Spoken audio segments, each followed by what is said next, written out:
Now I'm gonna hit start. I do really dislike... There. Okay, so sorry, YouTube. I wasn't trying to leave you out. Just the YouTube was being weird and not actually going live. I had been streaming things over there and all that, but it was just getting yeeted into the void. At least YouTube works with OBS, but it definitely could be very improved. It's very clearly they have their video platform. They just kind of bolted live onto it and went, it's good enough. What do you want? It to be elegant? No. I'm sorry, we don't do that.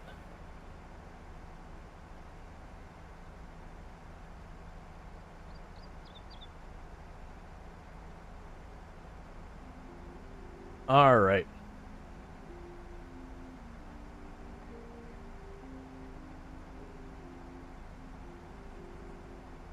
Actually, I can just go to the R1. I don't even have to wait for it. Alright.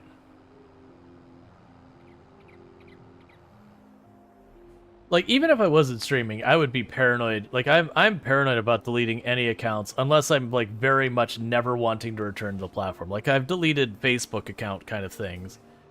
But, like, it's only if I'm like, no, I'm done, I'm never coming back, have I ever deleted an account. And that's, even then, I usually don't. Like, I have a Gmail account that I don't even know how long it's been there.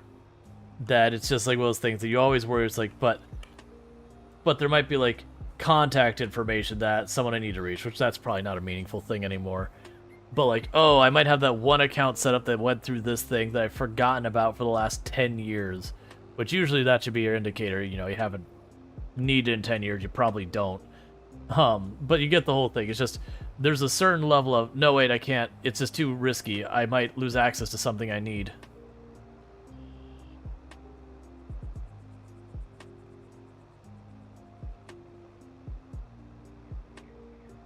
Alright, so we're catching up to this too much.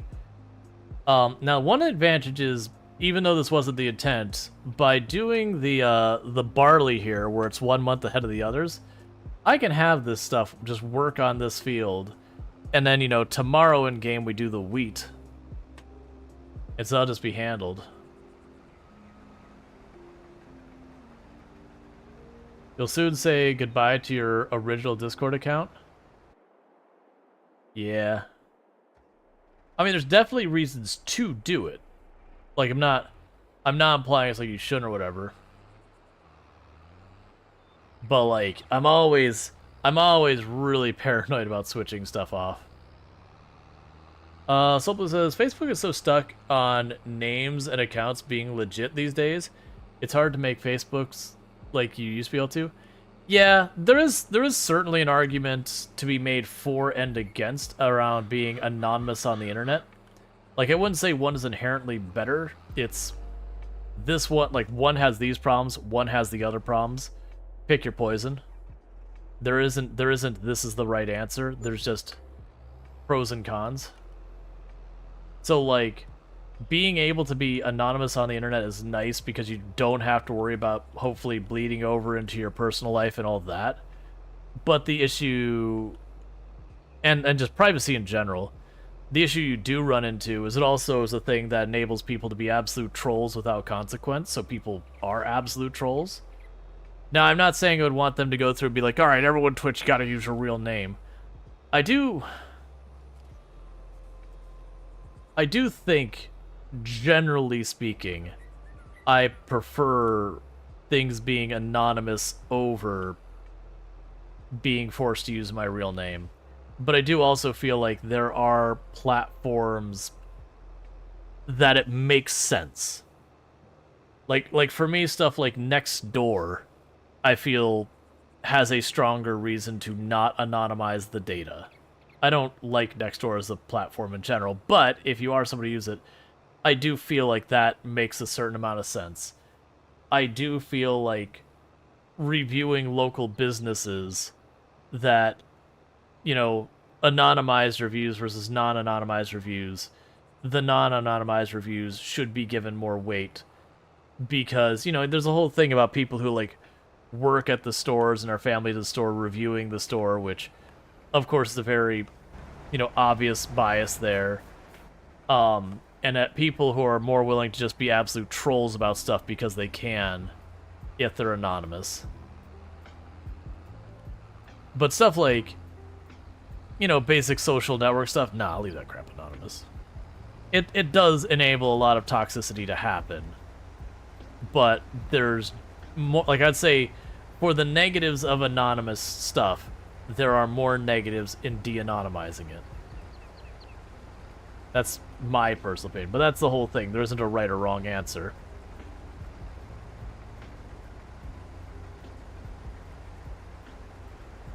Like, the surname Blue is impossible, so you can't make an account with Soul Blue in the name? Yeah, well, I mean, there's that, too. The issue of more than one person can have the same name in real life. You know, you gotta have plans for how you tackle that if you're going to require people to have a real name kind of thing. You either need to allow two people to have the same name, which that becomes its own complicated mess.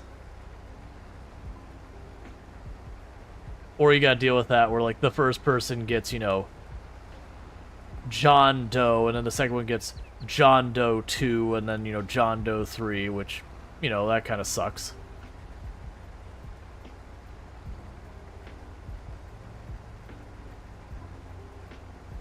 And then plus on top of that, you know, you have your real name, and a lot of places you're allowed, like, in Florida, if I just want to go by a different name, I can do that at any time.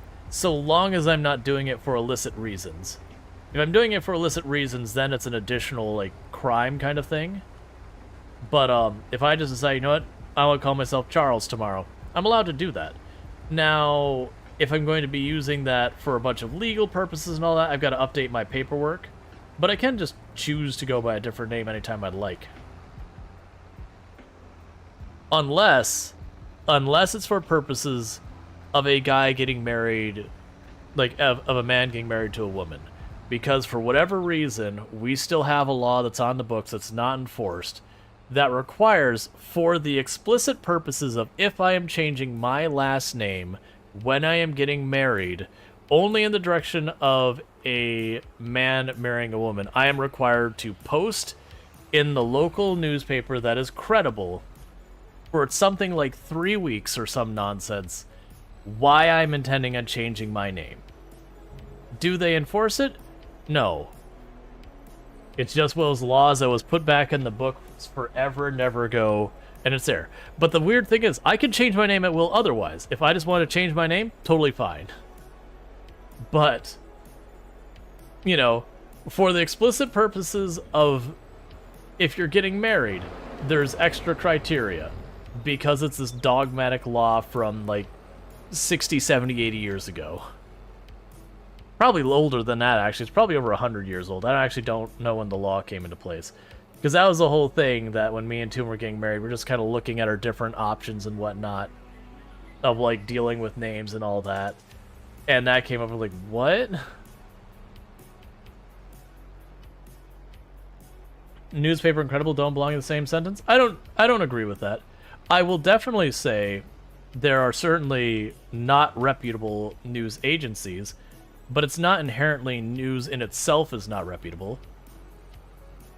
Because if you believe, like, news in general is just not reputable, then congratulations, you basically said there's no good information out there to be had. Because Reddit is certainly not reputable. You know, Twitter is absolutely a dumpster fire. So it is one of those things that you just have to be aware. You shouldn't take your news at face value. They could certainly be incorrect and all that. But you do need sources that you can use.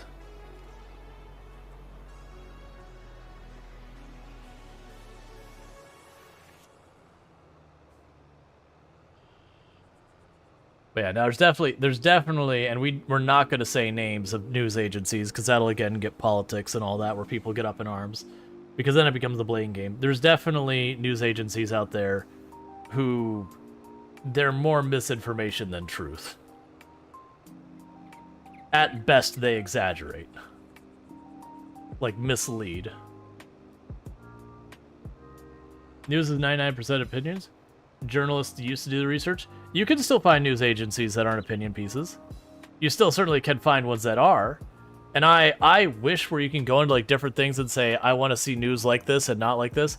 I wish I could go through and say, if it's an opinion piece, just throw it away. I don't want to see it. Like, I don't care if it's labeled correctly or all that. I just want news. Like, if it's an opinion piece, it goes right out the window.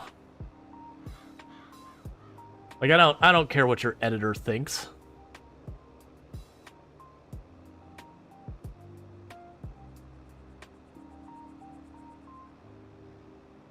But yeah, no, you can still find decent investigative journalists. I will definitely say they're fewer and far in between, unfortunately.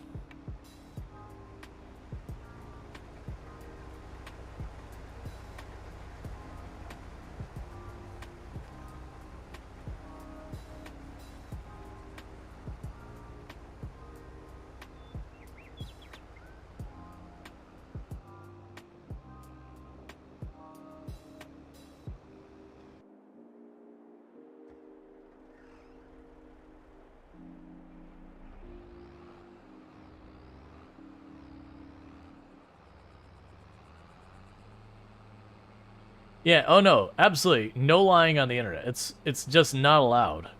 It's not possible. It's straight up forbidden. Obviously, I'm being sarcastic here. The internet is a dumpster fire when it comes to information more than anything else. So what are the hazards in this game so far as like such as crop fires? So you don't have crop fires, so it's not the kind of game that's like a survival style game where there's like lots and lots of things that go wrong that you lose your crop. It's just not that nature of game. You can have things go wrong with your crops. For example, if I drive over my crops after they start growing, I could destroy my crops by trampling them. If you don't harvest your crops in time, they can wither. And if they wither, then you lose the money. There is stuff that can get you... That's not what I want. There's stuff that can get you in trouble in this game where I'm playing a particularly hard difficulty and all that. And so I have to be careful about using the workers because they cost money to have people working your field for you. So with all that, it can be a thing that you can plant crop, do a terrible job, over-depend on your workers, not fertilize that kind of things, and lose money growing your crops. But yeah. I'm saying, what if though? So that's actually one of the things that, you know, people are asking me, what would I like in the next version of Farming Simulator?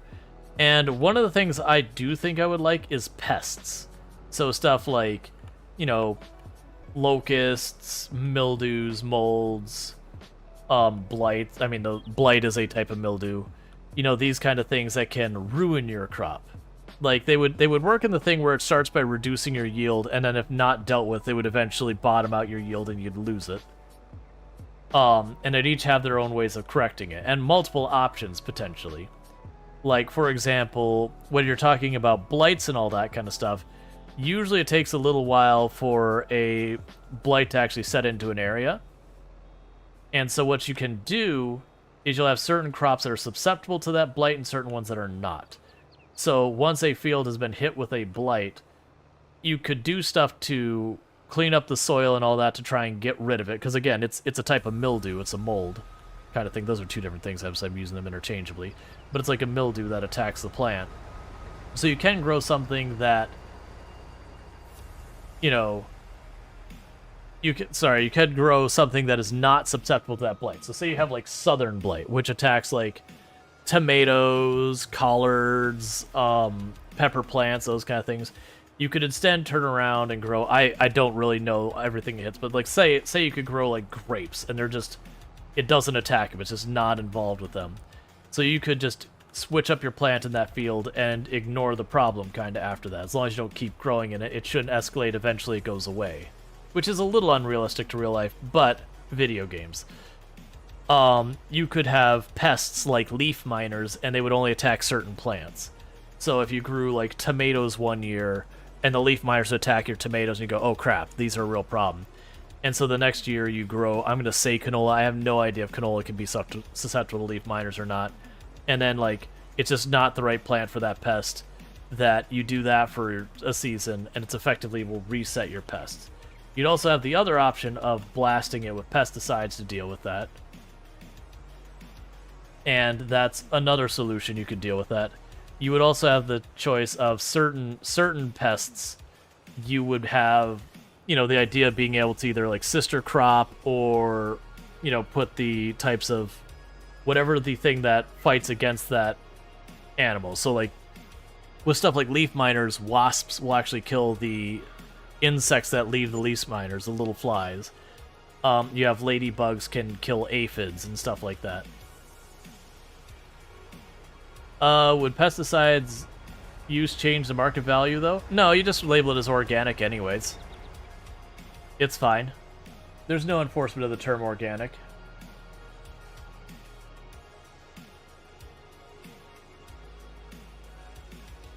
I mean, I'm teasing, but it's also not true that, like, the not using pesticides and all that kind of stuff, usually they'll just label it like organic or whatever, and it's near impossible to discern what's actually been blasted with pesticides and not.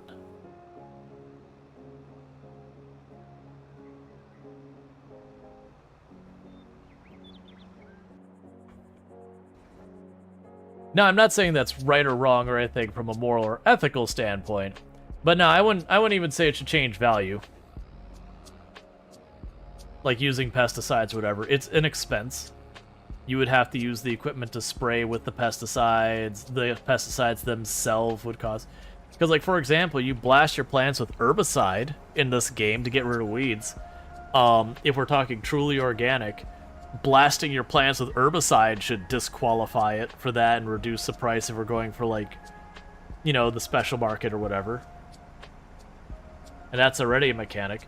Because the game doesn't, you know, deal with, like, is this an organic plant? Is this a hydroponic plant? Is this a regular plant? Did you use pesticides? Did you not use pesticides? Were you using natural fertilizers? Were you using chemical fertilizers or whatever? It doesn't distinguish anything. Like, it's corn. It's worth that much per liter. It doesn't get more complicated than that. It's corn. It has a value per liter. That's it.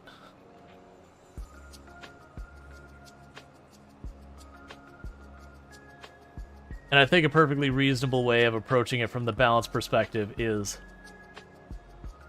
you know, using the pesticides, you have a direct cost that you get hit with right up front. Where rotating your plants out, you don't have a direct cost necessarily, but you do have an opportunity cost. So if you're growing soybeans, because soybeans are extremely lucrative, and then they get whatever thing attacks soybeans, so far as like that, and you can switch your crop to avoid the problem, you haven't lost money from spraying your plants with pesticides because you didn't do it. But what ends up happening is instead you take the loss of opportunity that soybeans are extremely lucrative, and you might move corn in there, and maybe corn just doesn't make you as much money. So you've still lost money. It's just lost money in revenue, not lost money in profit due to expenses.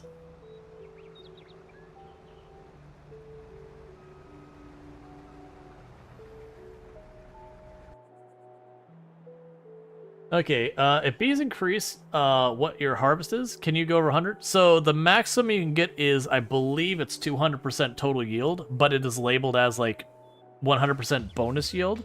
So if I look at this, this is at 95% yield bonus, so I'm producing 195% the normal amount.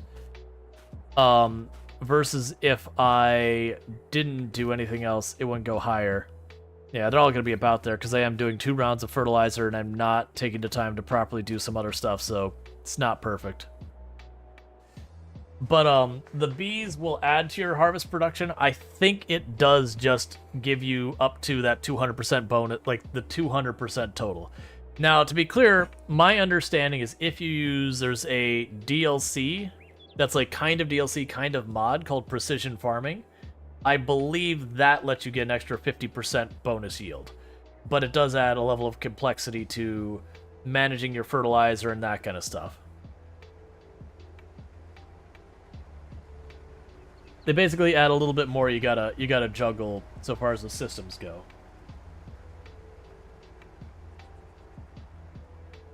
while I'm waiting for the harvester to do its thing. Getting a little bit of my dinner.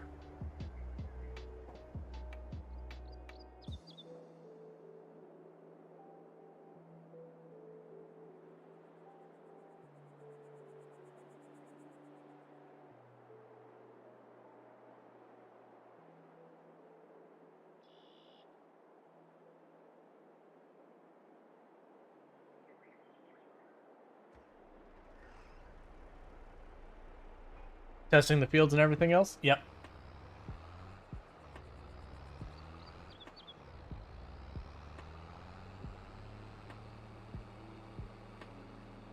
But yeah, if you were to ask me like what I think is going to be added to the next version of the game, I mean, more crop options is certainly going to be one, because they always do add more crop options. What those will be, I have no idea. But they'll certainly add more of that. They'll add, you know, more equipment options. I would fully expect them to add more production lines. You know, maybe even take the production lines we have and add more layers to them, kind of thing. Those are things I'd be like, yeah, they're totally going to do that. When it comes to, like, what else I'd expect, who knows?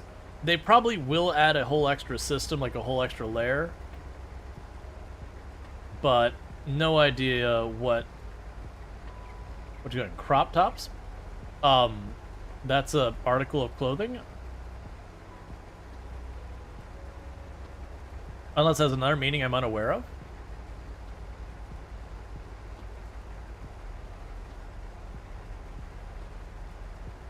I know for me personally, I'd love to see them add like proper tree crop, like almonds, pecans, or like citrus or apples or pears, something in that nature. Like I don't even care which ones they add, like peaches, like really don't care which ones. To me that would be an interesting change, because those have entirely different systems you use to, and honestly between each other they have different systems. Like a lot of the nut trees, you plant them, then they have like a machine that's kind of like the tree planter we already have in the game, so they probably just use that same tree planter. And then the catch-22 of them is they have to grow for a couple of years before they produce anything meaningful. So you basically have the first couple of years, you just have a field just kind of neglecting, letting you know, it sit there. And then after, you know, enough years go by, they start properly producing. But like for the nut trees and all that, they have a machine that grabs the base of the tree and just shakes the tree. All the nuts fall off, and then they have a glorified machine that just like sweeps it all up into a, it's like a windrower, kind of sweeps it into a row that another machine like scoops up.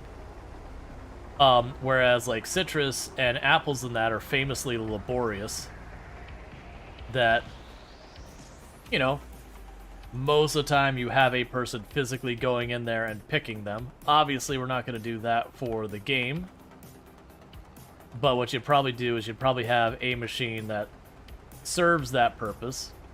Probably extremely expensive, because I wouldn't be surprised now if we have machinery that can do it. It's just most people opt to go with manual labor because the machine costs hundreds of thousands of dollars or more, you know, versus sending people out there on pretty low wages is enough to make it worth your while.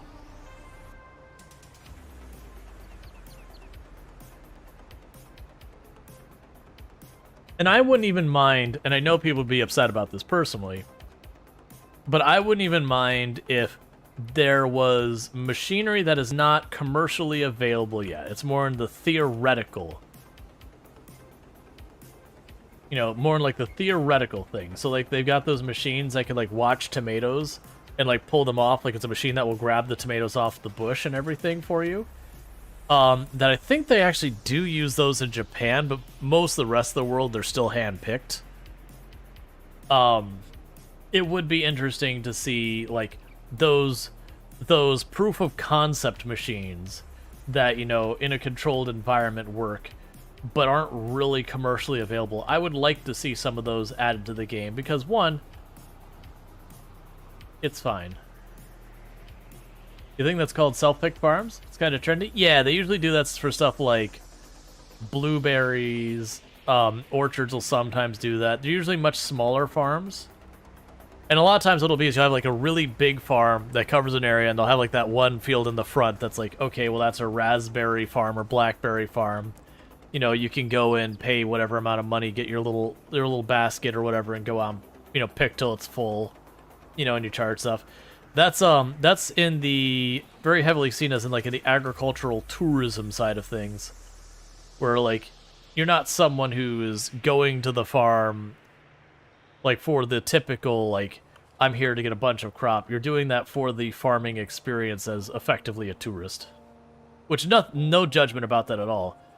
I think it's a wonderful thing. It's a good way to educate kids around this kind of stuff as well. You know, take your kids to go blackberry picking at the local self-pick farm. It's kind of like the thing like we did, not that, but as kids we did the pumpkin patches that way. The farmers would go through and then have that one field that, you know, whatever, I don't know the reasoning behind it, but whatever reason, it wasn't doing whatever their main crop was, so that one field would be like, all right, we're going to put pumpkins in that field. You know, a lot of times it was because they'd be competing against each other for, like, the largest pumpkin or best in show or whatever. But as an added bonus to the revenue, you could go out there and you'd spend a certain amount of money and either go out there and take whichever pumpkin, or you'd go out there and bring the pumpkin back, and they would weigh it, and that would determine your price. But I remember that being a big thing when I was a kid up in Michigan, is that we would go to the local pumpkin patch, go out and pick our own pumpkins. Which as kids, it was always like, you know, 6, 8 years old, we're like, I want the giant one, of which we never got the giant one. I couldn't imagine why, other than like the fact that the pumpkin was so giant it couldn't support its own weight if you wanted to move it. And there'd always be a couple of the really big pumpkins that just collapsed on themselves because, you know, you're trying to push the limits to try and set a record. Or best in show at the fair, or whatever the individual goals of those farmers were.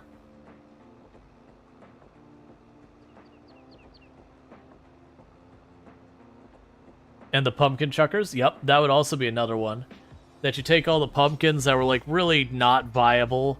Either they were way over ripened or, you know, they were just like really a bad shaped pumpkin. Like, you know, the pumpkins are like all covered with just the scars and all that happens as the pumpkin gets like roughed up and everything. But you go through like all those pumpkins and it just have as a bunch of like rubber band elastic kind of things. And you pull that back and like catapult this pumpkin, you know, several hundred yards or whatever, several hundred meters. They might have like targets up there for you to hit. Lawnmower race is where it's at. Yeah. So here's the catch. I got decisions to make. So I think the correct decision is to save our money and buy the cultivator. And all that. I don't think we have enough for it, though, because the cultivator was 100-something thousand, and I'm also going to need to buy the liquid fertilizer and the liquid herbicide. And we don't get our next payout till December.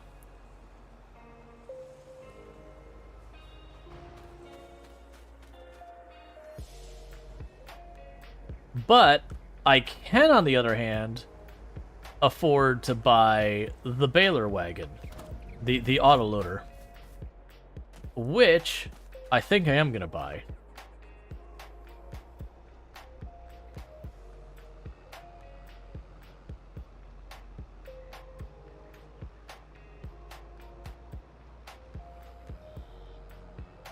Okay.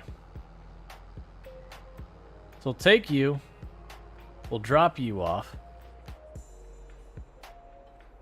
I mean, we kind of already figured there was a really good chance I was going to have to do one more harvest without using the cultivator.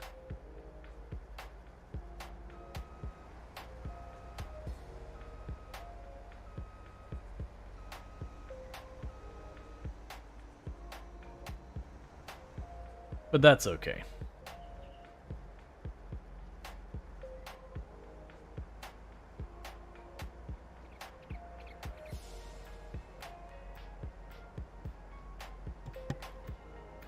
Alright, so one thing is we definitely didn't get nearly as much in volume of barley, as we did for the wheat, it doesn't feel like. I feel like this field we got like 3 or 4 loads out of it, where we're gonna get 2 loads, which is a little disappointing. Hey, Mana, how's it going? Alright, so we'll get you out of the way for right now.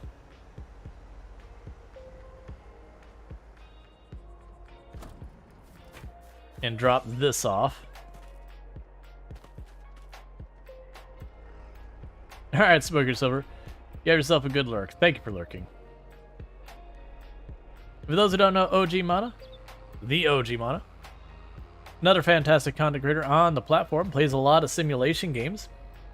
So stuff like Farming Sim, Snow Runner, that whole jam. So definitely good times there if you're looking for any of that. Thank you for getting that shout out. Alright, so let's drop off this barley that I had never intended on growing in the first place.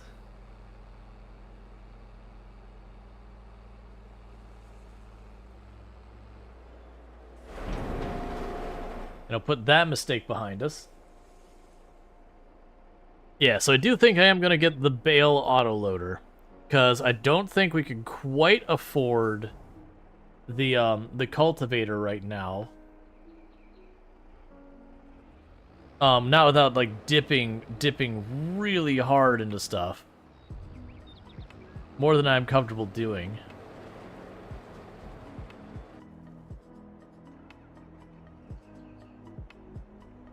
Ojima said today was horrible. 11.5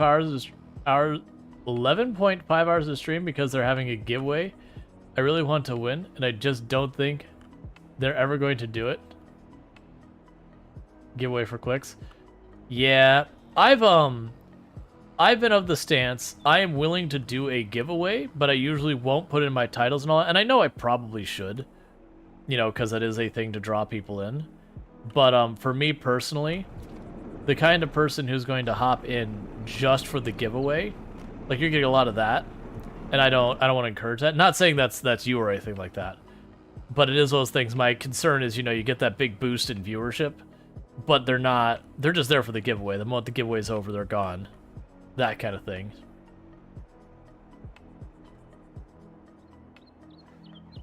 Alright.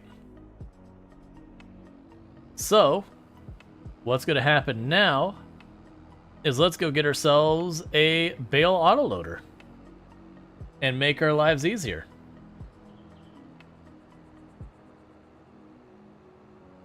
And then what we'll do next is after the Bale autoloader, we'll still have like $50-ish thousand left over. We will end up using that $50-ish thousand we'll be able to use the sprayer this time. But I won't be able to get the cultivator as well. Like I'd have to push selling stuff way earlier than I want for the lower rate to get it. So the cultivator will be next season, which will be more than set up for that. Alright, so we don't have any great discounts or anything like that. But we're going to go here to the Bale autoloader. Where are you at? That one. So that's the one we want. And all we can do is change the tires and all that. Doesn't do anything. And no plate. And tangible progress. Hey Slabs, how's it going? Neojima saying, oh for sure. That's what you're doing in that stream because it's like a big one and they just have it as clickbait. Yeah. No, it doesn't surprise me, especially if it's like, oh, we're giving away a whatever computer or like, you know, this full stream setup or whatever the big thing is where it's, you know, potentially a couple $1,000. Yep. Alright.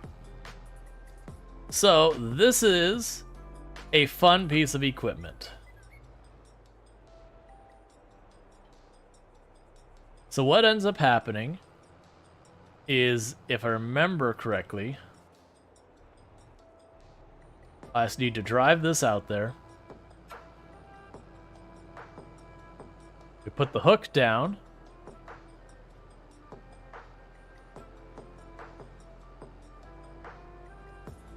We can chill here now. It's appreciated. So this makes dealing with bales way easier. And this isn't a mod or anything. This is like literally just the base game. But if I remember correctly, it doesn't even care what angle you go at it. You just kind of go across the bales and just say, get on board.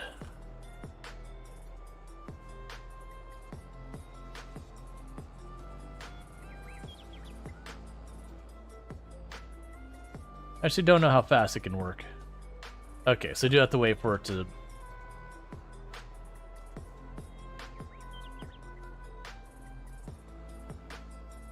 process that. So this thing is really nice for dealing with bales.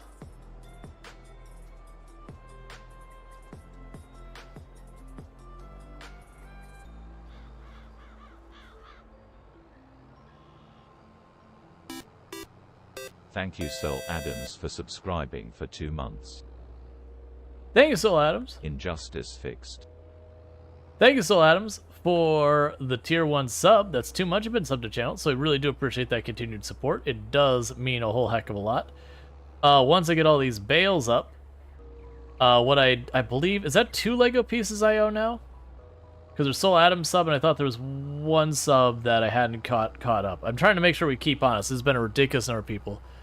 We're actually one sub away for the stream from hitting another one of the points towards our having one of the days that that's my day off that I hop on Discord and we just play games as a community. But yeah, so you get the capacity of this. Last time we did this, I've got what? How many of these on here now? Okay, we could put that back in the travel position.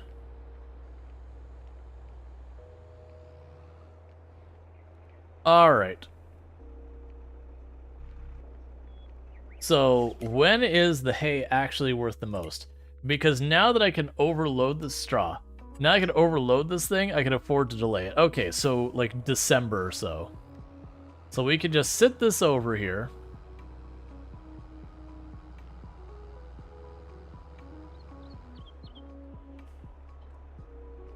And we've got that. And now the next thing to do is to grab the plow and start plowing the field. And then I'll need to go and get some liquid fertilizer and I'll need to spray the field. I'll have to see if I want to lime it or not, because that requires me to buy the lime, and honestly, that lime doesn't go very far.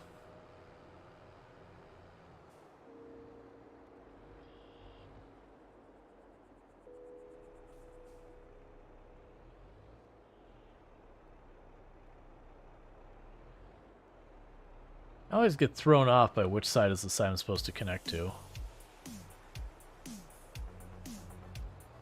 That's the side. Because both sides have like that extra tire on it, so it takes me both to like, wait, which one was it? Yeah, there we go, there's the hookup. Alright, unfortunately I need to take the plow to be serviced and repaired. And once I start the plowing, then I'll do the 2 Lego pieces I miss. But yeah, so it's pretty good. But yeah, so with that, we're going to be able to both save the hay, as well as we're also going to be able to get a lot more done. But we've been experimenting with that tractor that I could drive both ways. You don't personally love it? Oh yeah, the one where it like lifts up and it turns around and it drops back down, the cabin. Yeah, no, I looked at them like, this seems super gimmicky.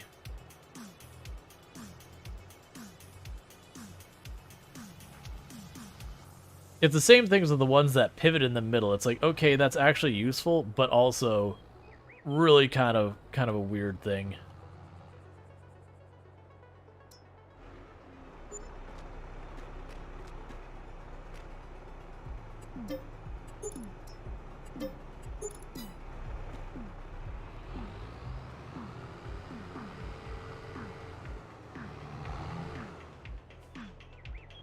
It was an experience that I think I would like to do a total of once. Excellent. I thought I saw someone using it, And it felt like it just took so long for the cabin of the tractor to pick up and turn around and drop back down. That's just kind of like, okay, I could do that, or like just, you know, turn around. It felt like it's a solution in search of a problem to solve.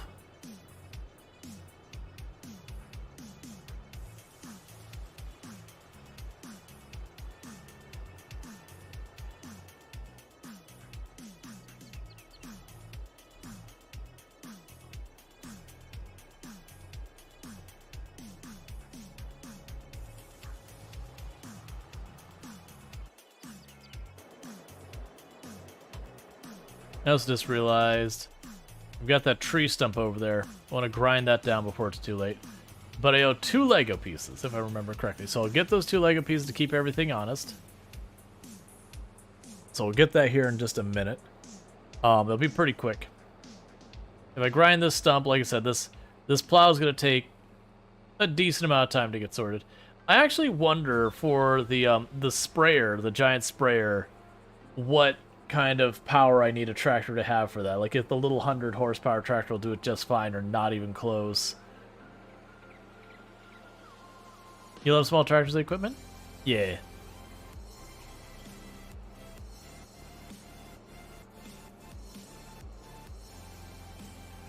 I mean, we definitely started this like challenge map, so we got lots of, you know, little 25 horsepower here, the 100 horsepower here.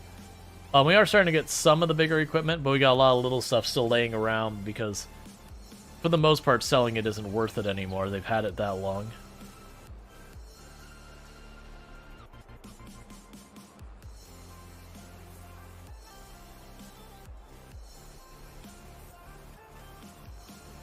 All right.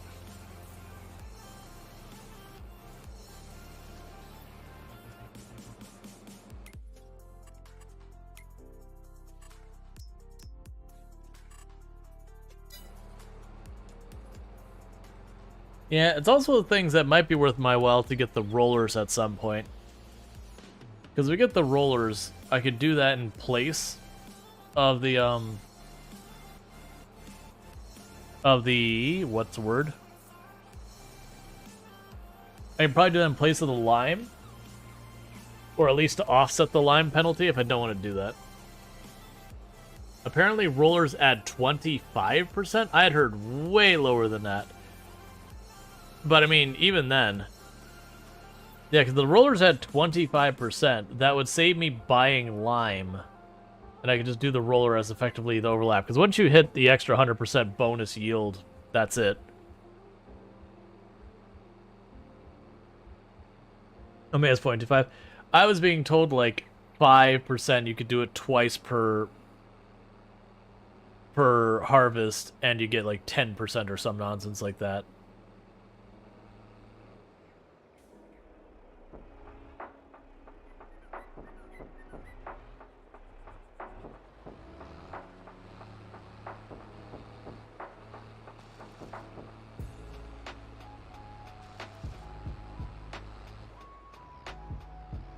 Alright, the trees are all removed.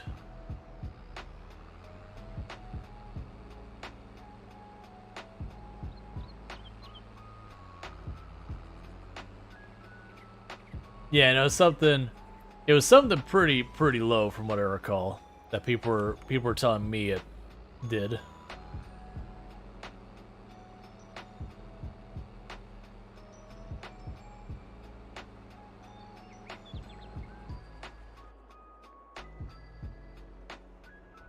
Alright, and so I do owe the 2 Lego pieces. Let me go ahead and get those knocked out real fast.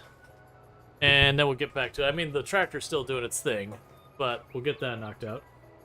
So where we left off, I have this built. This piece doesn't count because it doesn't stay on itself. That's 1 Lego piece. And then to attach that, and that's 2 Lego pieces. And that's for the subs and all that. Because for every sub and 100 bit, did you stop working? Really? For every sub or 100 biddies, it is an extra one.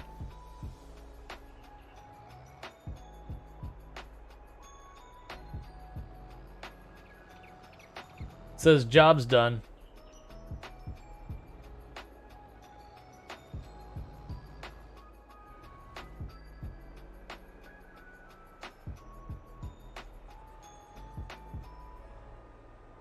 Let's see, the use order is being plow, roll, seed, roll.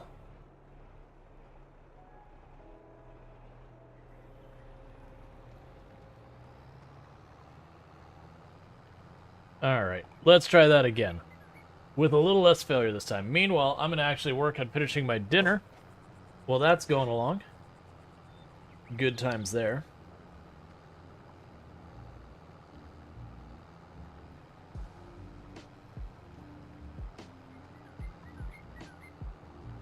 Man, that's the whole thing, is it seemed like it's a very low percentage. And that said, if you do your 2 passes of your rollers and it gives you 10%, that more or less completely offsets not liming. So while it is 2 times, like doing 2 full passes with the rollers are giant when you get the big ones. And it means you don't have to refill on lime.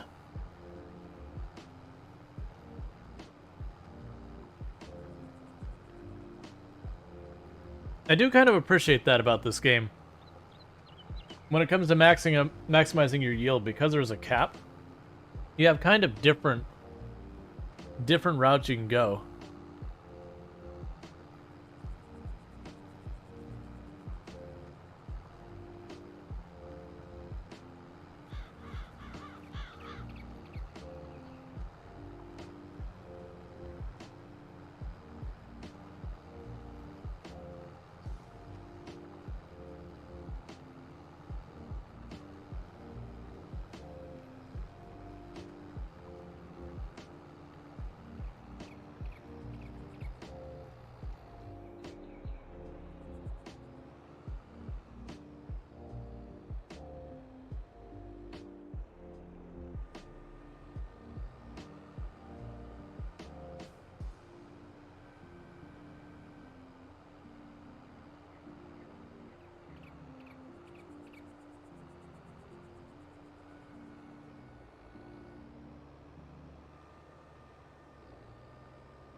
There we go.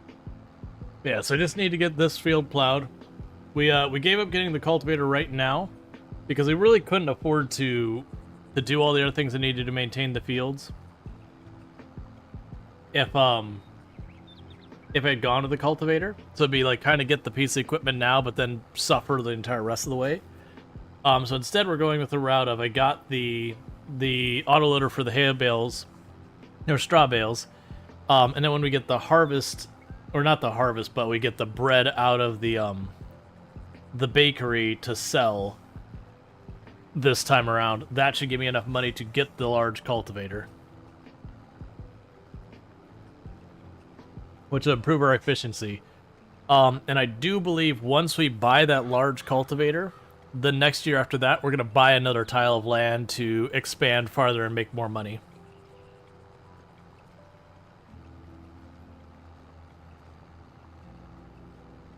Salam said, Googled it, 100% isn't the bonus cap. People were telling me that 100% was the bonus cap on regular. If you use the precision farming mod, it was higher. Now I don't know that for a fact one way or the other. That's just the information I've been fed.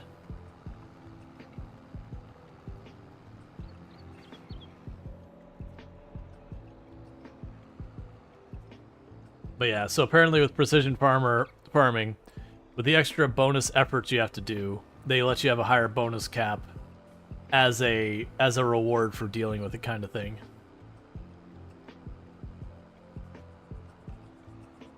Alright, you know what we're going to actually do? I'm going to stop that tractor for a moment. The reason I'm going to do that is I don't need them to finish that right this second.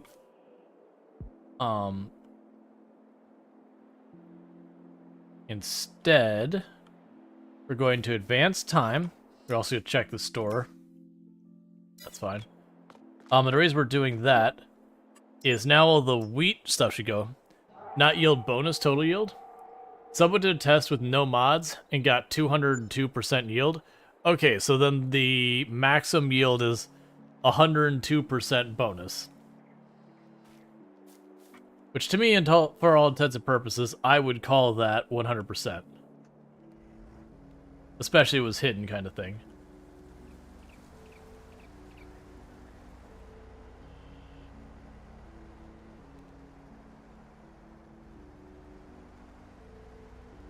Alright, let's real fast get you back to harvesting.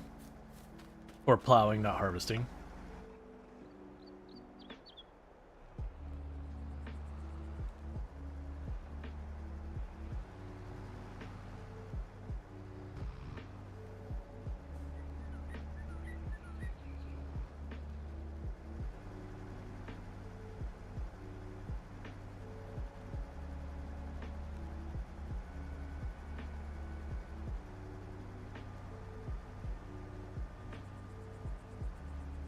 I'll get there. Let me get the stuff automated.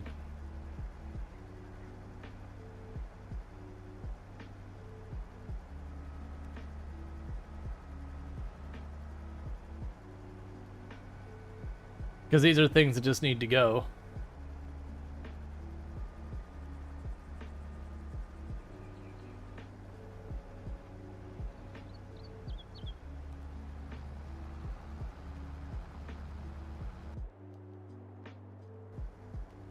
Alright. So I've got that going. We can go get this repaired. Get this harvesting the next field, because those should be ready for harvest. Yeah, they're ready for harvest. We'll get this repaired, gas up, get it started to harvest the wheat, and then the littler tractor is going to have to hop back and forth between having, like, loading up the trailer, and then, you know, turning around and picking up the straw and doing all that kind of stuff. Baling the straw, not picking it up.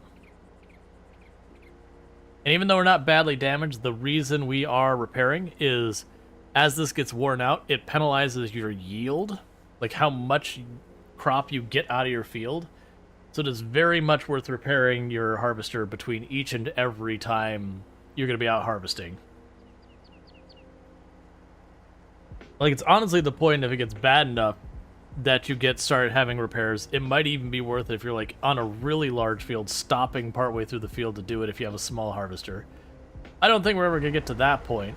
Hopefully by then we'd have a much larger harvester and not have to worry about it.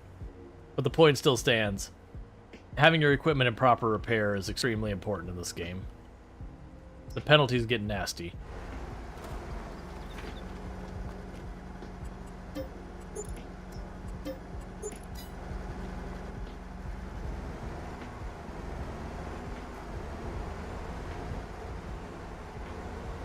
Okay.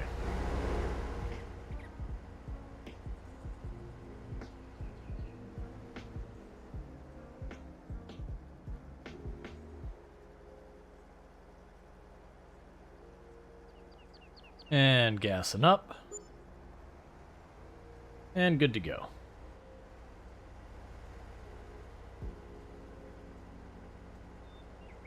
And let's start pulling up some wheat. And all that good stuff.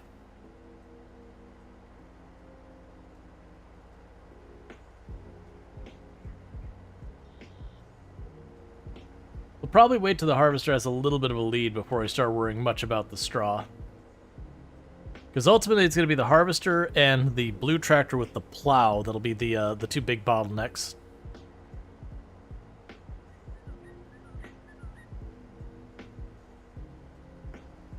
I can cut across there. We're plowing, so I don't have to worry about trampling any crops.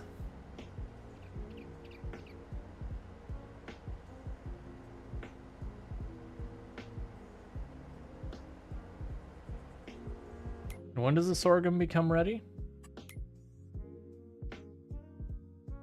Next month in game.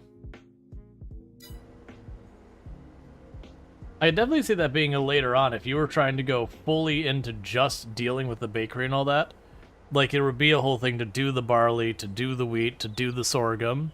That way you had each harvest each day kind of thing. I could see a certain logic to that.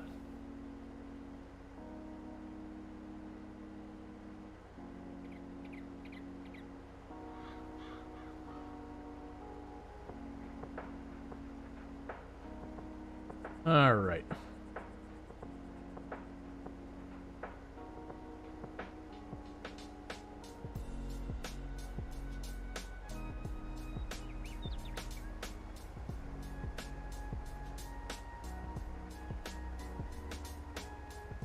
Okay, I'll let that run for a minute. I'll get a little bit more of my dinner knocked out real fast. It'll be good.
Alright, so if everyone will bear with me for a moment.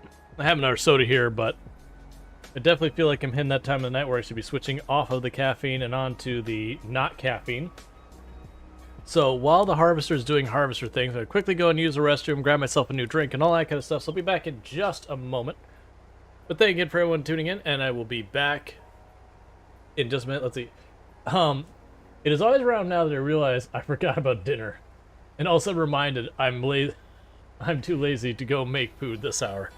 I've been there. Alright, well, I'll be back here in just a minute, so thank you again for tuning in. And hope you enjoy harvester things.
Alright, we're back at it.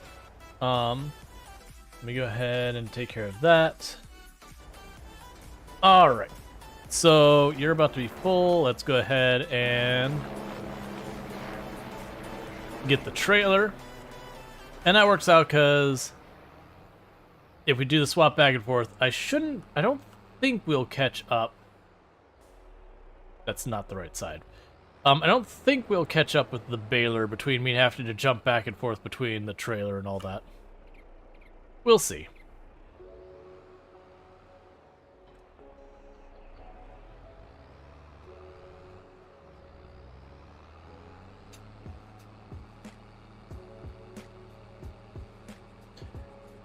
We'll also see how this does. So you filled up. Okay, good. That was normally I've been starting it on the other side, and every time it would stop, for the most part, it would put the arm over the field. And my hope, which is panning out so far, is this way, by coming from this side, it would put the arm out over, you know, over what it already harvested. Which just makes it easier for dealing with all this. So I can just go right here. Disconnect that. Then I can go grab her baler.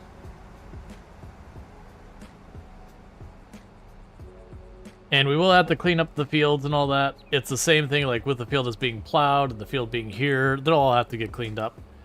I do look forward to when it comes time to cash out on all this crop. You know, getting the, it needs to be emptied. I do look forward to, what's the words I'm looking for? Being able to get the cultivator and have pretty much all of our equipment at least in good-ish shape. Like, we'll definitely want more stuff. But at least that means I'm not sitting here with, like, really painfully slow stuff that's really hard to make happen.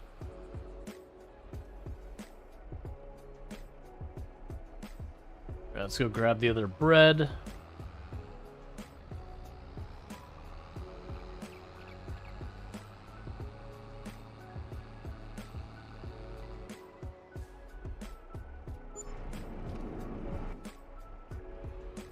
Cool. I'm gonna bring that back around and drop this off.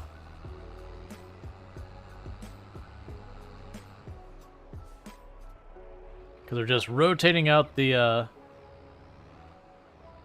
bread. Need to grab the flour so that this doesn't get backed up.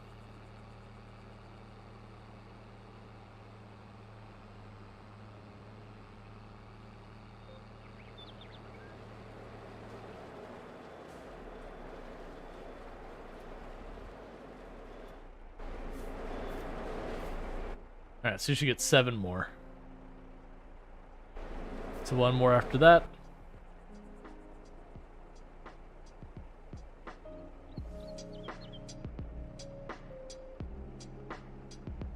You can do it. There you go. Alright, now I think I'm going to do this time is like... No, I'll just dump it in there. Let's put it directly into the bakery. That should be down enough they can absorb all this. We've definitely been keeping well ahead of the bakery with the flour these days.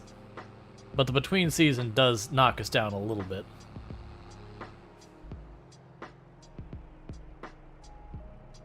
Alright.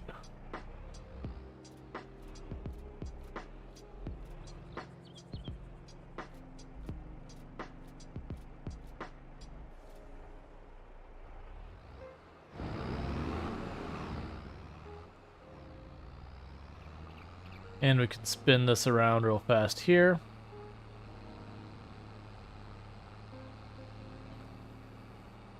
Drop it off for the bread later. That should fill up. The harvester, that is, should fill up on that row. Probably about halfway on it, maybe a little after. This is not the side we connect to.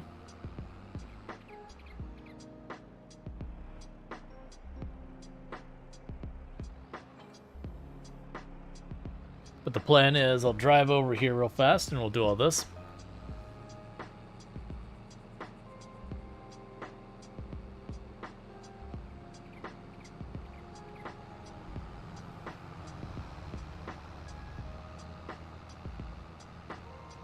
Actually, with cutting that short, I'll be pretty close to the same exact spot distance up the way for it to fill up, which is fine. Work my way up there, grab the trailer, shift it over.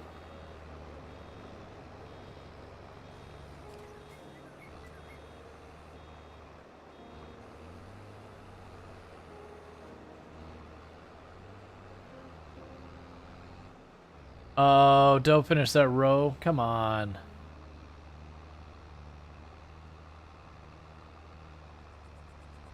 I wasn't expecting to actually finish the row. That does mean I'm going to have to take over the harvester and have it drop off ourselves. It's fine.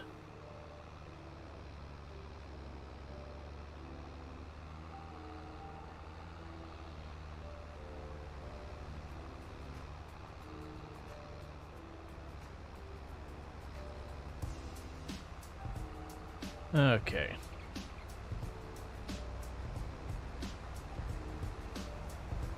It's fine. That was bound to happen. That probably is because of the rock and everything else.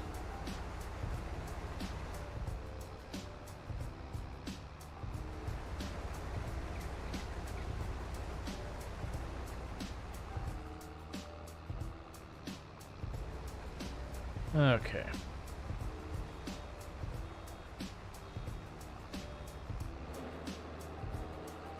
Should be about done any second now.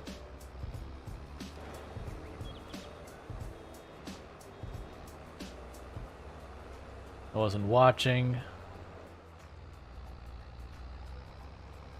Just turn around and finish that row that we just dropped the bale on. Can you bust the rocks? So, yes, there is a thing that you can, on this map, you can say, I would like these rocks removed, and it will remove mostly all the rocks. I don't remember if the hydraulic spike works on these specific rocks, but there is a hydraulic spike you can get for a skid loader that can break rocks. I just don't know if it works on this one. That said, I've said every time that I don't intend on getting rid of the rocks. I actually like that the rocks do add character to it. That said, I do need to shorten this field and all that. We just have opted to not bother. Like, I'll do that at some point, because there is going to be a point where we're going to move around my fields and all that.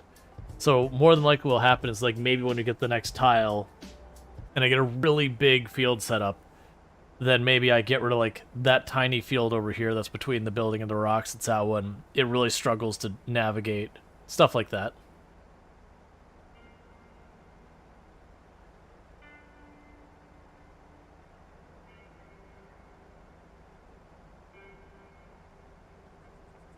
No problem. It's just one of those things that if you get rid of all of the obstacles, then, to me at least, it's much harder to keep your farm looking interesting, because you can effectively grid it all out without anything to care about or work around, other than, like, the building on the distance. By having those random, like, hills and rocks and all that kind of stuff.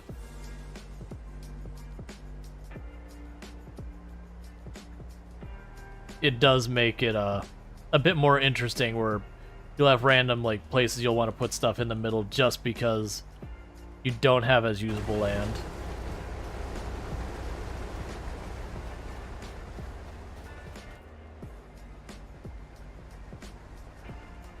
Gear the field, aka seed grass?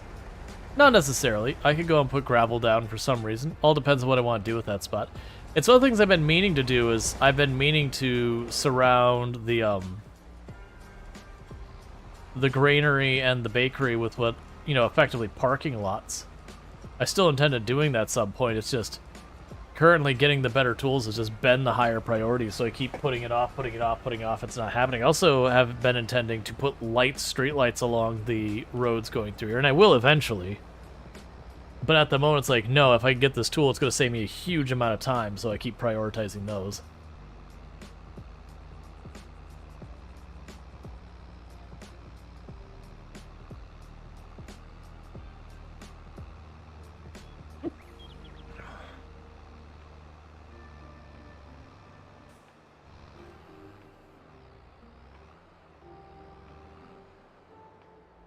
All right.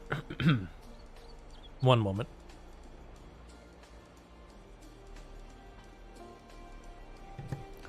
Sorry about that. I was trying to breathe my drink again. It doesn't work. You know, every once in a while you try it and it never does work, but yet you still do. Alright, so you can go ahead and just drop this off so it's not in the way.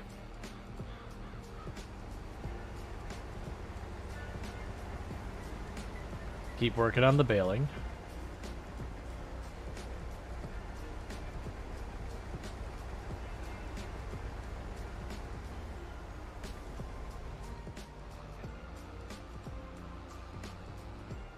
Alright.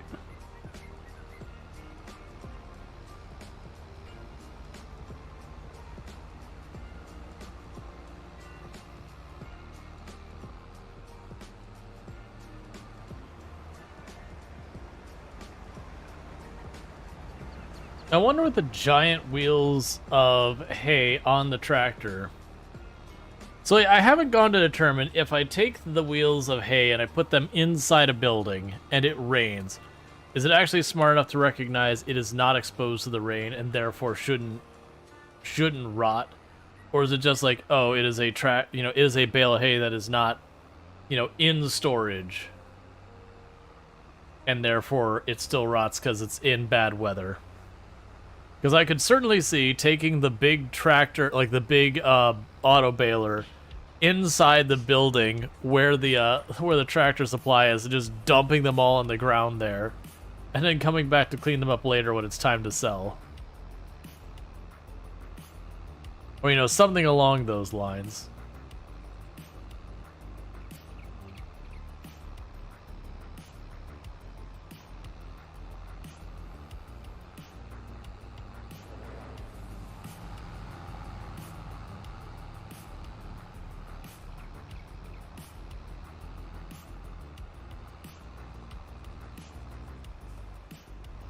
Doing a terrible job of that.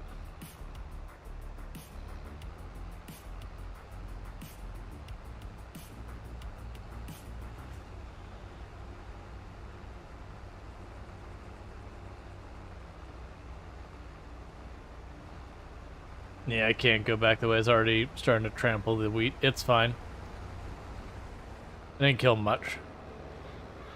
But yeah, it'll just be that spot I have to clean up on the end there.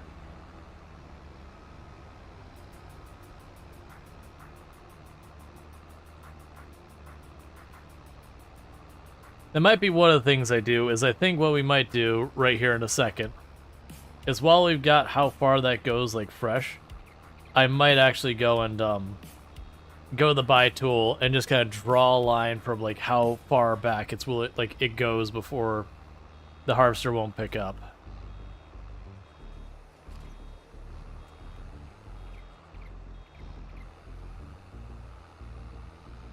Oh. I forgot I have to wait a second. Or to effectively reset after it drops it.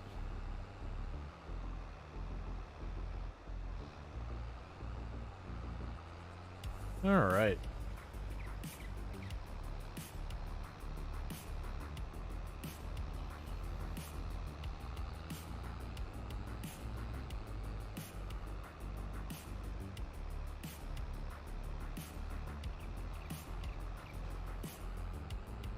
Okay, we need to move the trailer.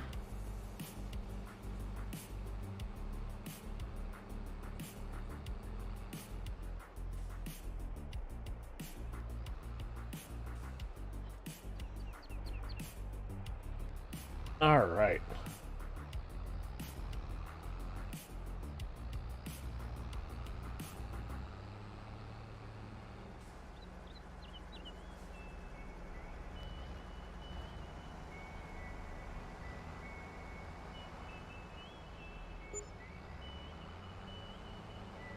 So we're gonna burn through a couple $1,000s with the employee wages today, which is totally fine. The good news is that straw is gonna more than make up for it.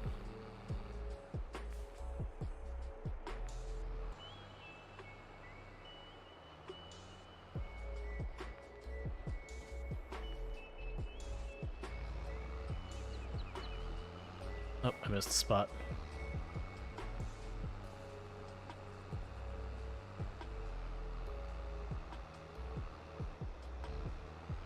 Okay.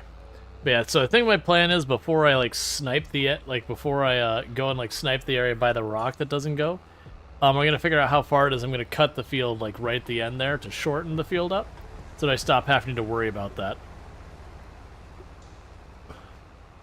Because I said I'm gonna do it for a while and I have yet to do it.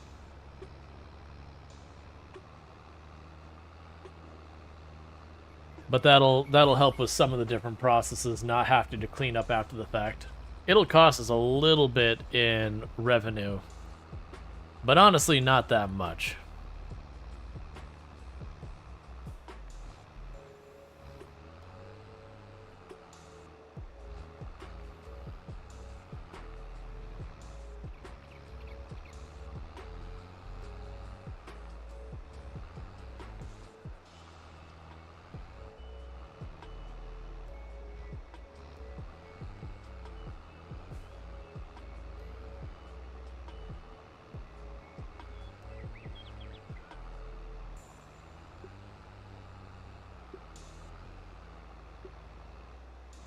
That'll be good enough right now.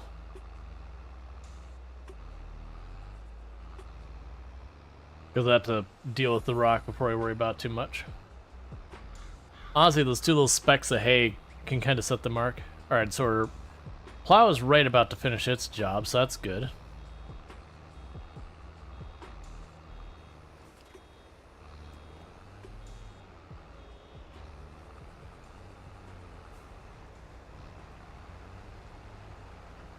Okay.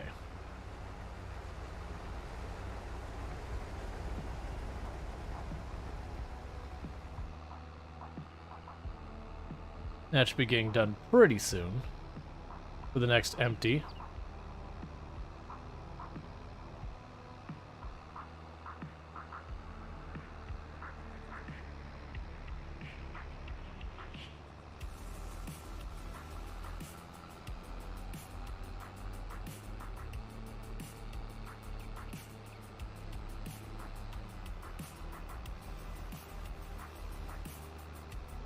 All right.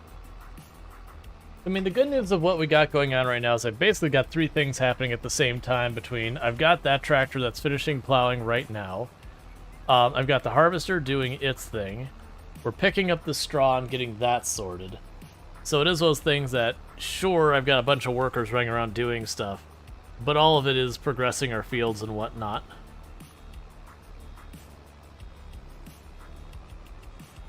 One of the big things I'm going to have to do is I'm going to have to buy the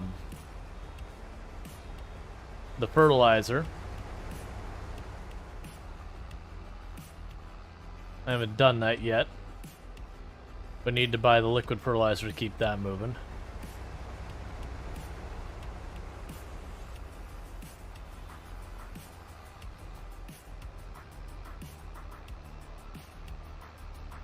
Okay.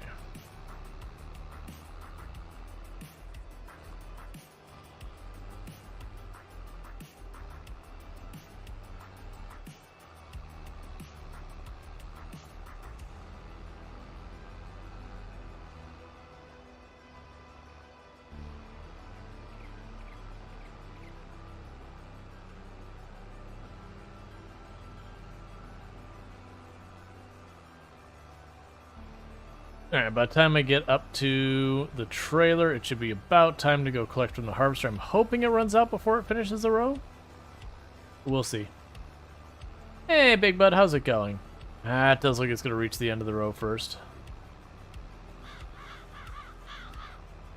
Oh, you're facing the other way anyways. I'll have to clean that up in a minute.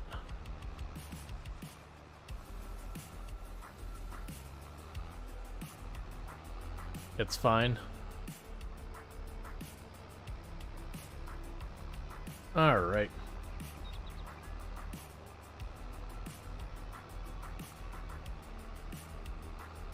Are you done yet, other tractor? I'm guessing the other tractor finished its work.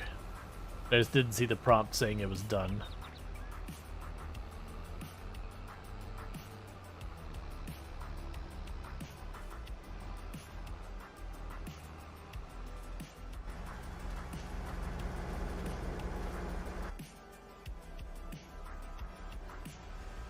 Been a hard day for you?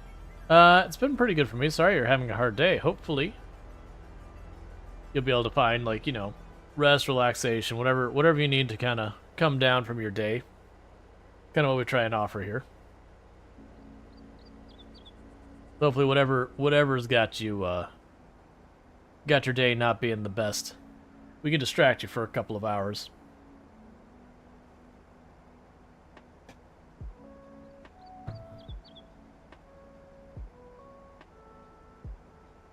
Alright, that'll be about right for the trailer to be dropped off.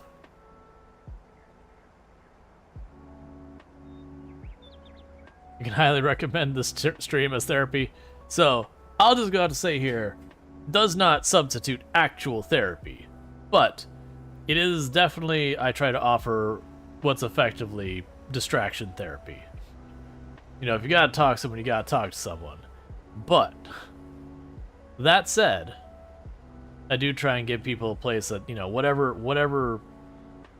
the thing that they've got in their mind, that hopefully I can keep it off their brains for a couple of hours or whatever, help them find a better headspace, or, you know, come down from anxiety, or whatever's the thing that's needed.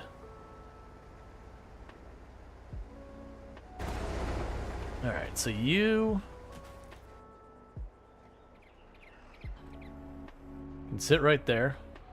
Go drop the weed off real fast.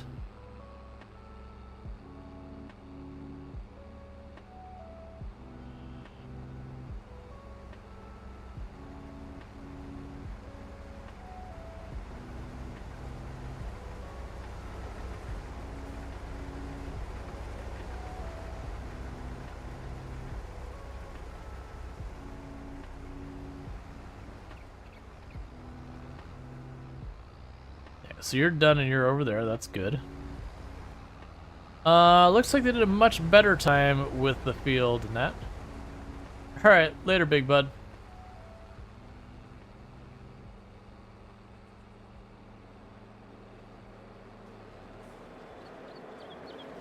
I do hope your day improves. Hey, Yoshizuki, how's it going? Yeah, so I got like 2 teeny little spots on both ends of the field that didn't cleaned up well, versus the bulk of the field got clean, you know, done properly this time, which is nice because we've had pretty mixed bag results on a lot of that.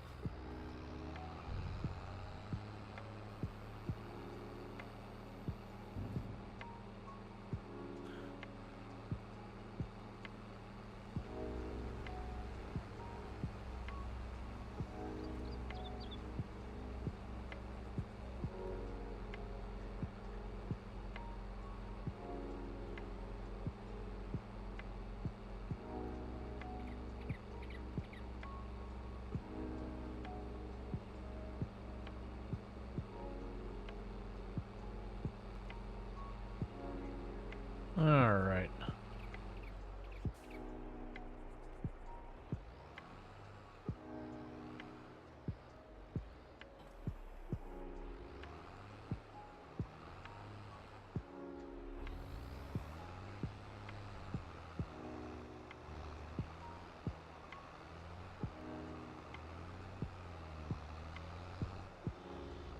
Oh, it's not down. That's why I was like, man, this doesn't seem to be working correctly. Yeah, it's not put down. Okay, let's try this again with a little bit less just doing it wrong. All right.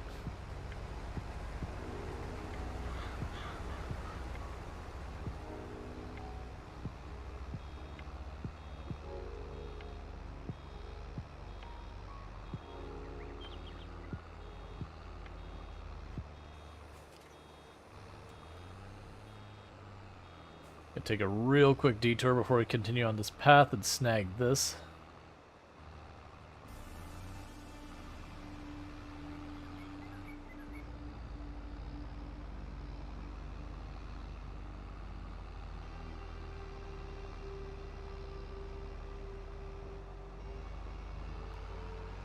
Okay, now I can go get the rest.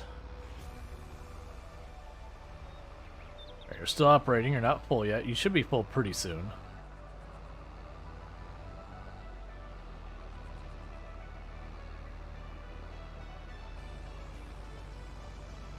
All right.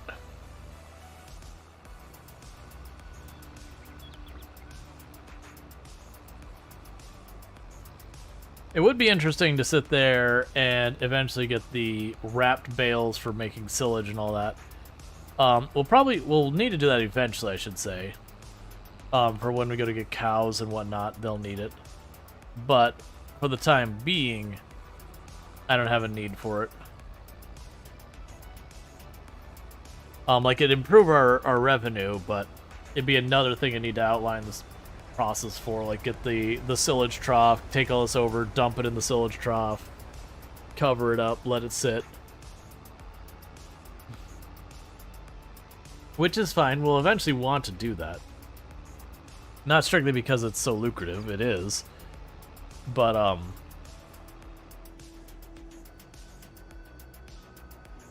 because I'll need the silage anyways. It'll have the stuff to do it. Alright, so we're almost done with this field for this part.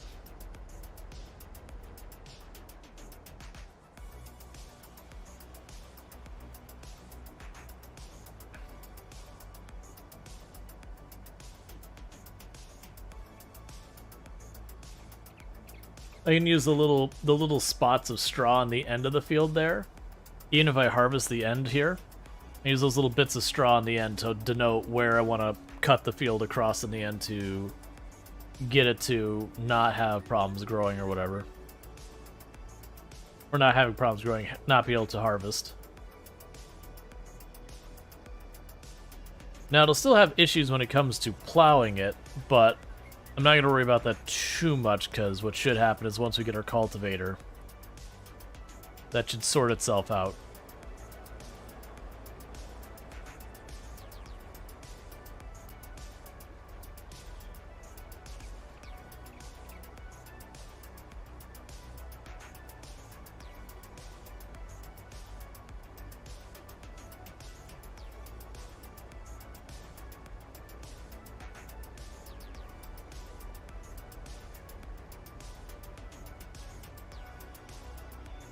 I'm assuming we'll just knock this away. Could also eat it up and spit out straw. I don't actually know.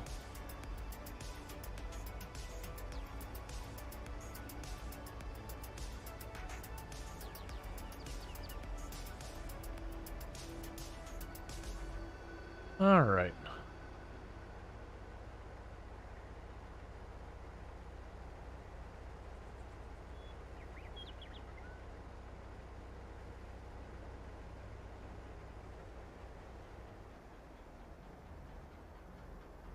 Said you need to sleep, but you cannot fall asleep. You need tips to fall asleep. One thing that helps for me is finding something to listen to that, you know, isn't so engaging that you really think about it, but, you know, is enough that your mind doesn't wander onto other things. That can help. You know, it's also not a horrible idea if every once in a long while you need something to help you fall asleep, like, you know, whatever sleep stuff it is. You just got to be careful.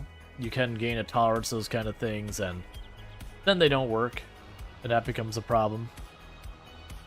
I know a lot of people use meditative practices, so stuff like where you breathe in and out at like a steady rhythm, and then, you know, you count up to 10 and down to 10 and up to 10 and down to 10.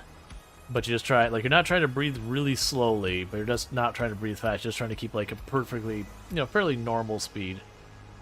You kind of like game sound text since they're meant to not focus. Some can be. Some can be good about, some of them aren't. It really depends. That's another place where, like, lo-fi or having stuff like the sound of rain or whatever can also help. That they're engaging enough for your brain to be distracting, but not so engaging your brain that you start really thinking about what the sound is, kind of thing. Here, this is, I fell asleep for like the last hour of stream. Yeep. Different things work for different people.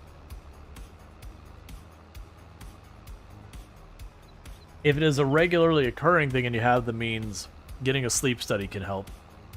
But if it's like once in a very long while, you know, it's probably not a big deal. But if it is something where you notice you have like unsteady sleep or not particularly deep sleep or you have lots of difficulty sleeping, sleep studies will sometimes be able to give you some answers.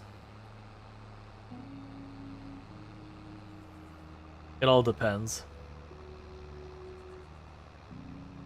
The place where they tend to struggle is if it's like an environmental thing that's causing you to not sleep well. Another thing that could also help is it is easier to fall asleep when you're cooler than if you're warmer. Trying to fall asleep while you're sitting there like sweating in your bed, you have a lot more difficulty sleeping than if you're a little bit on the cold side.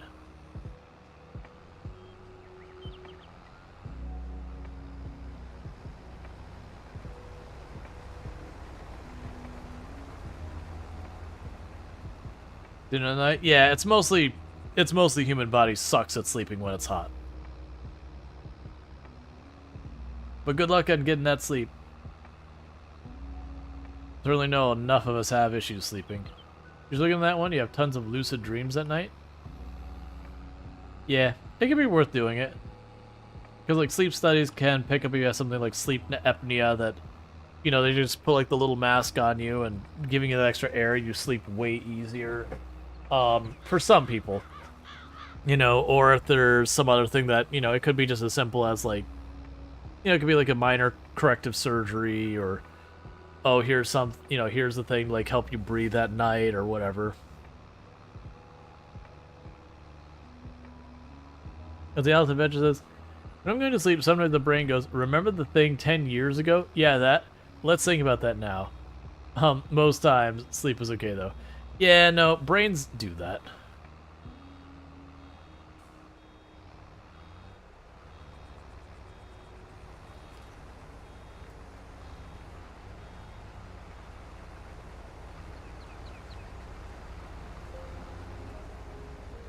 I did see it. We left a bunch right there.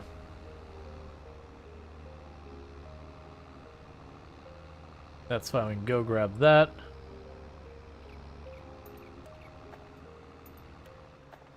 I was not expecting you to climb that.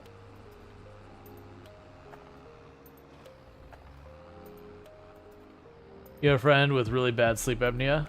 They recently discovered she's been having a hard time. Yeah. There's usually, it depends on it, but they usually can do stuff to help mitigate sleep apnea. Like a big thing is like there's a mask you can wear that really does help with sleep apnea. But it's sometimes switching to wearing the mask. The mask itself can be distracting and make it hard for you to sleep. But if you can get past that, you know, having effectively the breathing treatment, all that can really help. Personally, you couldn't fall asleep if you had to wear a mask. That's always a tricky one.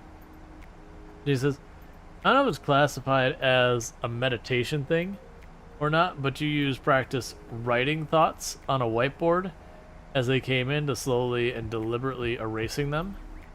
I know it can be a thing that, and it's especially common for people with ADHD, that you'll have something, like you're like, your brain again in that mode of thinking about the stuff that you want to get done or didn't get done, or like the to-do list for the next day or whatever, and you'll have problem getting to sleep while your brain's in that mode. And one of the things that you can sometimes do to kind of trick your brain into feeling like you've dealt with something enough that, you know, you can not think about it, even if you're not actually doing something about it, is effectively scheduling when you're going to think about it. To turn around and be like, oh man, I really need to get that taken care of. All right, well, 8 o'clock tomorrow, we're going to work on that. And your brain's like, oh, okay, we did it. Check the box. Even though you didn't do anything. But it's a way that sometimes you can short circuit that feedback loop where you start thinking about all the things you need to get done that you can do nothing about any of them right now because you're going to bed. Hey, Hyman, how's it going?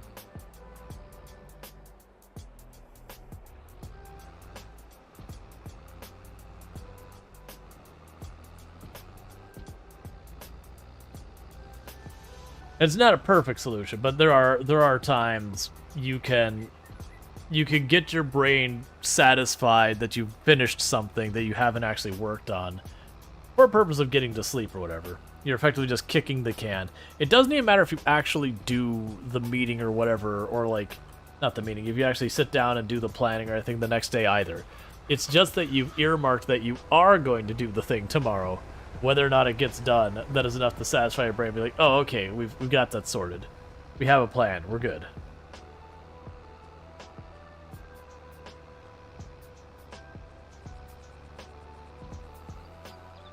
That said, when I know I need to wake up early the next day, it 100% is just going to be the thing that derails my sleep. The knowing I need to wake up early, I'll try to go to bed early, and it will just completely, absolutely backfire, and I just won't even sleep the entire night. Because the brain's just like, nope. We have to wake up early. Let's focus on that the entire evening.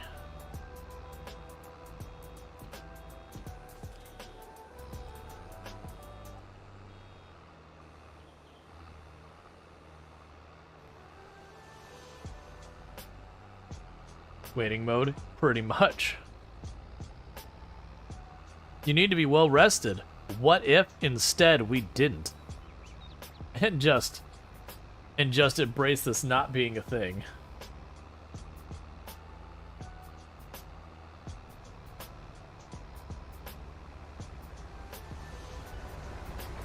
Yeah, a brain like that, annoying. Oh, brains can absolutely troll you. 100%. Brains can absolutely be cruel and troll you. It's like, brain, we are in agreement in the thing that needs to happen right now is sleep, right? Oh yeah, absolutely. We definitely need to sleep. So we should do that, right? Yeah, absolutely. Makes sense. Checks out. So now we sleep now, right? It's like, oh, absolutely not. Not even a wink. Sorry, I'm busy.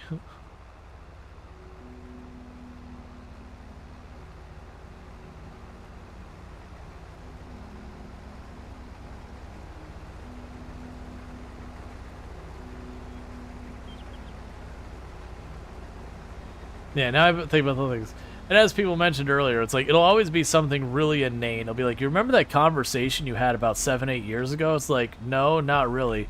Well, I want to go and dig into the post-mortem of that conversation and everything you did wrong. Even if you did nothing wrong.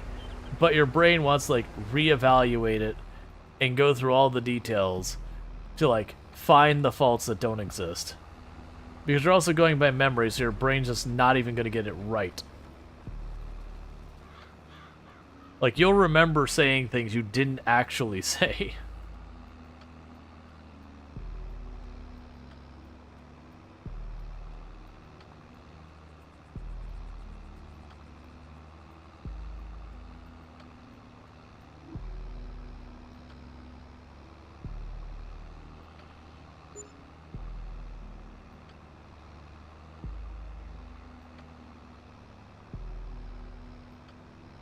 You find yourself quite hyper-attentive? That's rough when you're trying to sleep.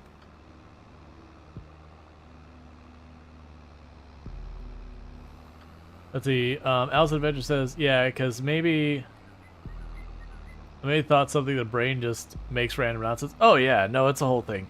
There's a reason why when it comes to evidence in, like, police cases, like, witness testimonies slash, you know, like, slash memory is, like, the lowest form of evidence. Like, it is evidence. It's not nothing. But even if we're trying to be honest and accurate, we get details wrong, both in how we perceive them as well as in our retelling. That the more time that passes and the more involved it gets, the less and less likely our retelling is going to be accurate. And again, it's not a type of, like, deception or manipulation or anything like that. It's just memory is kind of crap. As far as reliability, memory is kind of crap.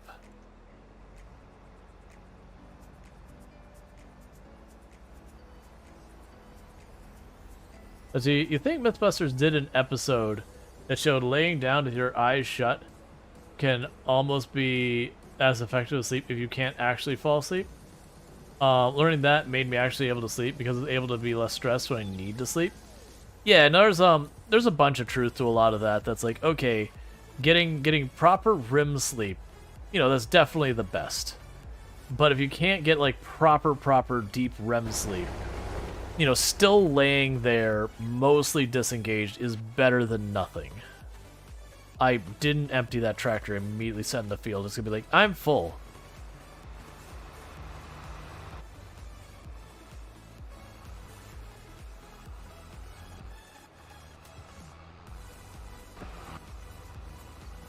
Alright, let's move you. So it says, realize not wearing your glasses. Panic at where I put my glasses. Find the glasses on my head. Brain. Oh good, you have them. You can go back to what you were doing. Repeat in 2 minutes after hyper-focusing still without putting on the glasses. Yep. Oh, I'll actually want to drop that off. And go grab the trailer.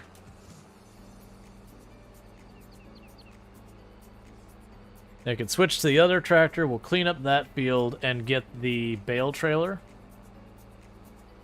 I haven't looked to see with the Bale trailer when it comes to unloading it how it works.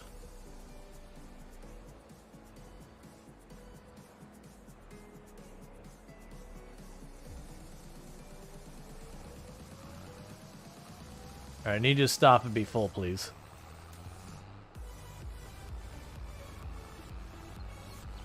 Yeah, I was gonna say, it needs to do that soon, because I don't want it to turn around and be a hassle.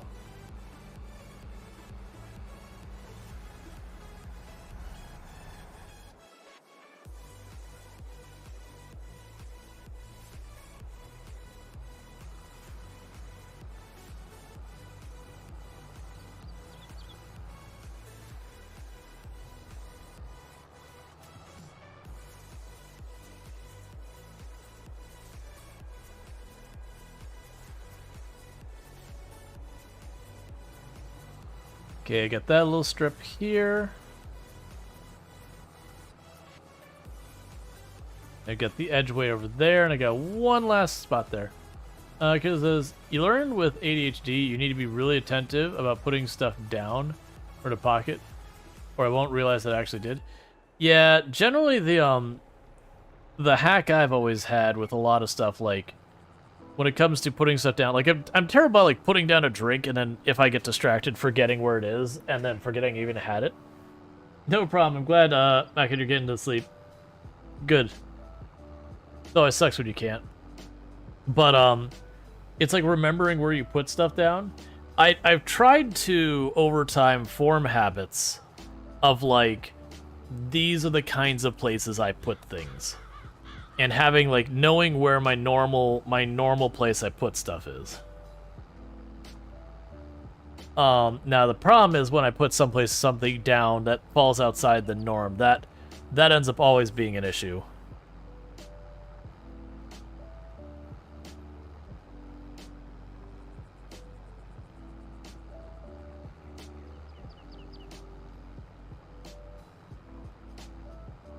Yeah, same. Wallet keys at dedicated place. Yep.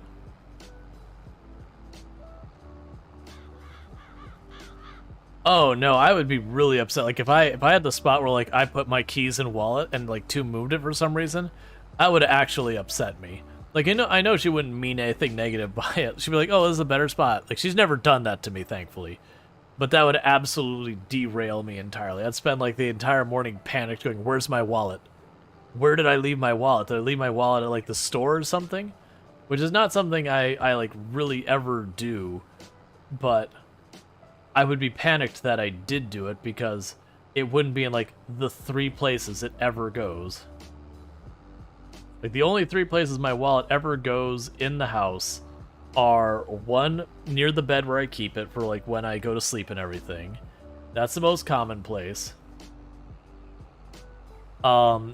Then next after that would be here on my desk for usually after like I go to pay bills or stuff like that. You know, obviously I bring it up here to do that when I have a bill I gotta do, you know, deal with paying like that. Otherwise it's in my pocket. If it's anywhere other than those 3 places, just it needs to not be anywhere but those 3 places. That's the way I'm gonna put it. Is it has to be in those 3 places. Don't let it be anywhere else.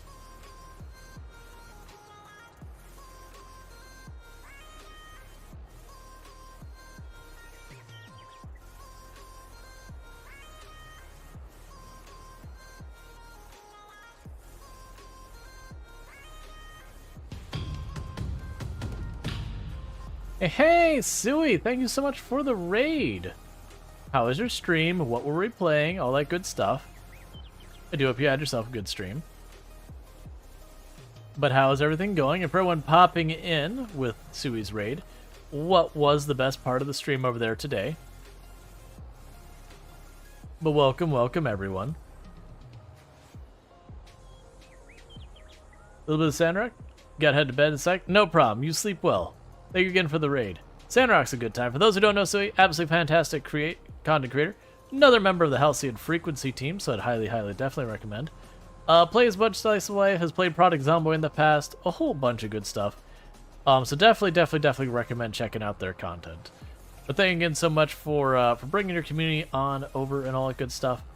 And all that good stuff. For everyone popping in here who's new, I am Rual Storge, do play a variety of games. And right now we're playing some Farm Sim. Here, look at those look like peeled bananas. Oh, these? Yeah, they're straw bales. So not hay, straw.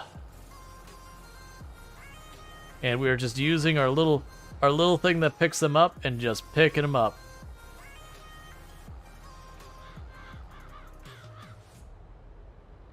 No, they're nanners.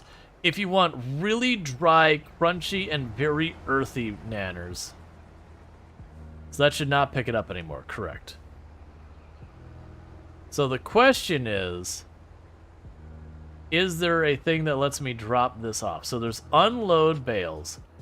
If I hit this, I'm assuming the way this would work, the way I would assume this works, there's probably a hydraulic that just shoves them off the back. That would be my guess. I think we just sell them. I was gonna try and save them till the better price. But I think we just take our entire big trailer, I guess, full of them, and just sell them. Thank you for the follow. Welcome to the stream. So we're gonna go sell our big old pile of straw.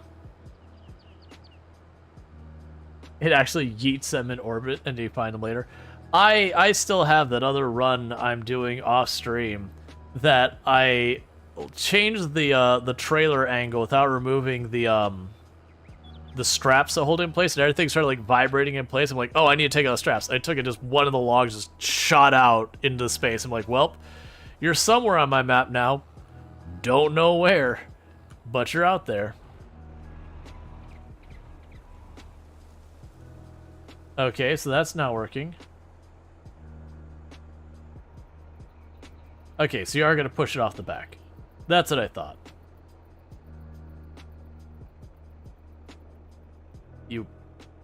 You're unloading, right?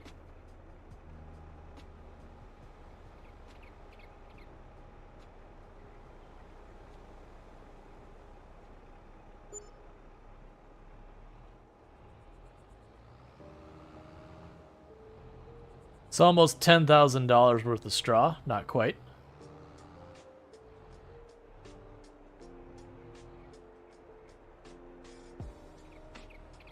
All right.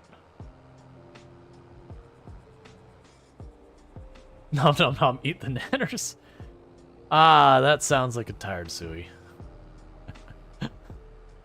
Yep, I was just thinking, it's like, that's the type of stuff you say when you're tired. But yeah.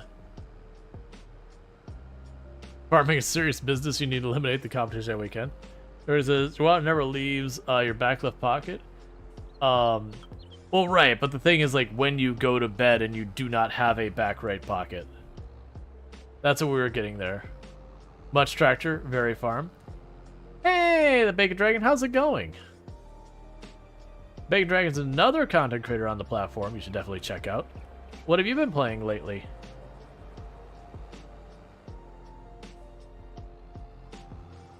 Is it your filter exists more when you're drunk than when you're tired? There is a whole thing about, you know, the whole driving tired is like so much more like, you know, more dangerous than driving drunk kind of nonsense. Like it's true. Like I'm not saying nonsense as in it's BS or whatever. It's just a whole thing. Going alright, Minecraft. And not streaming because of bad streamer these days. Ah, gotcha. I mean, it's more about having fun. But, fair enough. Should never feel like you gotta force it. Could you, Sam, imagine someone just off for a casual walk in the woods singing, I love being alive, I love being alive, and then an orbital log just takes them out? Yeah, and that was, when that happened, that was for the YouTube videos I've been working on for Farm Sim, which is a different Survivor Man challenge run we've got. Like, same general rules, different map, like, different strategy and everything. But, with that log launching into orbit, like, it didn't make the final cut for the episode, but I was like, I need someone to remember this exact moment when I'm driving half across the map and go, where the heck did this log come from? Because this is where that log came from. You'd rather not drive Dragos as opposed to driving drunk? I mean, definitely don't drink and drive. But the point is, if you're like super duper sleepy, you know, it's no better than drinking and driving. Obviously, there's limits to that statement and all that. There's quantifications. But the point is, driving tired, it's bad. But yeah, so everyone popping in, I am doing what's known as the Survivor Man Challenge. When we started this run, I started with that burnt out bus over there where we sleep. That's our home. There's the little 1984 pickup truck over there, and a chainsaw. And that was all we had to our name. And $0, like literally broke. And we have been building all of this up from that. Nowadays, I actually have a lot of good stuff going on, but we are still slowly building. But we have moved up to, I've got this granary, we've got our bakery where we make bread. So we make our bread by making our bread. We've got 2 little greenhouses over there. We got a whole bunch of sheep. That's actually what it should be showing off. Nope, that was the one I wanted. So we got our happy little sheeps over here, doing happy little sheep thing. You said it, sheep. They actually need water. They're not out of water, but they're getting to the point they're getting a wee bit peckish. They want a little sippy sip of some water, because apparently I can't get them a higher capacity thing for putting water into it. All right, where's the sweet? There it was. There. And it took only like 12% water to top it off. Advocate says, you don't advocate for either. Done plenty both, and don't do either anymore. Or say you can crash. You've never crashed a car drunk. The only time you crash a car is falling asleep at the wheel. Oh yeah, no, that's I have a family member who has a split lip from getting in a car accident from being really tired. Like they got in a car accident in their front yard. Like they'd gone for a super long drive and they're like, yes, I made it, and then fell asleep. Because the moment you had that sense, like, I've made it, so that sense of security, don't need to be, like, on my super alertness. The body's like, oh, we don't need to be alert. So every time, like, I'm out super late and she knows it, she's like, don't you dare stay out too late. If you're too tired, you pull off to the side of the road. It's like, I understand. I promise I won't. And I haven't. Like, teenager me, let's not worry about that. I never got into an accident, but there's definitely times where it's like, nah, this is you stay at, like, a friend's house or sleep in your car or something. You need to do that. She would destroy you. She would verbally destroy me. She would definitely give me a very, very strong earful. And I would argue well-deserved.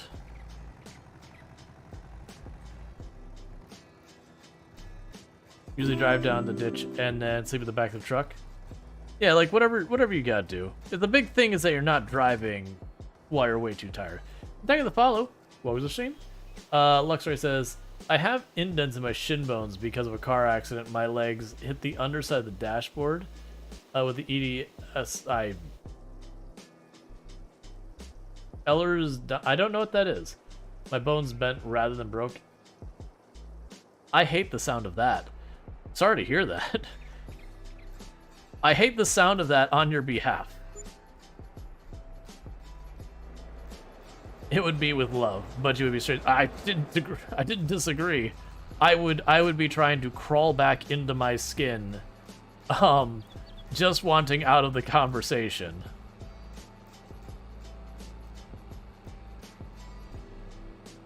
A couple times you woke up to a farmer knocking on your window. You apologized like, if you're tired, you could just pull into the yard.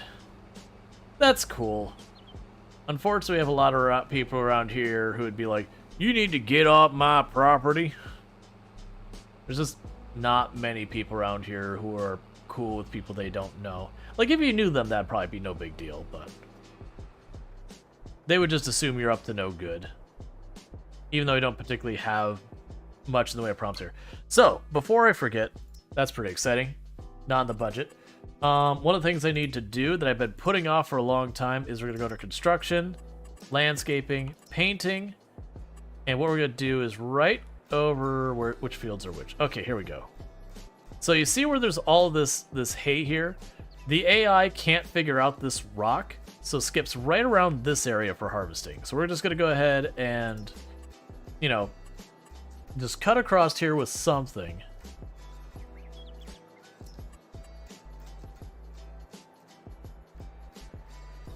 Yeah, that'll about do it.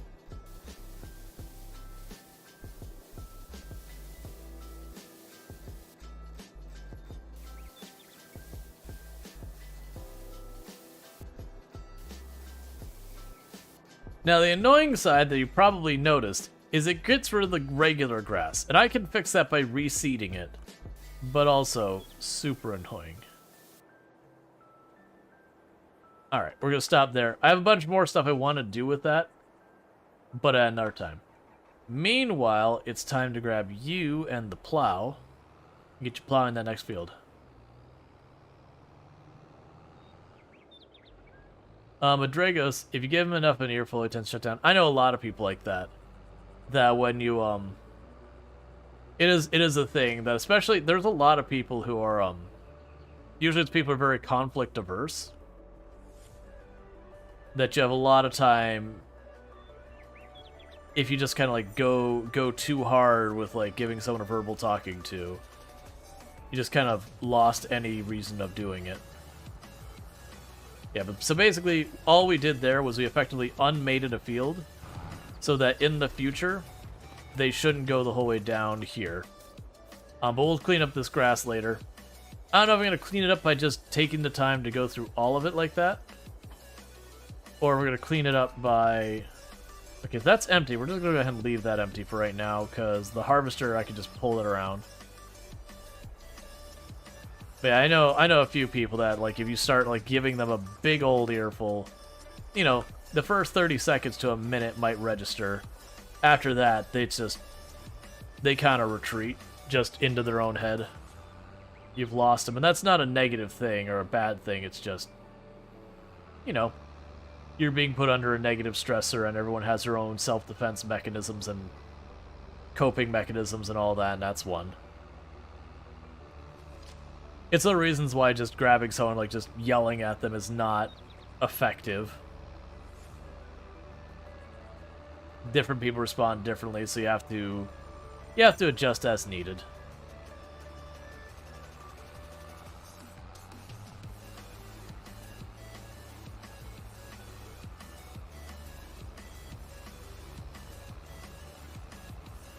Alright, so you're full, so we'll finish this row, and then we'll go grab the harvester, drop off the grain, the wheat, which is a grain, so it's technically still correct, but not specific as I want it to be.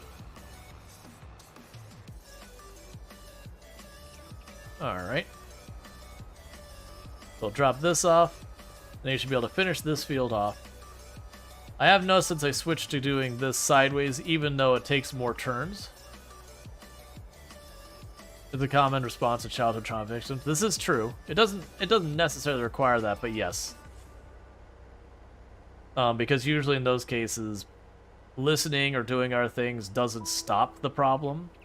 So you try to either compartmentalize it or to, effectively separate. That's actually one of the things that a lot of that leads to. Oh man, I'm gonna blank on the term. Which makes me feel bad because I know a lot of people have it, where you have what used to be known as multiple personality disorder, but that wasn't really an accurate term for it. And they've corrected the terminology to be more in line. Man, I can't remember, but it is one of the things that causes that particular disorder is usually childhood trauma kind of thing that basically you compartmentalize it, so you'll have this will be the one who went through that experience, and you'll effectively have a full second person inside you. That is the one. DID, yes. Dissociative identity disorder, is that right? But yeah, so that's the reason they changed this, because you're basically disassociating with whatever the issue is that's caused it. So you kind of compartmentalize your different personalities, and usually once you kind of open that can of worms, like, that becomes a defense mechanism for you, and they have to, like, work through, like, untangling all that and figuring it out. Which is not a thing that you cure the person or whatever. It's, you kind of learn the different personalities, all that sort of stuff, getting them to be aware of each other, because sometimes they are, sometimes they aren't. And going through all that, it's an interesting stuff that I don't know enough about to go into any real depth. But it is been something that I've been around a number of people who have DID, and kind of hearing their stories and experiences has been very fascinating to me, as well as things that you're like, man, that's gonna be like. There's certain things that you deal with, like, oh, I see you have this trauma. Like, we can point and say that's the trauma, and doesn't mean you can necessarily make it easy to fix, but at least it's really easy to, like, piece together what's going on. Versus with stuff like DID, it's not always that simple.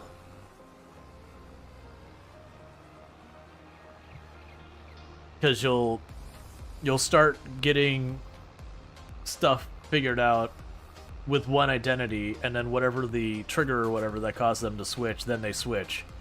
And it's like starting over sometimes. Because some people with DID, the different personalities are aware of each other. The different identities, not personalities. The different identities are aware of each other. Some they're not. Some, it can be within a system that some are and some aren't. Like, this one might be aware of that one, but that one's not aware of the first one, and all that kind of stuff.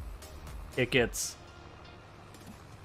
a thing. But that's for people with DID, that's usually once they're starting to get treatment, that's the way they refer to it as a system. But it's effectively multiple identities living in the same person. And like I said, it is usually a thing that they had problems as young children, usually like 2, 3, 4, 5, pretty young, and it was just their coping mechanism that effectively took all the bad parts, put in a little box, and said, we're going to put that over there. I'm this other kid, and here's the other kid who's gone through all that, and it kind of just splits. And this is oversimplifying to the point of inaccurate, but it is an interesting thing from the academic side, well, a really sad thing from, it's a person. Yeah, so you had three identities in there that weren't cognizant, and you'll have some that, like, literally all the identities will be fully aware of each other. And then the idea is whatever identity you're currently facing, that's known as the identity that is fronting.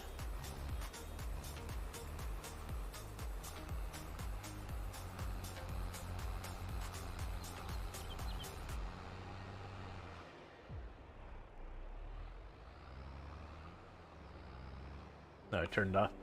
It's kind of funny to hear the word simple in the same sense as DID, because, yeah, there's so many things at DID that sometimes... definitely not. Oh, yeah. Can the identities end up merging? So there are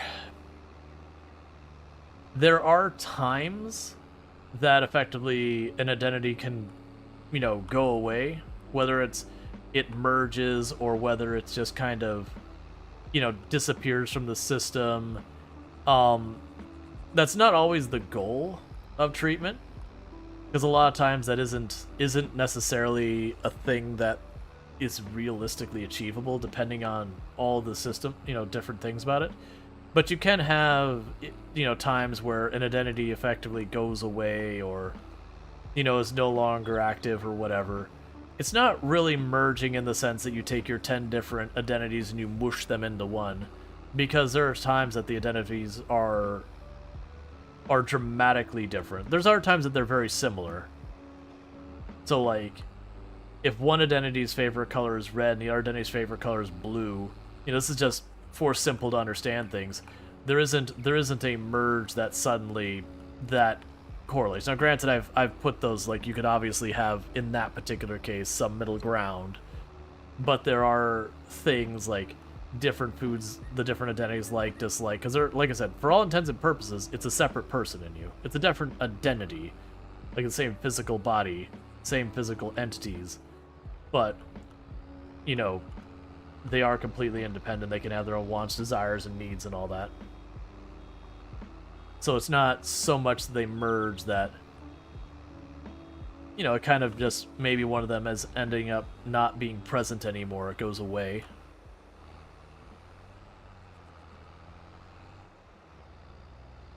But like that side of things I don't know nearly as much about.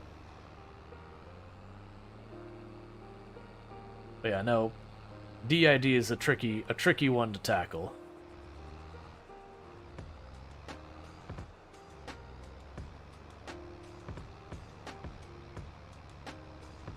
It's also a reasons why it's very difficult when people are trying, you'll have different like games and shows and all that, and they want to present like, they decide, all right, we're gonna have this person in this condition because we want to build awareness to it or whatever.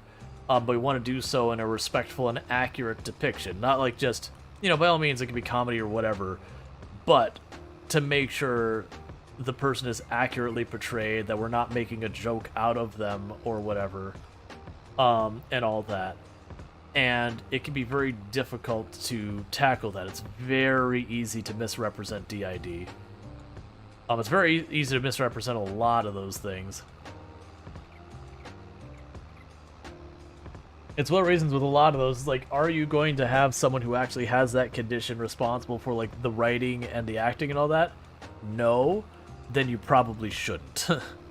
You should probably find someone who is able to, make sure it is accurate. Because the number of times that conditions are represented in media where there's no one involved who is someone who has, personal knowledge, and usually want more than one person anyways. Like, it can be one person that acts, but like, you have your lead writer and you have a couple other people just kind of being part of it, because a lot of these are experienced differently by different people. So you just try and be careful to make sure you're not just making a joke out of, something that can be a very difficult thing for another person.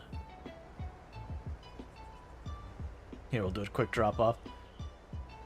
Melmer says, I think the relevance or even meaningfulness of that question is highly dependent on context. Depending on the way disassociated identities are given, people with DID is structured, merging could be a completely absurd concept, and it could almost be a natural part of a weekly daily cycle. Yeah, like that's the whole thing. It's like everyone's system is different. So, usually with treatment, merging isn't the end goal, because for a lot of systems there's not a, like, that's not a thing that is realistic or plausible or even makes sense. Like, it'd be like me and Tomb merging, that you kind of scratch your head and go, what does that even mean? And it's like, well, it doesn't mean anything, because it's just not a thing.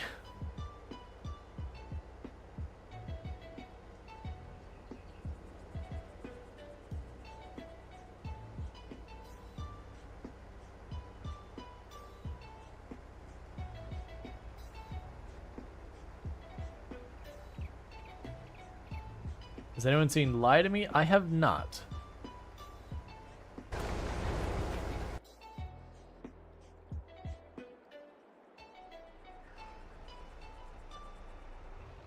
Alright, I still need to load up the flour and do all that. We'll do that in a minute.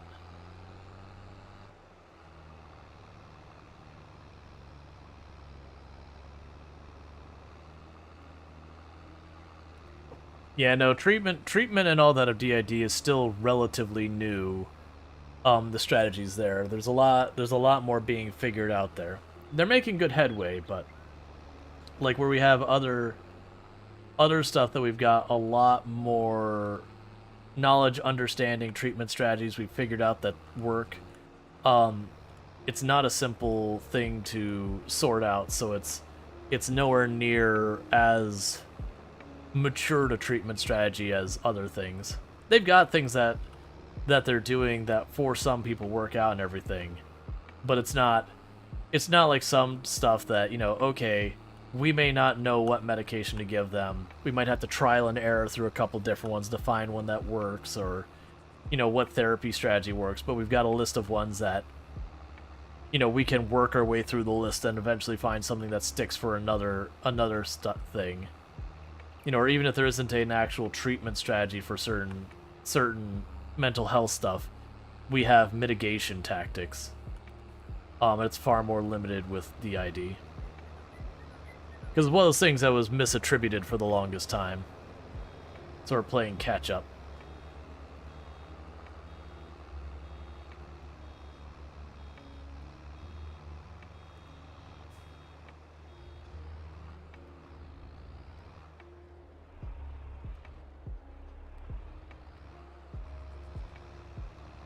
Yeah, it's like there's also things that are so hard in mental health to be definitive. Yeah, mental health can be very tricky.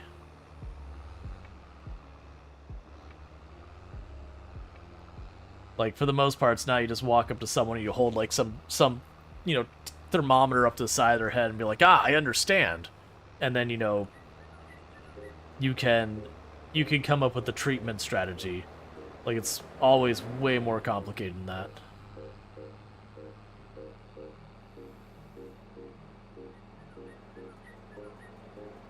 I wish a lot of mental health things worked like they do in video games, like Project Zomboid, where you have, like, literally you have had peak depression, that there is not a higher level of depression you can possibly achieve. You've maximized the amount of depression you go, and you take a pill, and then, like, 2-3 hours later, you're cured. You're not even, like, it helps you take the edge off, which is what most antidepressants do, is they just kind of help you get the edge off, and you still have it. But, you know, it's enough to hopefully let you function or whatever. But just Project Zomboid, you just pop the pill, 2-3 in-game hours later, it's like, magically your depression's gone. You are peak happiness now. And it doesn't wear off and you go back. It's cured. It's like, oh my god, if only.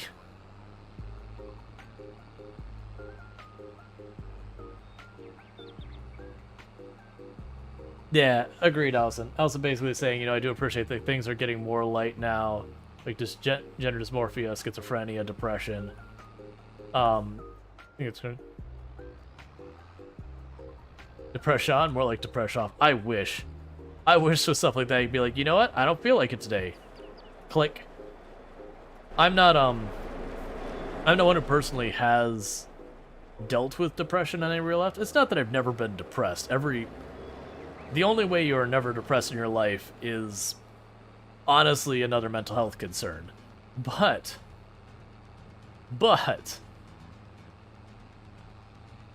you know, there's definitely people who deal with depression versus people who are occasionally depressed. But yeah, no, if there was just, you have this problem, here's your pill, and it's just solved, that's amazing. There's lots of stuff that has medication to treat stuff. But most of the time, it's mitigation strategy or stuff along those lines. It doesn't fix it. It takes it from something that I cannot get a handle on to something I can get a handle on, or hopefully can get a handle on.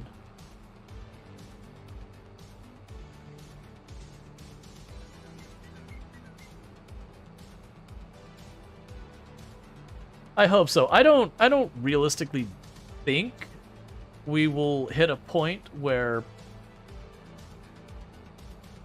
you know, you pop one pill and your life is fixed. I don't think that's realistic, because I think that's part of why mental health is so much more challenging.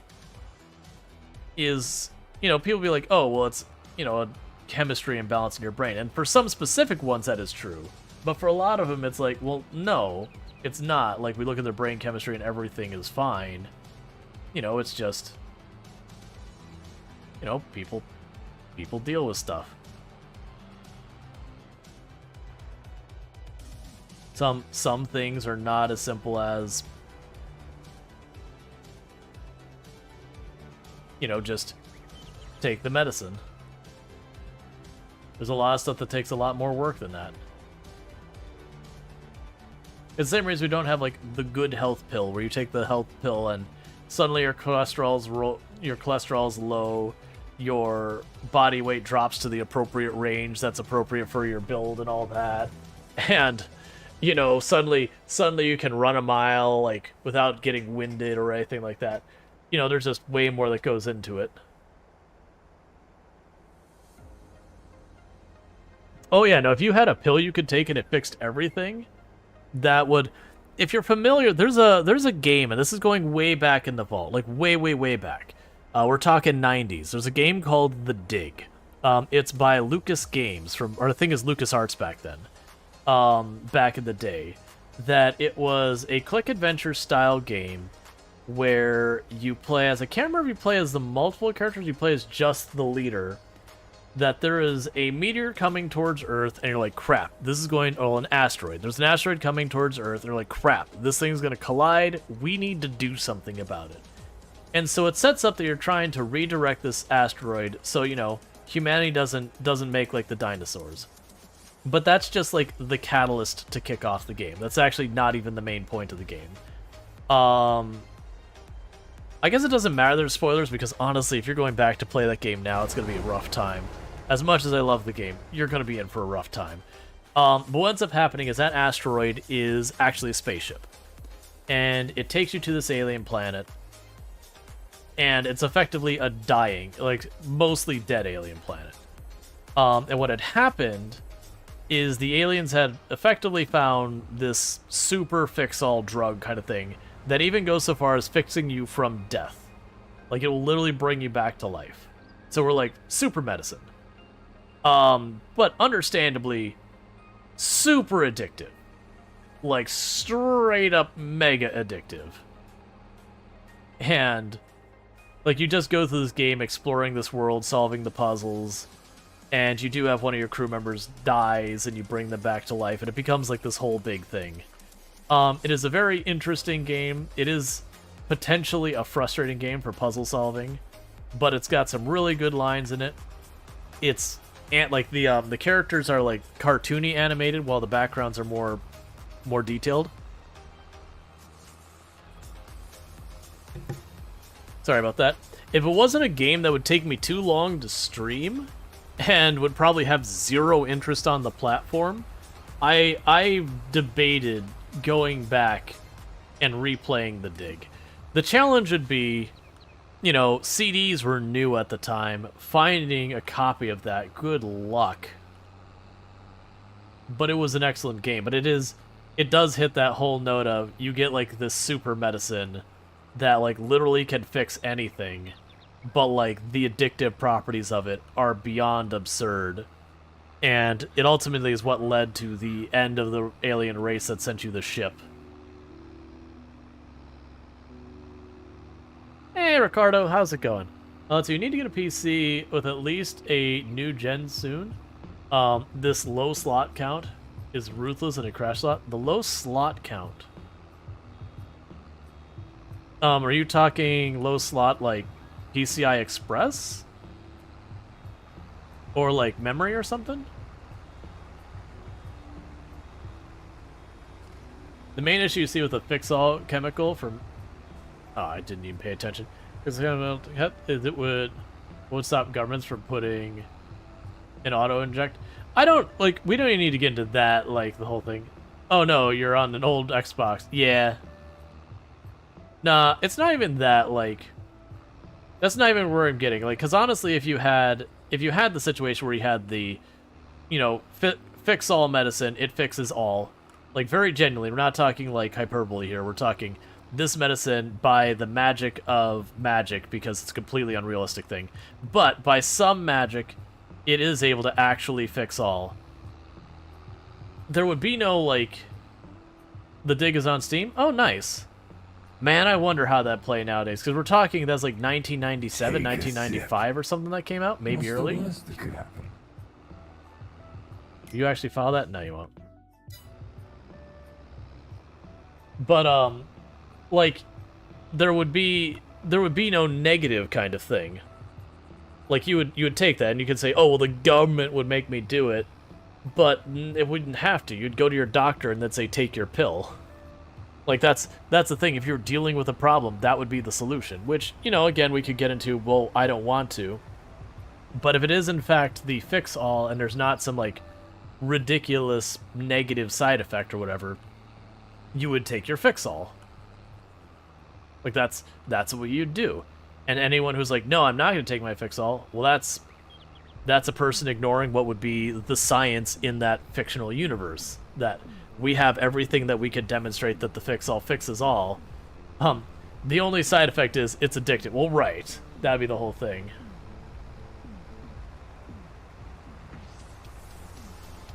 But I think you can pay for the content on Steam, and they use the files with Scum VM. Would make sense. Well, yeah, no, that's the thing. It's like, you know, the government inject you. I'm like, but why? Like, that wouldn't even be necessary. Like, there's a lot of people who like to think, oh, the government's gonna make me take the vaccines. Well, yeah, but it's not because they're trying to, like, put microchips or whatever nonsense in you. Like, it's because there's a health crisis and some really ridiculous people come with some really ridiculous stuff. I'm not saying all vaccines are perfect, and there's definitely people who have health concerns that they have to worry about vaccination and yada yada yada. But, like, the pushback that happens is incredibly frustrating. Basically, by the magic of Grayskull, I get what that comes from. I don't get where that makes sense in this. You have a social security number. They know you exist. They can find you if you want. No attracting. It's more about could lead to powerful get away with sort of thing. I mean, they don't need to inject you with stuff, though. Like, the economy is effectively controlled by stuff already. That's half of the problem with conspiracy theories, is that it's irrelevant. They can go, oh, we could have this horrible conspiracy. It's like, but they don't need to. There's an easier way. It's like, everyone's like, well, no, it's not the government. It's the aliens that control the government. But it's okay, because the government actually controls the aliens. It's like, or hear me out, it's not that complicated.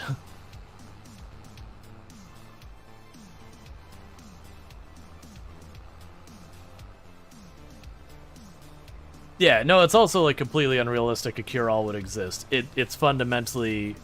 There's a lot of problems, and a big part of that is because almost all your health conditions are entirely different things.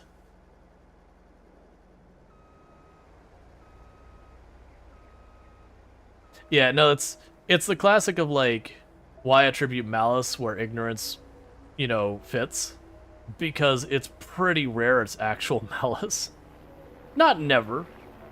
But usually it's people just not thinking about the consequences, or frankly caring. That's another problem. You can have it for free, why wouldn't you take the mythic? Well, that's my thing. In a universe where cure-all exists, why would you not take your cure-all? You have a cold, take your cure-all. Oh, I want to suffer, I want to feel? I mean, alright, man. If you really want to, I'm gonna take my cure-all. Like, there's no like... Literally, you're just helping maybe make a cure-all immune virus by not taking your cure-all.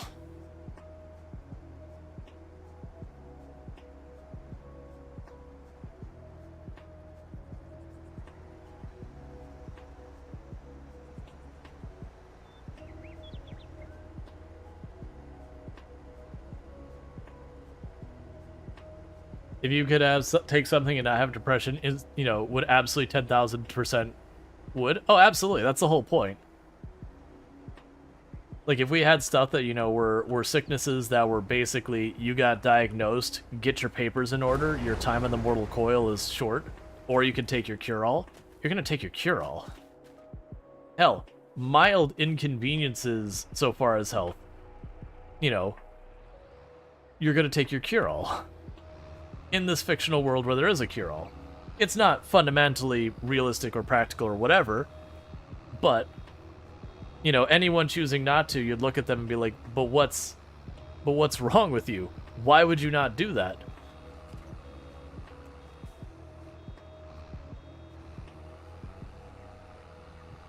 Having somewhat immune to a cure makes said cure-all not cure-all by principle. This is true.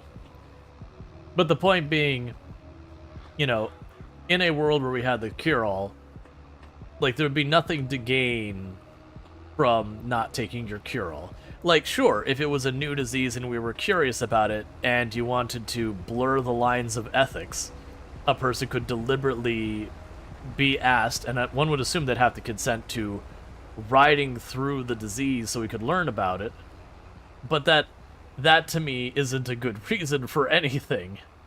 And very much, if you didn't tell them, that would actually violate a number of rules when it comes to how we do our science. Like, those types of studies, we throw out the data nowadays to discourage people from doing that kind of stuff. Because it's super duper inhumane. It used to be done, but nowadays if you do it, they'll straight up be like, yep, you know what? You've lost your funding. Also, your studies, like, well, we'll have the data, certainly, but it's going to be viewed as very clearly suspect. You should not trust it or anything, because obviously this person was willing to bend the rules in all lines. Why would they not bend the rules in their lines in the results? Yeah, I was just trying to shove it out of the way, but yeah, we were climbing up on it instead.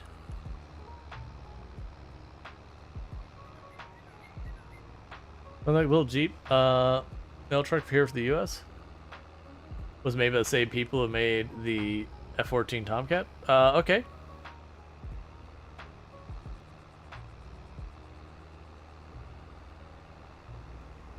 Are you in range of the current?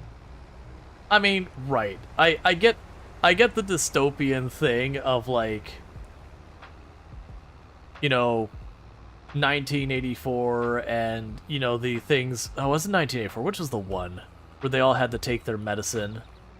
No, maybe that was 19... Yeah, I think that was 1984. There's been, like, 2 or 3 things that retold the story in a different way. That you had to take your daily medicine or whatever, weekly medicine or whatever. And it just, it made you not question things. Like, yeah, there's a conspiracy side of it and all that, which is part of the reason people would resist it and whatever. But in this fictional universe, you'd look at that person and be like, you're just being absurd. And they'd be like, nah, man, I read that in 1984. It's like, yeah, that's fiction.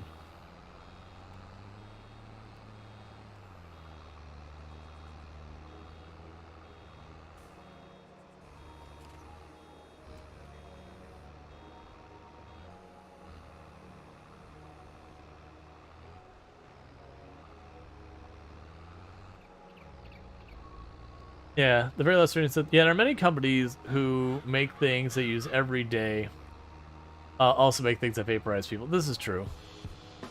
That was Divergent. I don't know what you're saying here. That many things happened in 1984. I'm surprised the 90s babies exist. 1984 is certainly a read.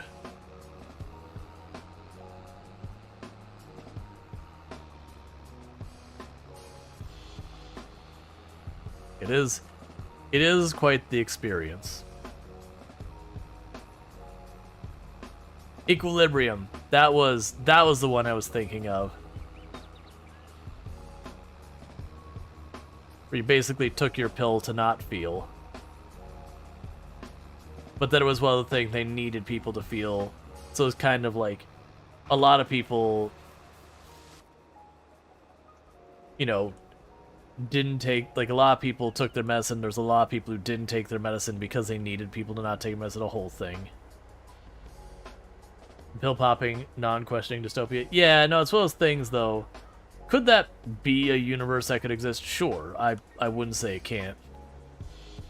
But like people will assume that is like you make a vaccine and people assume that's what's happening. It's like, oh god, vaccine. Clearly this 1984 is like, or hear me out.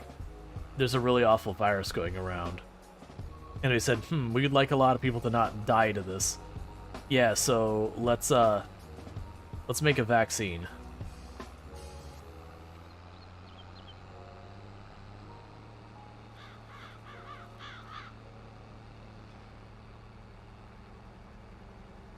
Yeah, no, We Happy Few is like the happy pill. So it wasn't you don't feel, it just gives you happiness so that you don't see the reality of how crap the world is. And don't get me wrong, I do see the whole kind of stuff like that. Yeah, no, it's not giving me... Alright, we have to actually... It's not letting me actually kick it out. I actually don't care, though. It's not that big a deal. It'll get filled in the future. But, like, realistically, when you're talking a grand population kind of thing, you're not going to reasonably keep everyone dosed enough to do those kind of, conspiracy kind of situation. People are going to very regularly miss their dosages. There's going to be times where not everyone, like, logistically gets their dosages and all that. And there's no way you're going to keep that kind of thing on the down low.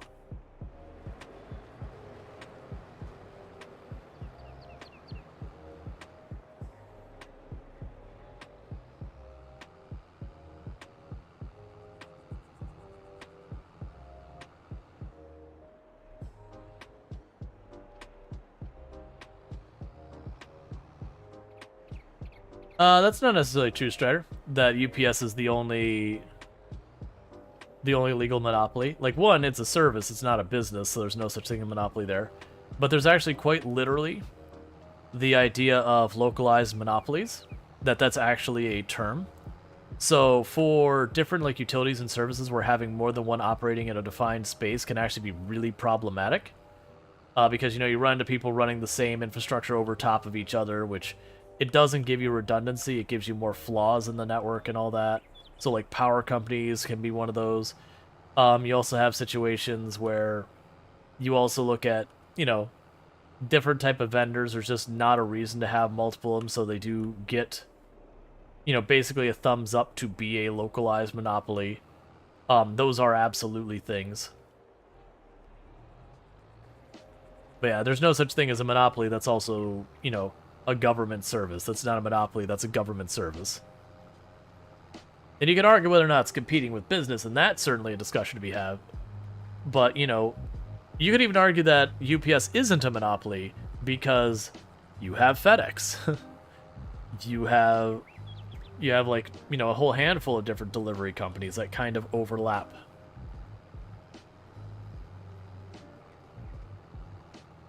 And you could say, well, they're the only ones allowed to deliver mail, but I can still take, like, an envelope, take it to FedEx and have them deliver on my behalf. It's different rates, and they don't use stamps, and they use a whole bunch of other stuff, but the service they're offering is the same.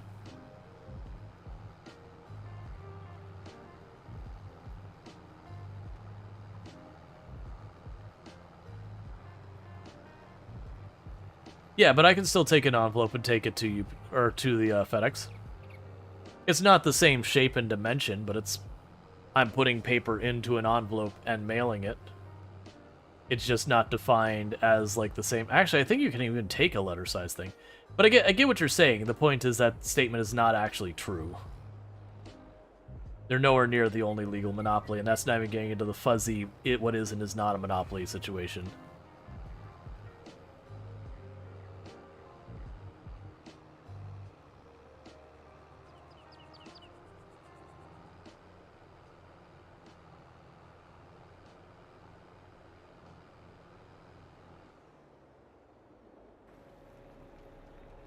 Like, when you go to your local area, you've got your designated power company. If you want to go to a competitor, tough.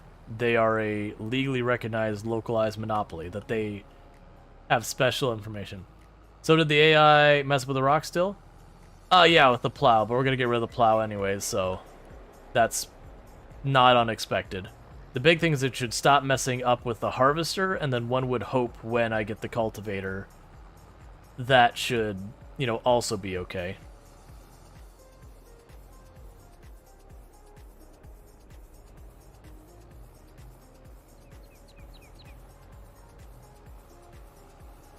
Did you make the field smaller? Yeah, that little strip where you see no like the bushy grass, or you see like the green ground, that's how much we shortened it by.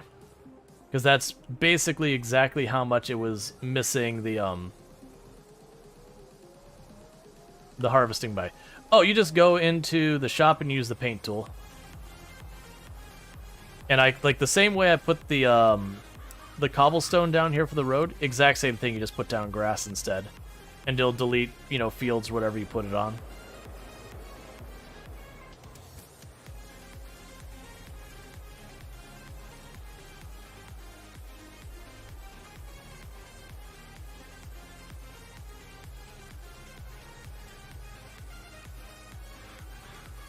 All right.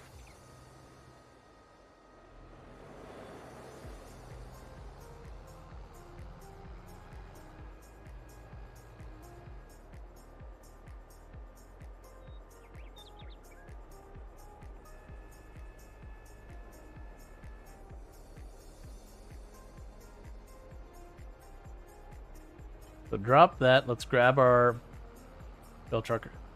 For important documents, it is true, but I'm exclusively using UPS, FedEx, or Postal Inspect, or the FedEx Postal Inspectors will shut it down. I mean, I literally could deliver everything I want from FedEx. Like, there's no law saying I must use the post office for anything I want to send. Like, don't get me wrong, the post office definitely offers a service. That's true. And that, generally speaking, you're best served using the post office because, you know, it is a very profitable tax dollar paid service. And whatnot. Yeah, and they're not allowed to use the mailboxes, but that's a different thing. The point is the service exists. It just, you know, U.S. Postal Service, the only one allowed to use the box itself. And to be fair, that's not entirely 100% true when you get to like drop boxes and all that, where you have like your little mailbox, and you got your larger mailbox, and a lot of stuff like FedEx can go through those larger mailboxes. But the point being is more the service that is provided, not the means of which is provided. But there can be restrictions. Yeah, I mean, there are legal documents that say this must be sent using, you know, first class mail, you know, by the third day or whatever that goes through the U.S. Postal Service. Sure. I would still say the statement that was made was that they are the only legal monopoly. I'm like, well, that's fundamentally a false statement. That is what I was saying, is that fundamentally they are not, absolutely without question, not the only legal monopoly. Yeah, the entire concept of localized monopolies that are literally written in saying, we have garnered this company may operate a local monopoly because having a second company operating in the same space would be actively harmful. And it doesn't even have to be like that extreme either. But it's usually stuff like water services, power, like a lot of your utilities will fall under that. The UPS and USPS are two different things. You are correct. The point is, the statement I responded to initially is it is not the only monopoly. That is a factually incorrect statement.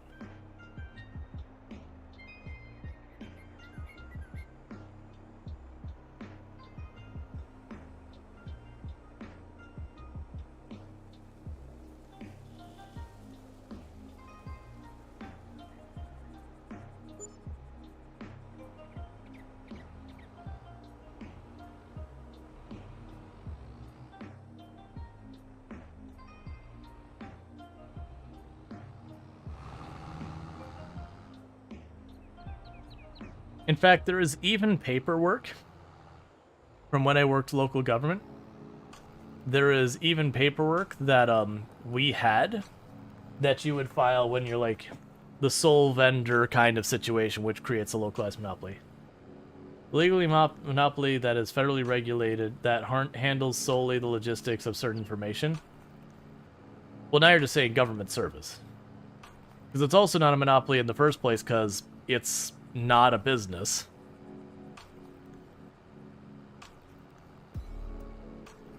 Like, you're trying to redefine what we're calling monopoly here, and you're inching it back and inching it back.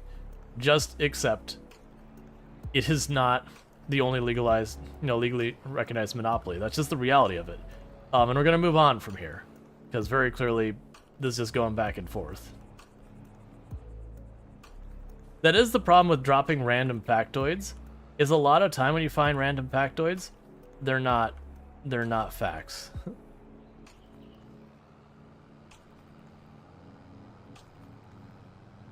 They're more potentially thought-provoking kind of things, if that.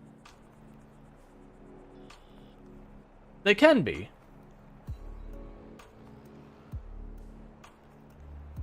But yeah, now we're just moving the goalpost at this point, so we're just going to move on the conversation.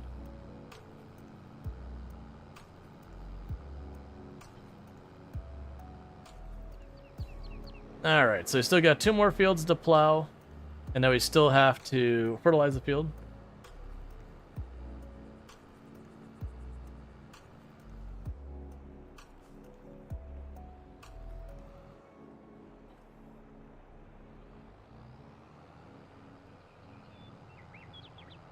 Good choice.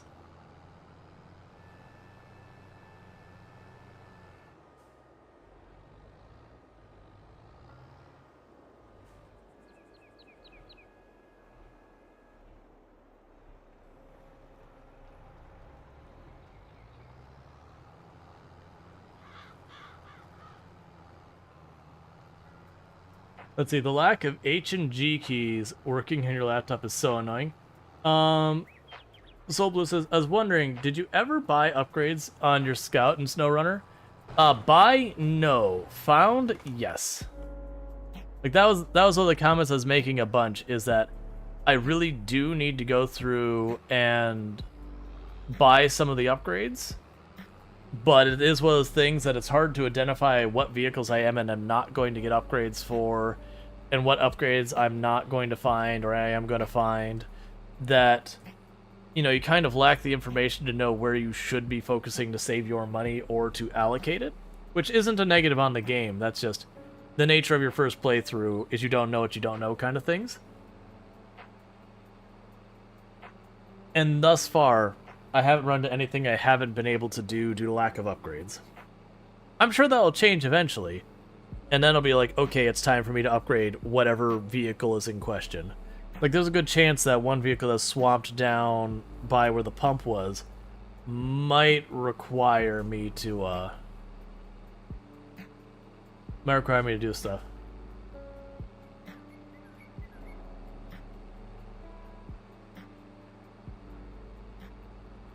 You sell, always resell them, basically, even if you sell, always resell them.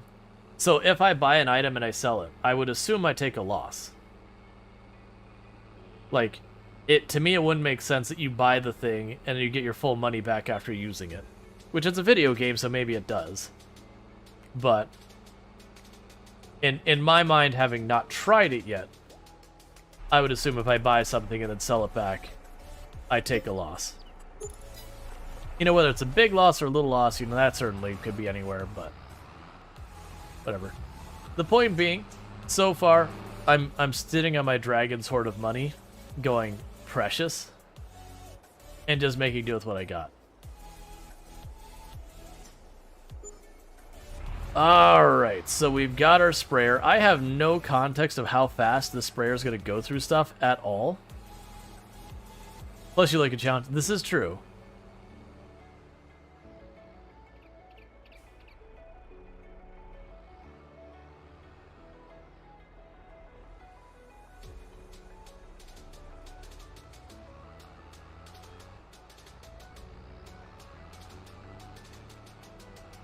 So this might financially ruin us here.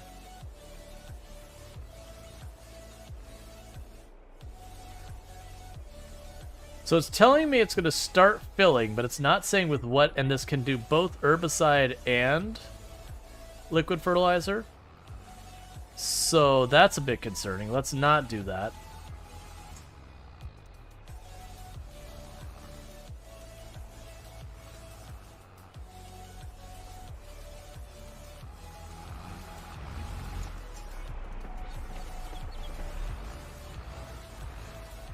That's for solids. It still told me I could fill up on it. No, it's not just for solids. That's incorrect information. I filled up with water on that plenty of times before. I filled up with water on that tons of times before. Yeah, no, it does both solids and liquids. 100%, no question about it. On one of the runs is messing with off stream. That's actually literally where I was getting my water from. Okay, so let's go here. Pallets, liquid fertilizer.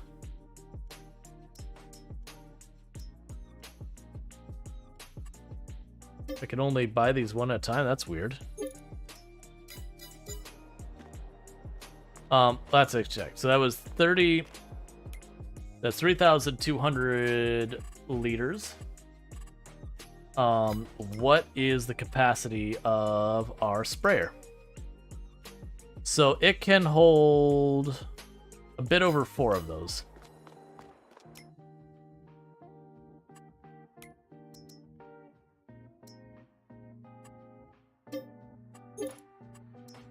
No, that's not true. It's 2,000. It can hold a bit over 5 of those.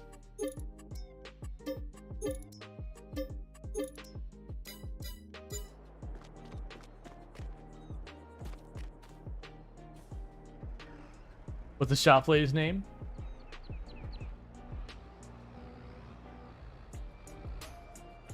Yeah, no, that's the thing. It did prompt me to fill it.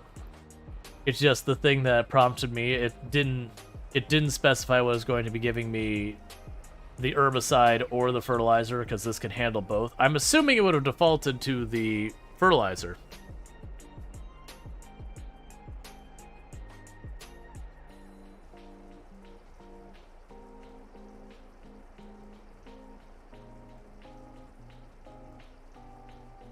Change width.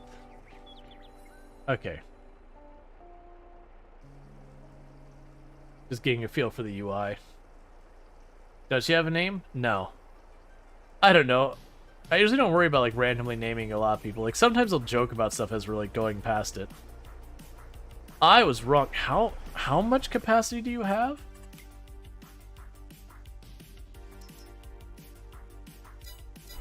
It's almost 7 it can handle.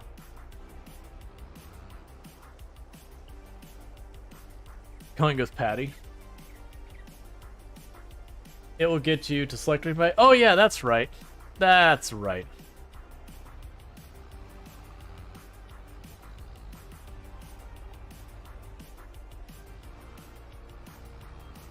For the record, this tractor is nowhere near adequate to move this.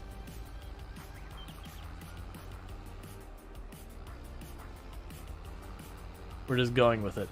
So now, this should be full enough. Shouldn't have to worry.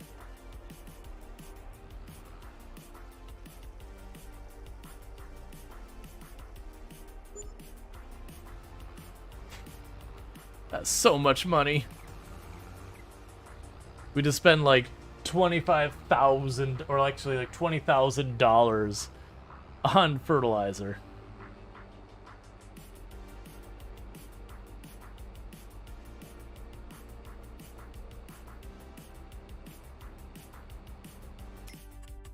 Okay, so let's check real fast.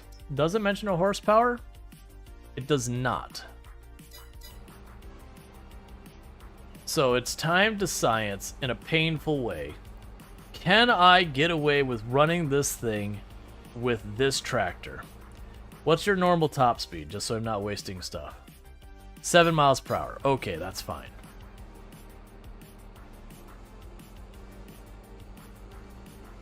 Alright. Rip your mountain of money. Well, to be fair, I already spent half it on the Bale thing.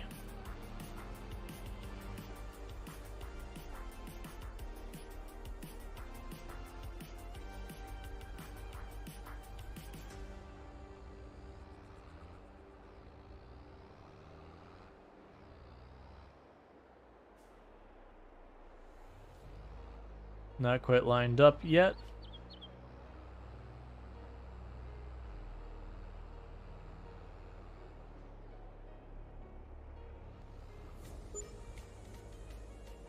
All right.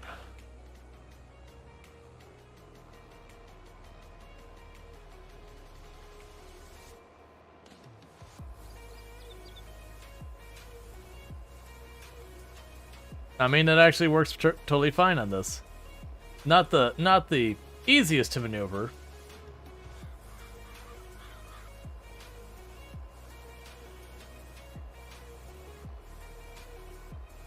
But we are going at the speed that it says it'll go. So the good news is that does not seem to go through fertilizer very quickly.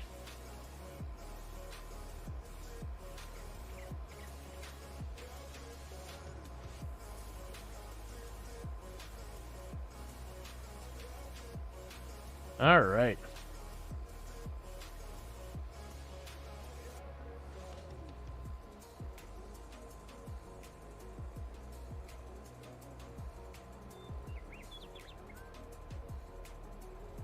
So let's see if I hand this to the AI, is it smart enough to reduce the width when it does its next pass? Thank you for the follow. Welcome to the stream. Because that'd be good to know, because if it does reduce it to the next pass, then I could just sit there and with stuff like the AI, I can be like, take it, you know, it'll adjust its width and do all that. If not, then I'll probably have to take over, which granted isn't a big deal. It's just like one pass here real fast.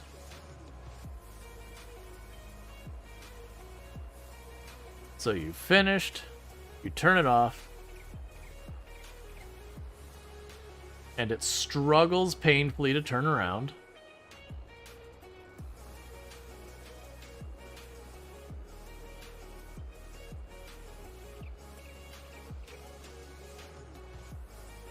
Is that going to be exactly the right size? Okay, come on. It's not exactly the right size, but it's close enough. I'm not going to try and clean up the other edge.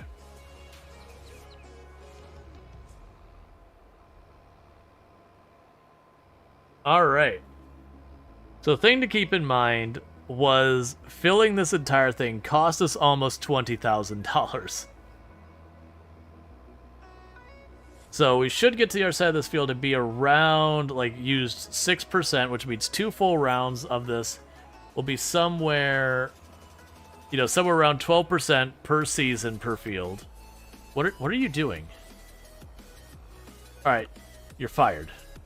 That's what you're doing, is you're fired.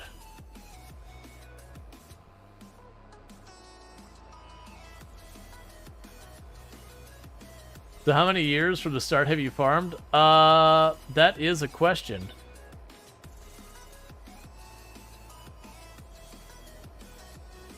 We have been farming 15 years.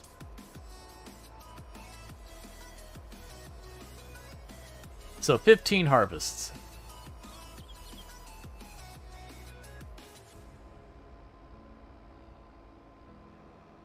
But yeah, so we're using somewhere to like do the entire field. It'll be somewhere in the area of like 12%. So 12%, we'll just round up to 70% or 10%. So it's about 2,000 to fertilize the field.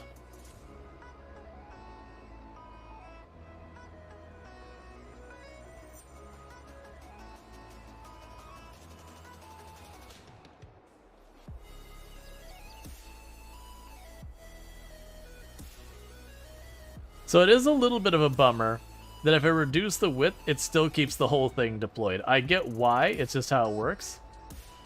But that is a little bit of a bummer. Okay, so it's going to be a little bit wider than this. That should actually be pretty close to the right. Oh, that's not my one. Because unlike the other one, this is actually adjustable.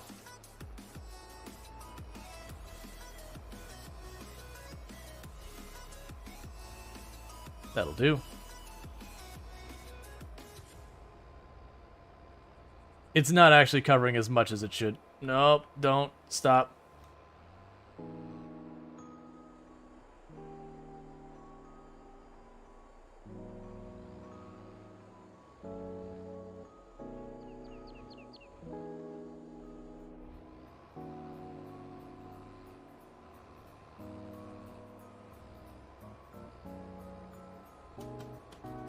All right.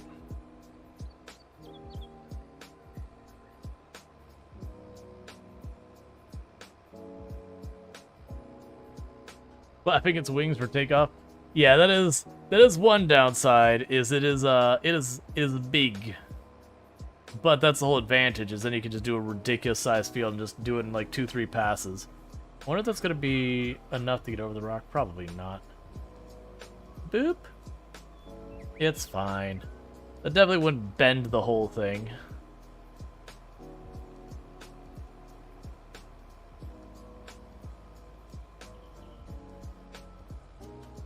And you're still plowing. Greetings from South Africa. Well, greetings here from Central Florida. Alright, yeah, so that's still doing its best over there. It's gonna almost bottom out on that hill.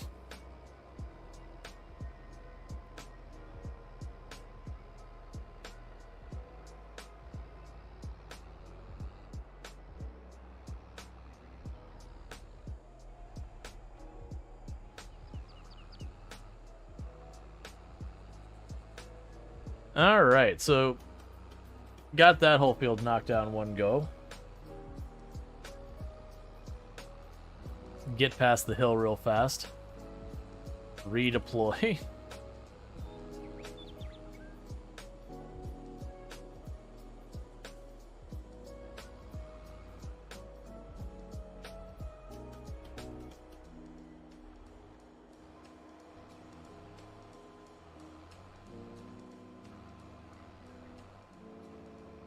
All right.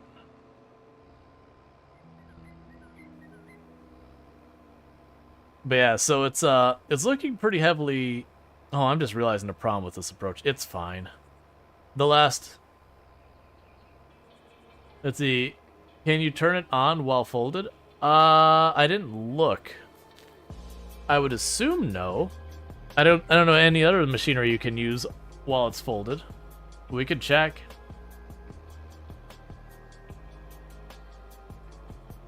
Yeah, so then the hope is, after we have this year's harvest, since I'm not having to dip in on any of it, we're getting the full value. Now, what will most likely happen is we'll get our 120, 140,000 or whatever it is. And that'll bounce us up to like 160 something thousand. That'll be more than enough to get our cultivator, and we'll probably still have like 60-ish thousand left over, maybe 50, 60,000 left over. And that'll get us our equipment so that we can get through all the process at a relatively good speed. So from there, more than likely I will buy an extra tile. You have just one tiny width working folded, that'd be nice. Yeah, no, I agree. I haven't seen any that I've been able to do so. Like, and I can't like half fold it or whatever that I've been able to see. Which makes sense, and it wouldn't work that way.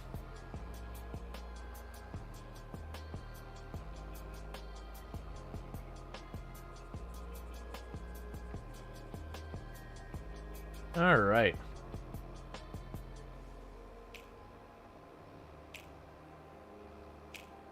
So I'm curious if when we get to the next spot, it'll just be like, I'm done, because we won't be able to get the sprayer past the granary. So that is actually a pain point we'll have to deal with. That may be what it is in the future I handle this. Instead of doing the full width here, I do it like half width or whatever. To like, you know, basically do the outsides and then we go through the middle. What are you doing? Alright, so don't trust the AI with the sprayer. That's a lesson. The AI has no idea how to deal with the sprayer.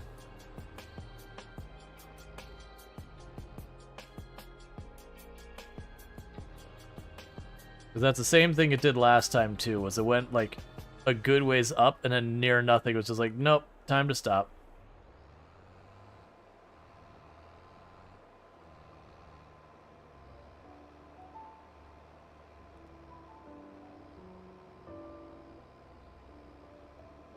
Okay.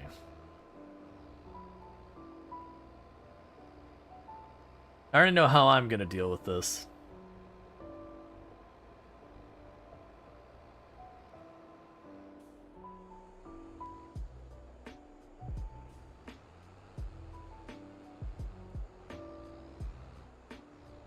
Just basically, I'm going to use this area to turn around. And then after we're past the granary, I'm going to branch it back out. Yeah, that's as afraid. I was testing to see if I did the plow the other way if it'd work better. It did not. It's terrible. The AI over there is just straight up messing up.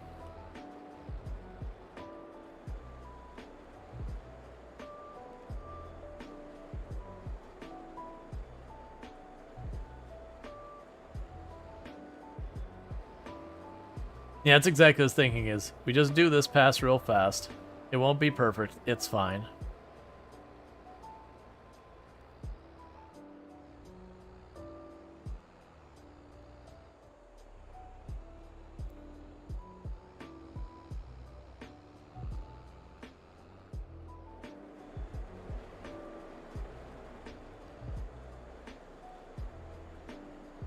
$18 meters, maybe?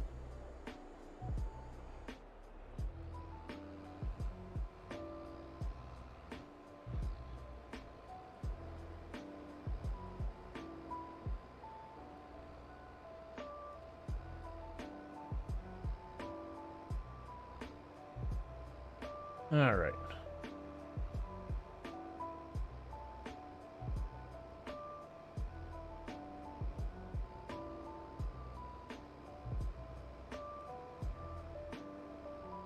Yeah, that shouldn't be too bad. The downside is it does mean we have to fill up regularly. Because not going through it super fast. But since I have to do 2 passes with these, we're talking 20% usage so far.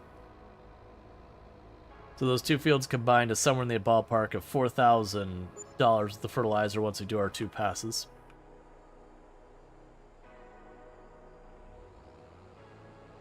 All right.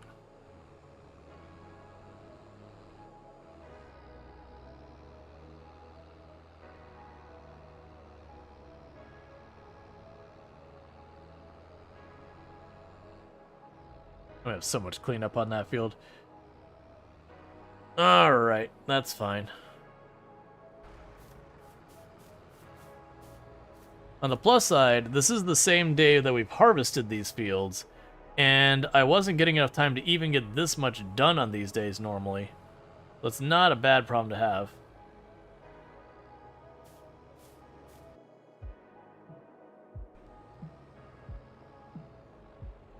Yeah, no, so the problem is it's trying to avoid plowing the other field that we've already got back there. And that's the reason why the AI is doing all this weird stuff now. Is it recognizes this is another field, it's like, oh, I don't want to mess that field up. So it's skipping a bunch of stuff. That was my concern, but well, I don't know what you're doing now. You know what, get out of here.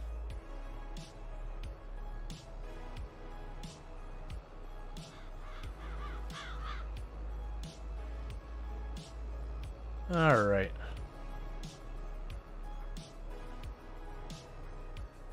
I hit the wrong button. I wanted to activate it, not just go blasting. I don't think it's plowing backwards. I think it was going to go over here and it was going to back the entire way up and then go forward. Like I said, it's trying to avoid, like you saw where I kind of sniped at the end there. It's trying to avoid that. But yeah, like I said, this little field I'm doing right now is the field I do intend on getting rid of, ultimately. Just straight up gone.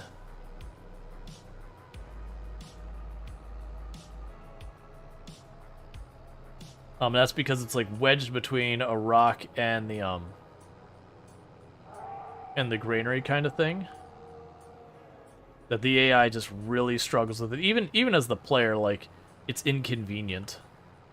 But it was just, you know, this is one of our first tiles. We had that tile over here, then this tile. So I had very limited space to work with, so I was going to use any space that I could reasonably put a field that wasn't too terrible.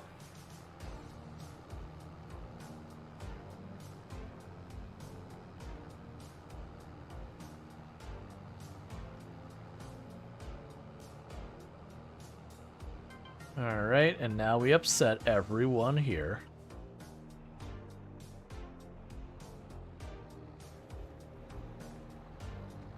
As you have one stripe going the opposite direction, because that's what it's going to take to clean this up.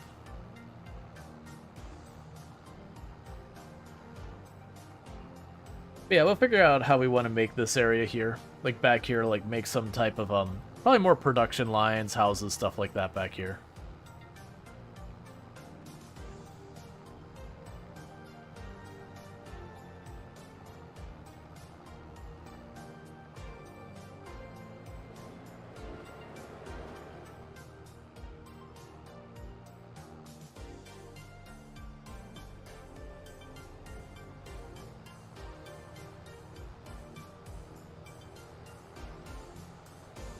Alright, so that'll be this field plowed. I just gotta send it over to the next one. The good news is, like, we're gonna have everything lined up so when it comes time to, like, we'll normally have, like, another month that I'd be still working on all this. Literally, I'll just do my next pass in fertilizing after we seed it, and I won't have anything else to worry about. Let's go down to this end, we'll start over here. You don't have stuff in you, do you? You do. I have more product to drop in the granary.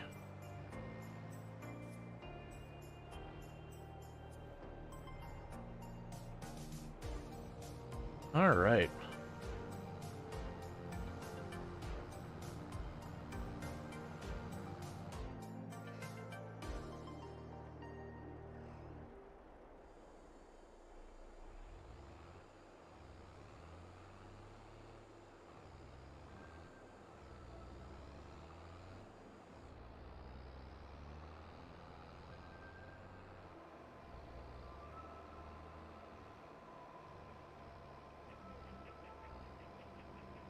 And we'll get our first pass of fertilizer here.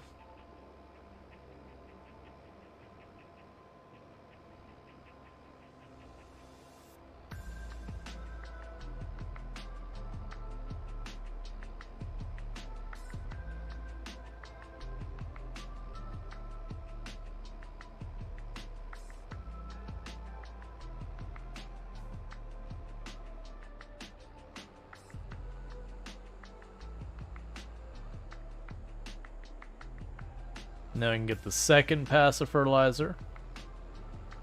Not the second pass, first pass to the other side. And then while we're waiting for that to plow, and go track down the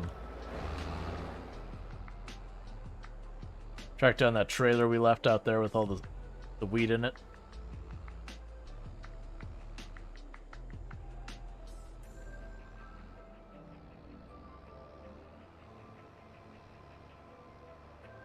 Yeah, it's not perfect. It's fine. We'll have to adjust some of the stuff and figure it out.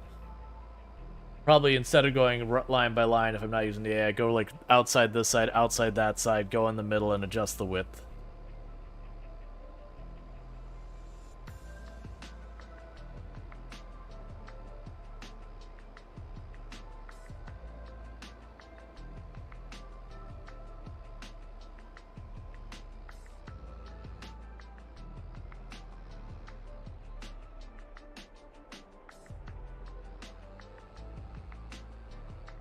All right.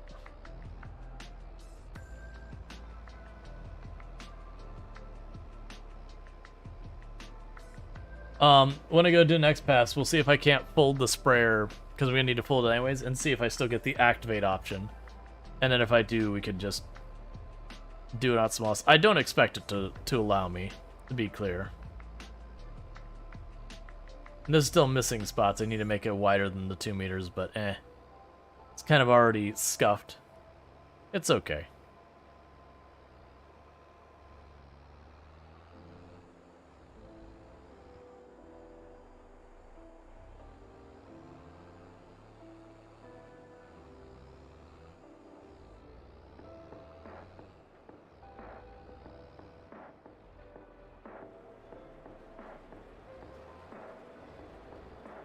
Okay, so I do have to unfold it.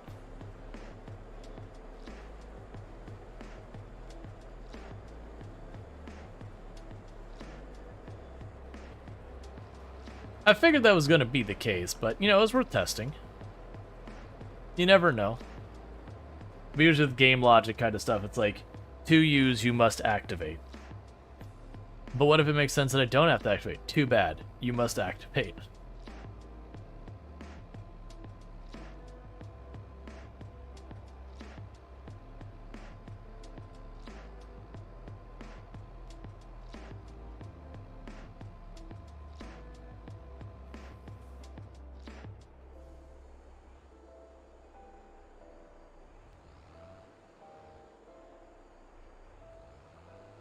Alright, so get you over here.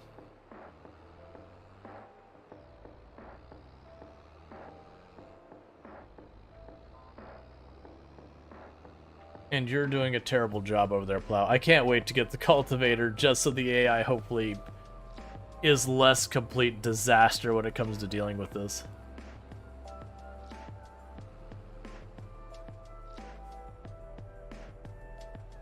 Because the AI operating the plow is not really the best. It definitely still saves me a whole bunch of time, but it really struggles with it.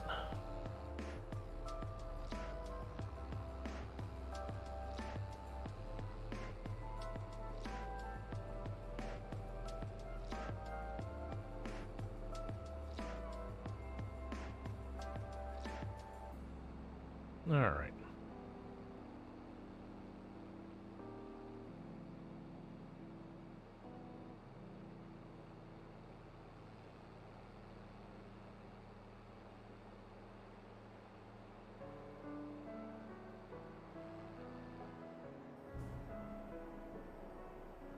All right. So it might be a good chance that tomorrow when we start stream, we'll probably start with that RimWorld colony, and we'll see what we do for the second half. Thank you for the follow. Welcome to stream. And we're not really at the point of ending yet. We still have like another hour and a half.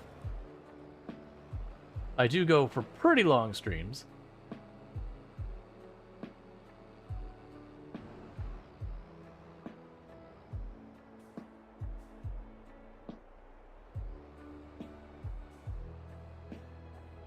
All right, and go ahead and grab the flour over here.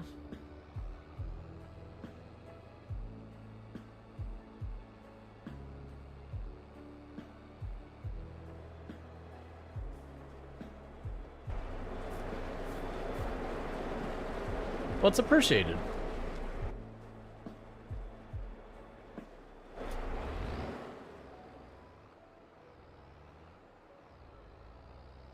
Yeah, and that's a thing. Like, it happens. There's a reason why I have like in the Rual bot going like, don't forget to follow.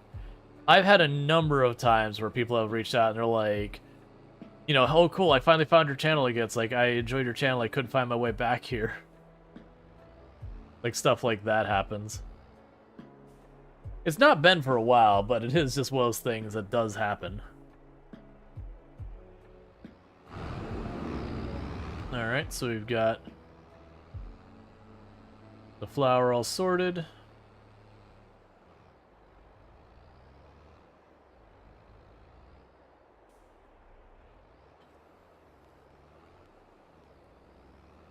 Okay. How are we doing so far as time in game? We don't have to even plant the... You don't even plant the wheat for another 2 in-game days, so let's not even worry about stressing out about this. We're gonna go ahead and take where the plow is going. We're just gonna stop them and move on to the other stuff. So you can go ahead and call it a night. And it'll pop right in over here.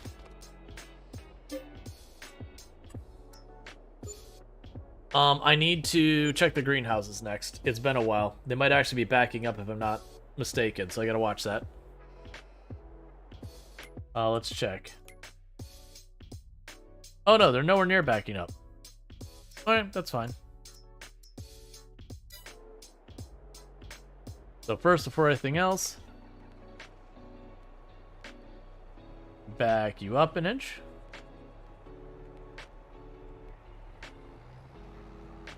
Get back to work. Is it when we harvest our sorghum? It is harvest sorghum day. So let's get you patched up and get you to the sorghum field.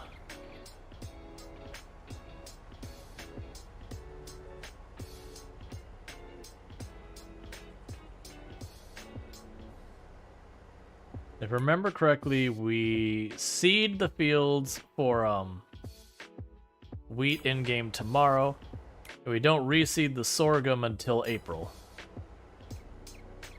So we're doing really well with all of it.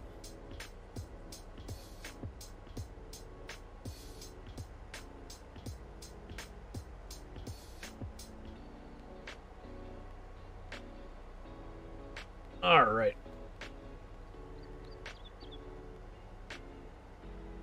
But yeah, now we're making real solid money per harvest this year. Or these years now. We're making over 100,000 each time. I just keep spending it on more and more equipment that we've been meaning to catch up forever. But yeah, I think it's cultivators next. After the cultivator, I think we get another tile of land. After the next tile of land, I think that's to the point when we start looking at potentially replacing our harvester and or our tractor.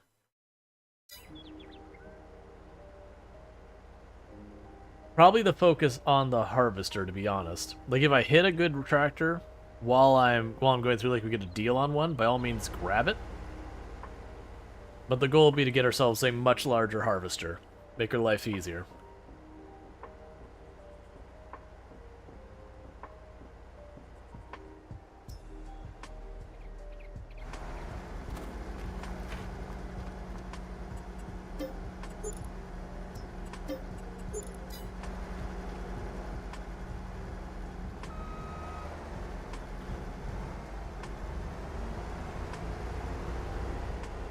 And top off the gas.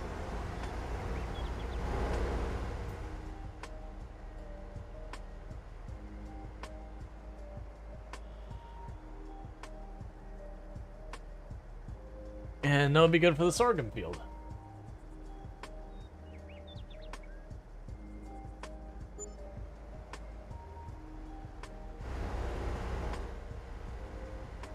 Because, like, the added bonus where we spent so much on the fertilizer, I don't think we're going to use more than half of it for doing literally all of our fields this year.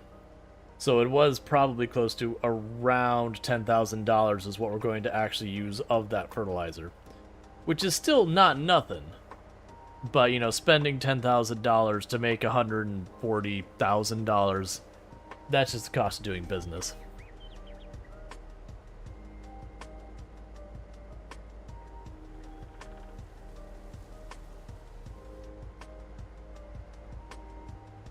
But also as a reminder, if you do enjoy this content, I have been posting videos on YouTube. We just posted a brand new one yesterday. It's the same style of challenge of this, where we start with $0, a chainsaw, and a dream. Different map, entirely different strategy I'm approaching it. A terrible strategy, but also a strategy. It may or may not currently be featuring a field that is larger than the largest field I have on this map by a large margin of carrots that I'm having to harvest using the smallest harvester, one crate at a time. It's awful, it's terrible. But that's a me problem, not a you problem. Because I edit those videos, so, you know, when you get to doing the laps super duper slowly around the field, picking up 0.8 meters wide worth of carrots at a time. Yeah, you're just gonna see that get fast forward through. Because nobody has time for that. Yeah, the OG Mod says carrots are so annoying even with the large harvester. Yeah. Like, I appreciate that they're different, but also they're annoying.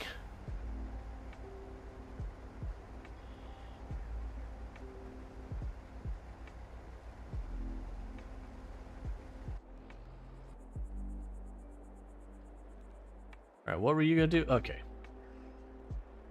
And go ahead and cycle the bread and the flour. But yeah, I'm not sure if you've messed with the really tiny harvester for the root plants yet, Mana. But it does 0.8 meters wide per pass. And you have to buy a crate or a pallet for 130 bucks.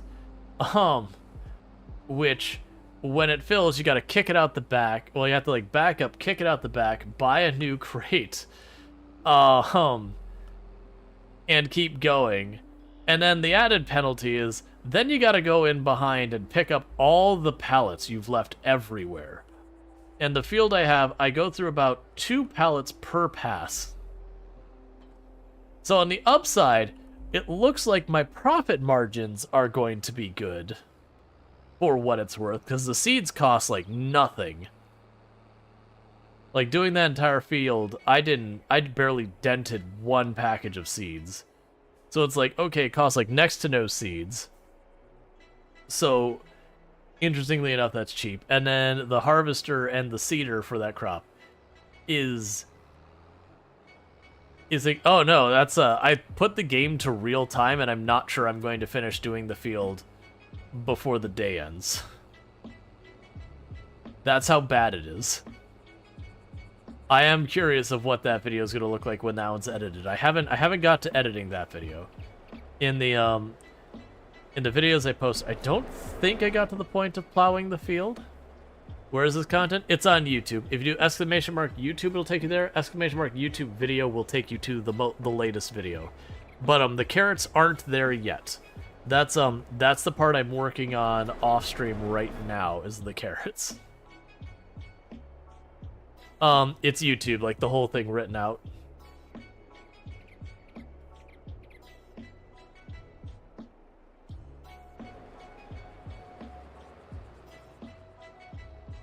But yeah, same idea as this run, different map. And you know, like all edited up with music and everything.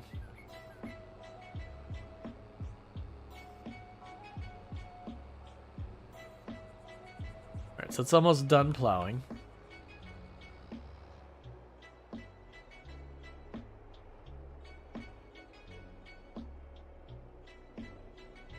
Alright, bakery is full.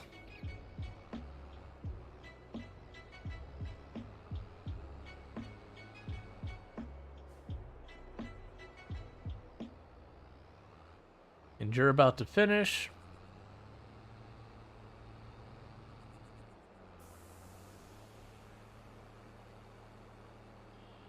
But yeah. Now it is on that early game. For those who've never seen the way these runs start, that hill over there with the bus on it used to be a forest. The beginning of it is chopping down a lot of trees, but we do, like on that video and all that, those series, I do fast forward through a lot of that. Like I kind of walk through how that all works. And then once I've shown it, it's like, okay, but you don't want to watch that, so I just fast forward with jams. Hey, FG, how's it going?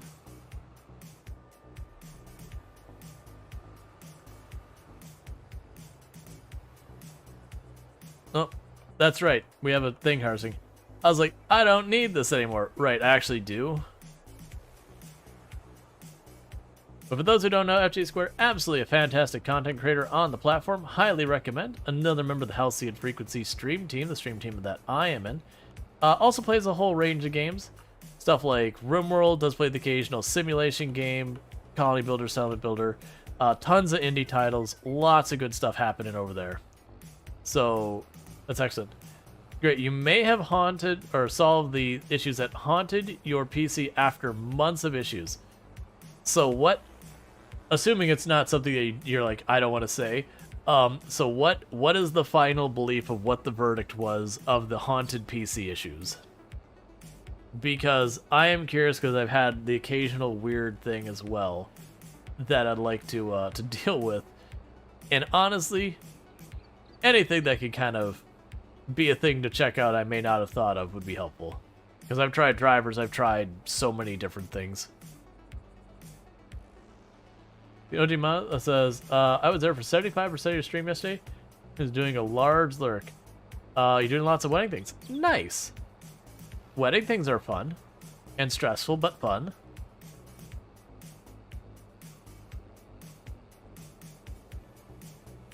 Which playlist is the field you're talking about? That would be it'll be like Survivor Man, not the one that's like Survivor Man Live. Survivor Man, that carrot field is not on YouTube yet. It will be soon, but it's not there yet. That was recording today. So probably what, 2 weeks out? Not greenhouse either. It is the one with the greenhouse, like both the runs have the greenhouses. But yeah, the one where it's like new greenhouse, that video, that is the series that will have the carrot field. It's just not not to the point the carrot field is in yet. Like I said, I recorded it today. It isn't live yet. I've got to edit up the previous video or two, and then it'll be the next one. Actually saying, so there's a hidden power setting in Windows 11 that boosts your CPU to go vroom, and for 99.9% of people, it doesn't cause an issue. But for certain motherboard and CPU combos, just getting boosted into instability. It caused Discord to constantly crash for you, as well as making Unity engine games unplayable because of constant crashing. Curious. Yeah, no, that's the whole thing. Like I said, it's not in yet. Like literally it was recorded, it's not edited, it's not anything yet. It lives on my hard drive. Like I said, it's probably a little while longer till that gets edited, like till the video gets put in. I do try and record a little bit in advance because it takes a while to edit stuff.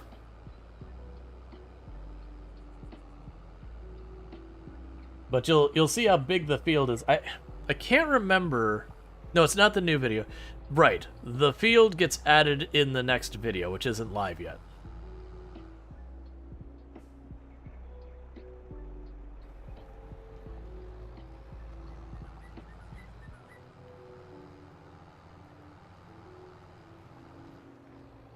So, if it's not hard, you don't have to like give me the full synopsis.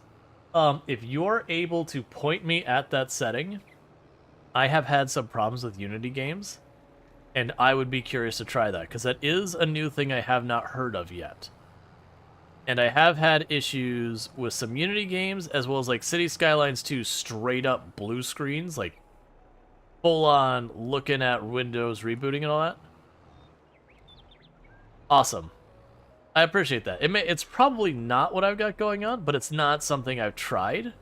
And honestly, with everything I have tried, sounds good enough to me. Plus, I don't like anything that messes with the effectively overclocking and all that.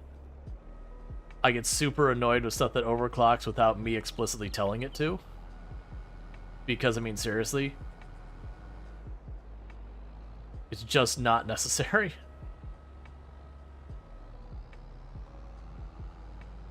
Gotcha.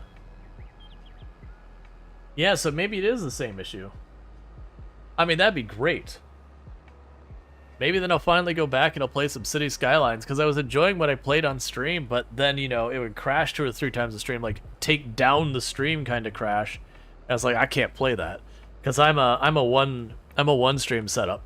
My computer that I play games on is the same one that encodes and everything, so if my computer goes down, the stream ends.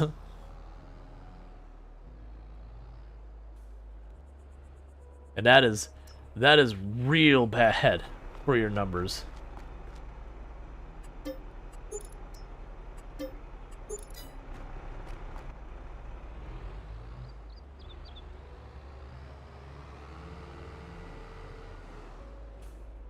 Apparently more and more people having issues with this thing. For some reason, it's hidden. So, that's so weird. I'll keep you posted if it's actually fixed or not. Yeah, and I mean, regardless, I'm going to want to turn that setting off. I generally don't like settings that are like, click this to go into performance mode. Usually that's click this button to watch your computer just not work correctly, but faster.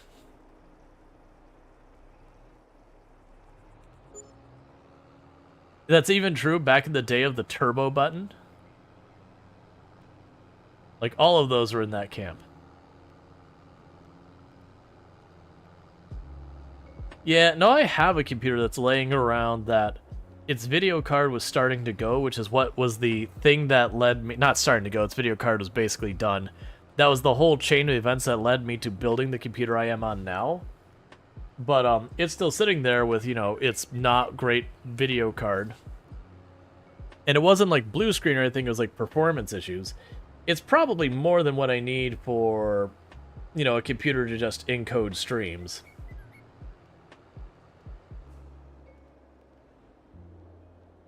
Let's see, you bought a freaking 4090, you thought your AMD GPU was the issue?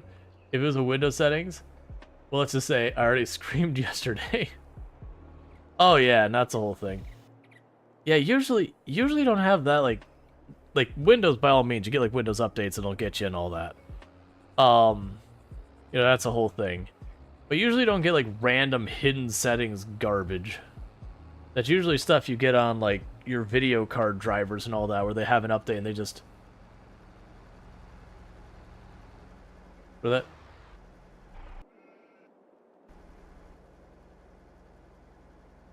Paradox flopped on Cities 2? I don't know. I mean, almost everyone I heard of that was interested bought it. I mean, I didn't look at the total sales or anything.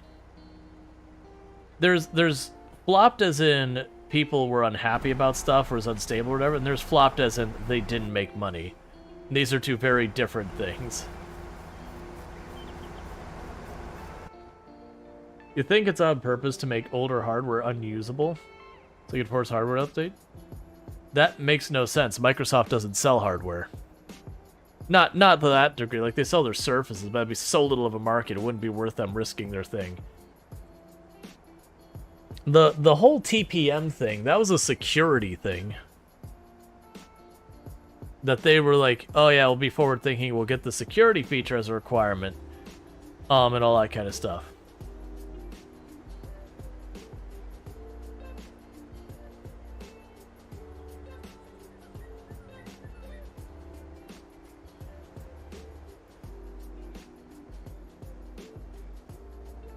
Yeah, I mean, it's not strong enough. It just didn't have the setting. Honestly, a lot of your motherboards will actually have the TPM. It's just not turned on by default.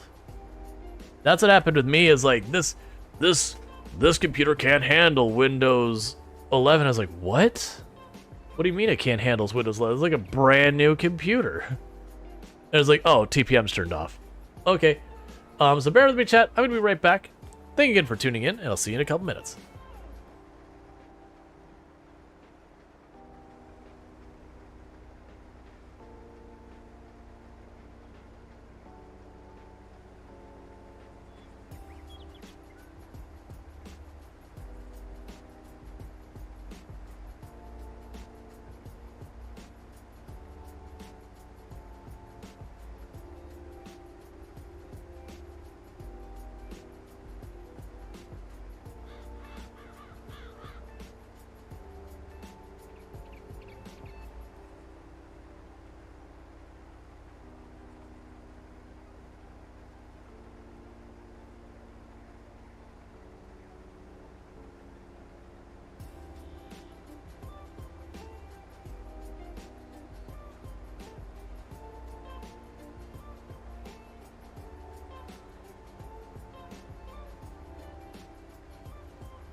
Okay, and I am back.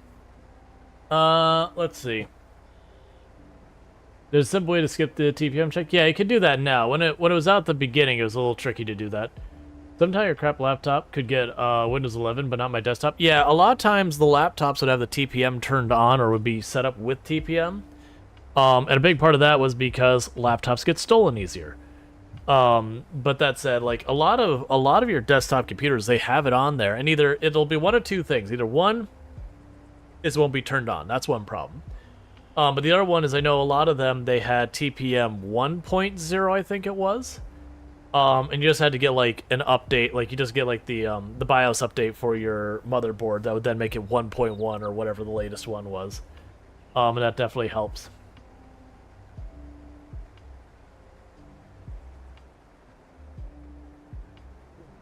It didn't like your CPU. I hadn't heard of that one.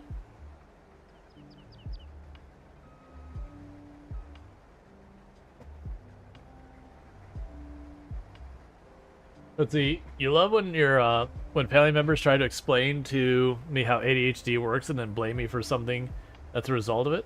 Like, pretty sure I know my brain works better than you do. I've been living with it for a while. Yeah. For Intel, you had to get an 8th gen or newer. Yeah, but I mean that's kind of been a thing that they approached it differently than they have in the past. It used to be with Windows, they'd be like, you could just try and run it. We say we don't believe this will be supported, we do believe that'll be supported, kind of thing. But you can go like, I'm just gonna run it anyways. And that's the way they used to approach it, and that's where we ran into problems with like Windows Vista, where people were trying to install Windows Vista on like netbooks, and it would run horrifically bad because it was anticipating the continued progression of hardware that had been going on, which, you know, it was a very sudden market shift to everyone going to like e-machines and netbooks and all that at the time, like really going and budgeting computers, which is fine, but it was what Microsoft had expected the market to do. The market did the opposite, and that is a big part of why Windows Vista ended up being such a problem. Not the only reason. They had other stuff, and I've spoken to some of the things that people got really upset about, like the whole thing being like, do you want to run this in admin mode? That was a correct decision, and I will stand by that. That was a correct decision for them to have those prompts. They had a lot of tuning they need to do on those prompts, but we had just let anything install anywhere for decades, and just got viruses beating the crap out of us left, right, and center.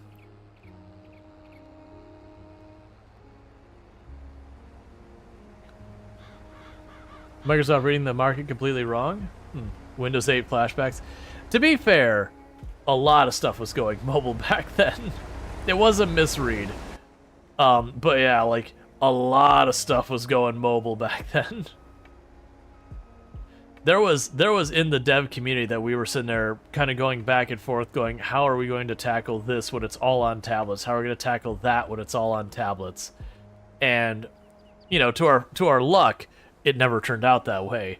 But pretty broadly in the tech, it's not that we felt everyone is going to be using tablets for everything. Like, your main workhorse kind of computers, we figured were still going to be desktops.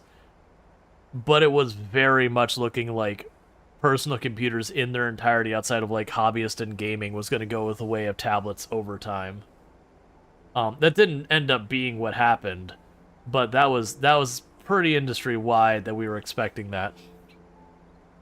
Just the way, like, you know, like at the time, mobile and tablets just kept taking over more and more and more of the market share. Yeah, no, it's probably early for it. That's probably a fair thing. And I do honestly think for like the daily driver, your email machine, you know, word processor, that kind of thing, a lot of that I do think ultimately will go tablet. Like, that's kind of the big thing that I would expect to be the stuff that switches over. The ones that won't is you probably won't have much in the way of the software dev. Like, web dev could. I could see that, but like, you know, you start getting in the nitty-gritty, you probably won't have that, because not unless we start getting tablets that have really high amounts of RAM in them and really, really solid processors. And then again, the hobbyist and gamer, like that kind of thing, you know, tablet's just not able to fit the hardware there. Basically, any computer setup that most likely people are going to be running multiple screens, those will be the ones you're primarily not going to see switch over. We sprayed this field, right? I don't think we did. Orange says there's a really cool tablet. There's dope keyboard, has a removable screen underneath it. Yeah, that was I liked when the I mean, honestly, my laptop I still use. That's not what I need. My laptop that I still use, that I've had for years for software dev and all that. That's a Surface Book. I don't remember what number, like 2 or whatever. That has like the detachable keyboards and all that. They are real slick. Like, I like the ones that are really sturdy. A lot of the ones you see that are the cheaper ones, they feel very flimsy that you're just waiting for the hinge to break. But I've been really happy with this one. Because what I was using like the the really little Surface, like the little fold-out one, as my going to conference ones. That way, if it got damaged or whatever, I didn't care. It was like $200-300 or whatever it was versus thousands. But like trying to do any real work on that thing for a software dev or anything, nah, nah, there's gonna be a big old no in my book. No. Like for punching out the occasional email or whatever, using that like soft keyboard and all that was fine. But yeah, and I still have the docking station for that Surface Book, because that was I had one of them I got for myself, and the company I had been working for was doing a hardware refresh, and they had been using MacBook Pros, because a lot of their devs were using Ruby on Rails and stuff like that. And I was kind of one of the people who's the odd one out so far as the tech stacks is working in, because this was teaching. But as a result, I was dealing with, you know, running Windows on a MacBook Pro so I could use stuff like Visual Studio and all that, because, you know, like, oh, well, you could use .NET and everything. It's like, I hear you, you're not wrong, but when it comes to people doing work in .NET right now, like 95% of them are going to be using Windows. It's like, don't get me wrong, for like the actual covering stuff, sure. Why are you not? Oh, it's not big enough. There we go.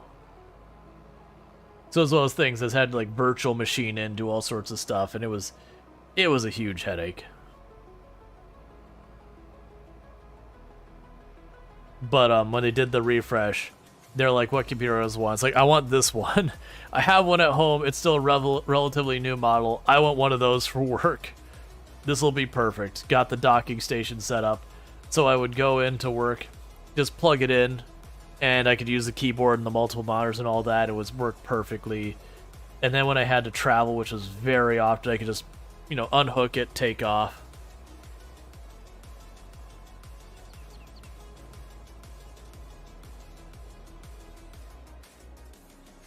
Yeah, now there's been a lot of thing where it's effectively, you know, keyboard slash, or it was like laptop slash tablet.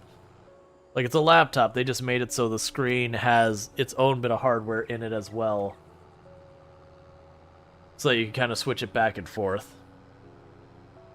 And I've been very happy with a lot of those.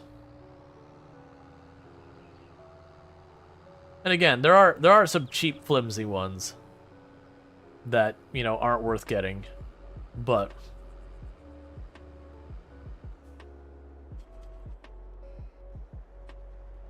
that surprises no one. You had a laptop touchscreen? Use the touch functionality exactly twice? Yeah, I didn't use, so the Surface Books have touch. And for like daily work and all that, yeah, I don't use the touchscreen. What I use a touchscreen for is, I also, you know, I have a background in computer graphics. I don't do enough to be like proficient nowadays, so it's more hobbyist. I think it's still the stylus over here. Yeah, it's right here. So you use the stylus. So this is an actual stylus that, you know, it's for computer stuff. But it worked really good with it, that you can wire it up with the buttons and all that. It effectively gives you a lot of the controls of a mouse, but that's when I was doing art and computer graphics and all that. I was always tempted to get the little wheel thing, but that was 100% one of those things you're like, this is a gimmick. This isn't something I actually need. This isn't something that's gonna really add any meaningful productivity. This is something I'm gonna get because it's kind of neat. It is one of those gadgets that you step back and go, I can buy this, and I'll probably tinker around with it and have some fun for a little while. But am I going to actually use it? No. No, I'm not. Maybe if you're like someone who does computer graphics as a primary job or whatever, maybe. But for me, no. For me, it is a toy. The one where yeah, touchscreen laptop, and it irritated the heck out of me because he's saying fingerprints. Well, you gotta clean it.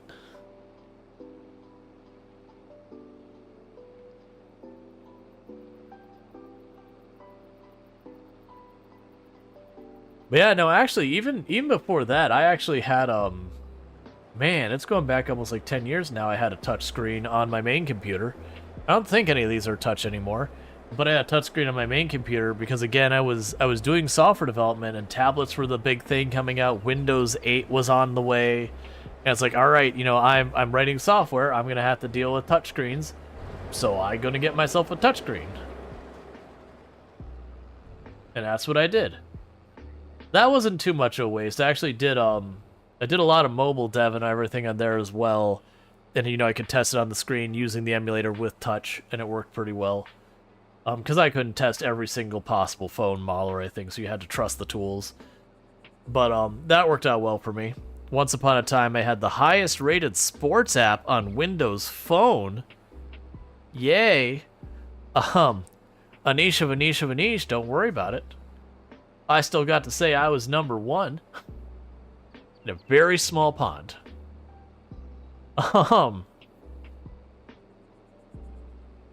Man, I miss Windows Phone. Like, it had lots of problems and it couldn't get the apps over, but it was really well optimized. I was angry when they got rid of it. I had to go to Android because Android feels like a bus of bloat trying to do it. Even if you sit there and strip everything out, it just does not perform as well. Like, it's a shame. Like, Windows Phone, the operating system part of it was like one of the best we've had in mobile. It's just they could never convince the app authors to like move over. Apple? And for the record, I've used an iPhone as my daily driver for years. I've used Android as my daily driver for years, and I used Windows Phone for daily drivers for years.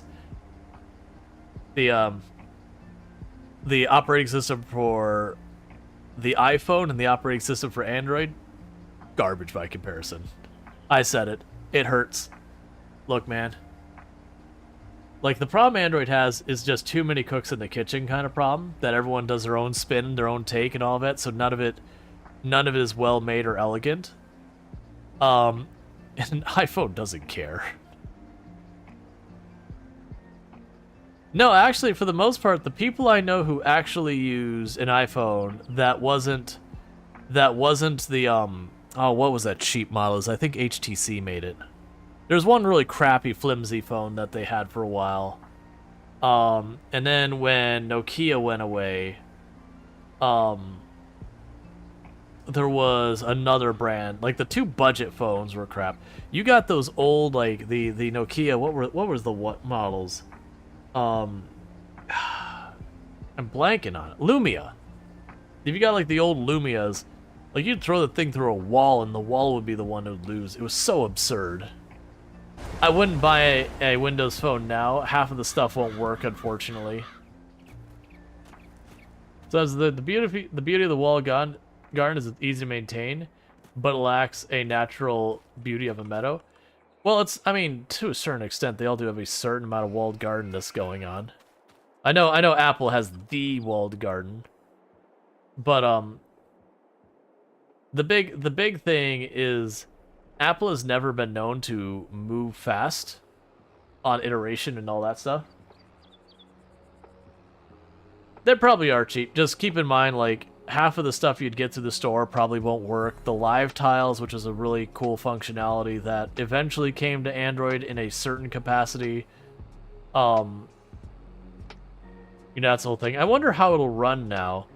I worry, like, it'd make all sorts of background checks to look for, like, the latest version of the store and all that sort of stuff, come up empty, and you just get a bunch of performance issues because all these requests going out and timing out. I have no idea. I have Breakout. I think I have my old Lumias laying around.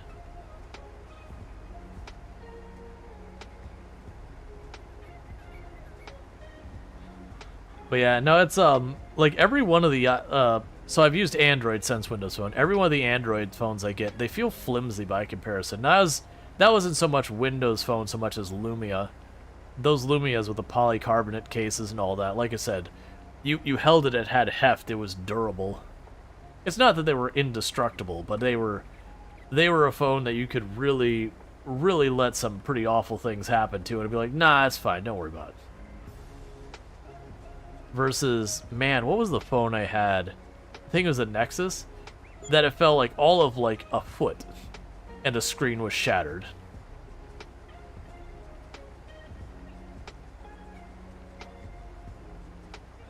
Did you know Cat has phones as well? I have no idea who Cat is, off the top of my head.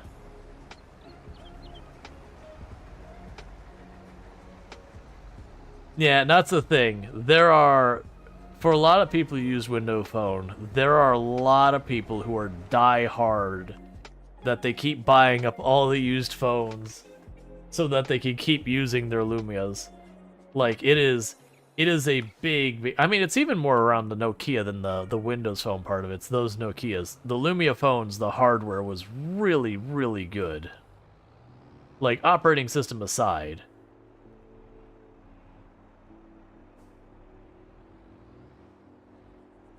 Like, they were doing all sorts of new and exciting things with the cameras that no one else was bothering with. Like, they had some of, like, the best cameras in the industry at the time. They didn't make their cases cheap. Like, they were never the thinnest or the smallest phone, but that's because they made them durable, and I really appreciate that. I actually don't like the really light, thin phones. I would rather my phone have a little bit of heft to it, so it feels, you know, stronger, like, you know, it's not gonna shatter if I, like, breathe on it wrong.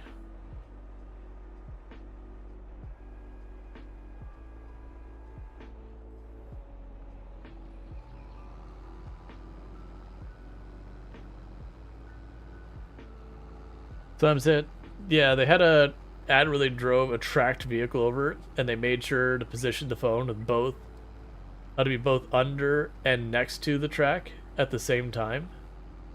Oh yeah, no, that was yeah, there was all these horror stories you'd come out about stuff that people did to those Lumias where they would drop it and it'd be like a mining vehicle went over it and it just buried the phone into the dirt and they just pulled it out of the dirt and the phone was, you know, it would have scuffs and scratches on the polycarbonate edges and all that, but like the phone was still functional, not shattered screen and all that. You know, and that was the same time that the iPhone was doing like it was the aluminum case. You could take your iPhone, you could like flex it with your hands, and you're like, what? You know, obviously you shouldn't sit there and take your phone and like just torque it and shatter the screen. You're gonna break your phone. But like, you had this phone that like had no give, like it was just hard as a rock, and then you had your iPhone, you go, eat. I remember those little teeny tiny iPhones when they did that, where it's like half a centimeter thick or so, but it was like that the aluminum side with like glass on either side of it. You know, Gorilla Glass, but still.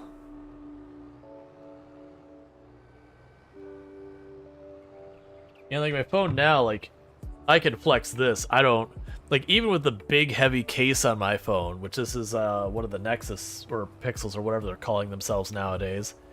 And even that, it's like, it's a good phone. Like, I'm not gonna say it's garbage or whatever. I just miss the polycarbonate case. It's glorified plastic. But it was a glorified plastic that was, like, really durable. It wasn't just them cheaping out. What are you doing, AI? Can we talk about this? You gonna keep going back? I need you to keep going back. Don't you stop early. You're fired.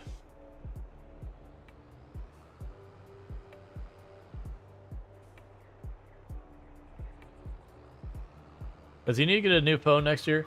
I think I'm going to keep having to restart it because apps stopped working. Yeah, I mean, like, don't get me wrong. You know, between the different phone brands, it's a preference. It's just like, between a lot of the operating systems, it's a preference. There are certainly pros and cons, but it's a preference. You know, it's not like you can't do stuff on any given phone. For me personally, I was not a big fan of the iPhone. I will definitely say the iPhone was the best phone for, I'm handing you a phone, it works. Like, it was definitely, you know, the good one there.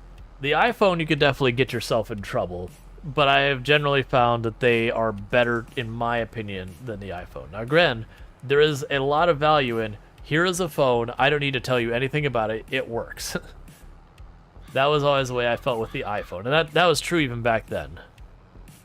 Now, the downside of Android is it is a roll of the dice. You can get some really nice ones, you get some absolute garbage ones, and everything in between. And not all of them have good quality assurance. Like, I remember, I think, was it Blue? Was that Windows Phone that had Blue at the... I think I had a Blue Windows Phone, I switched to a Blue Android. No, it was a Blue Android. Because I remember, I had gotten a really nice phone, and I hated it. It was one of the Samsungs. Oh man, what was it? The Samsung Edge or something? They rounded the corners of the screen. That was like the worst phone I have ever owned. I couldn't stand it. Like I literally found someone who wants it. I'm like, I will give it to you for like a super cheap price. I just want to not have this phone. I hated that phone that much. Like I gave it a good couple months try, being like, oh, I'll just get used to it. I'm like, no, I actually cannot stand this phone. Like, the rounded screen to me is one of, like, the gimmicks I hope phones never continue.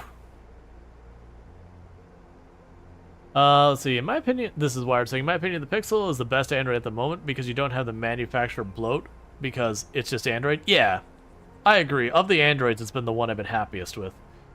T-Blade says, I think the issue with Androids is it requires quite a bit of fiddling. Good for people who enjoy messing with Android, but not good for lazy people like me. Well, that's the whole argument, is the iPhone, you just give it to someone, it's like, this works. It works. Like, not that you can't break it or whatever, it's like, your phone is working, you just put your SIM card in, and you're good. Like, you don't need to fuss with it. You know, you have to, like, set up your Wi-Fi or whatever, but, like, it just works. And you can get good support for it.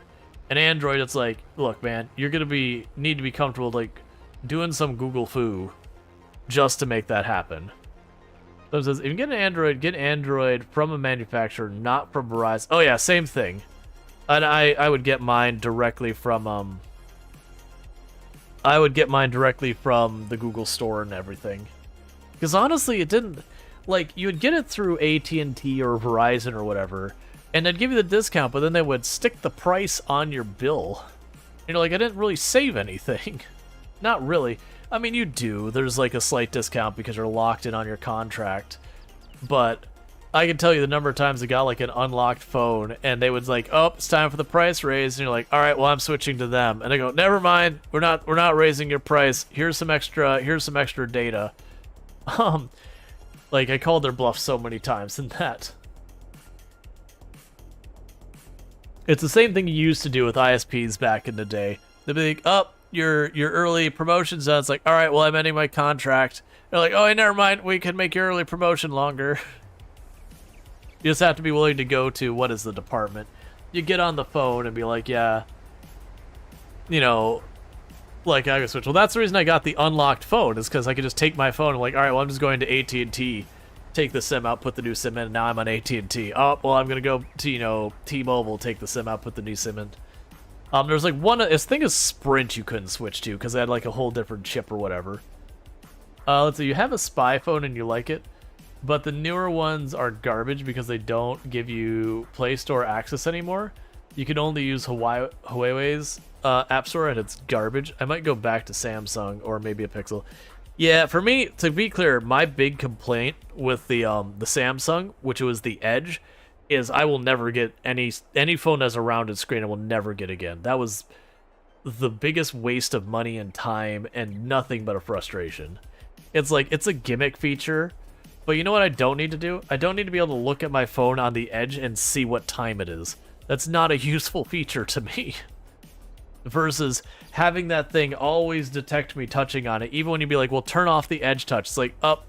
And you could either have your side of your screen to be unresponsive, like where you'd have like controls of your volume on the side of your screen. Not the Edge would be like a normal UI. Or you could have this thing constantly picking up misclicks. Yeah, if you ask for cancellation, you get transferred. Yeah, no, I used to play that game. I haven't had to in a while because I haven't tried to raise my rates in a while. But I used to do that a lot. They'd be like, oh, it's time to take you out the promotional rate. It's like, all right, well, I'm canceling. Okay, you're in retention. Yeah, so I was promised this rate. Now you guys do charge me more? Oh, I could give you 2 more years in that rate. Okay. Thank you. I'm satisfied with my care. Bye. I also don't want to talk to people, which is necessary for that kind of thing. But they used Xiaomi phone before. It was decent, good for the price, but they dropped updates pretty fast. Thankfully, was another ROM available. Gotcha. Yeah, and there's lots of decent phones out there. I'll definitely say for me the blue was fine for like a cost-effective phone, because like I said, I had bought that Edge. It was not a cheap phone, and was super like I would rather do without than deal with this phone for a second longer. And I got a blue, which is like there's like budget and then mid-range. It's kind of in that area, and so don't get me wrong, the phone felt cheap. The phone behaved like it was cheap. It was a cheap phone. It performed exactly as you'd expect a cheap phone to work. It was fine. The camera was alright. It was decent. Its performance is kind of eh. But like, you know, it's a phone. And I've never been like a mobile gamer. Like I don't sit there and like break out Genshin Impact or whatever the latest phone game is. I think the worst I ever did is I messed with Clash of Clans for a little while. But even then, I didn't really get into it that much. I don't know. I like big screens, and the phone doesn't let me do that. I like games that are complex, which means they need UIs that have lots of data on them. And the thing that a little teeny tiny mobile phone doesn't let you do is have lots of data on your screen without needing a magnifying glass. Oh no, oh man, I'm trying to remember the name. There was actually a game I got into pretty big. It was before Pokemon Go, because I messed with Pokemon Go for a while. Which that was more about me just going out and doing stuff and like having a reason to go to parks. Because that was especially during the pandemic, like I did lots of Pokemon Go, because what the heck else was I gonna do all day? Go to parks, wander around, just whatever. But there was a game, and I do not remember the name of it. It came out for the Windows Phone, so no one's going to know what it was. But the gist of it was there was 3 factions that were competing, and it had the similar to the Pokemon Go, where it was location-based, and you could capture different points, and you'd deploy your armies, and you had the stuff. But it was like the real-life locations, and you'd be teaming up with other people to do it. And it was neat. The big problem they had is they didn't have any meaningful control mechanisms for balancing the membership of the factions, and you benefited way more from just being part of the bigger faction. Like, there was rewards for succeeding. And so what ended up happening is the 3 factions, you had the one that was like, the persona was like the hacker, you know, like the edgy anonymous hacker. You had one that was like kind of a military persona, and then you had one that was kind of like, you know, it was depicted as very, very environmentalist, like tree hugger persona.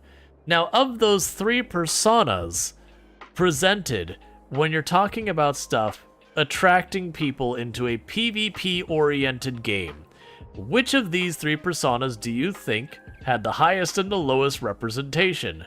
By magnitudes. Everyone was in that hacker one.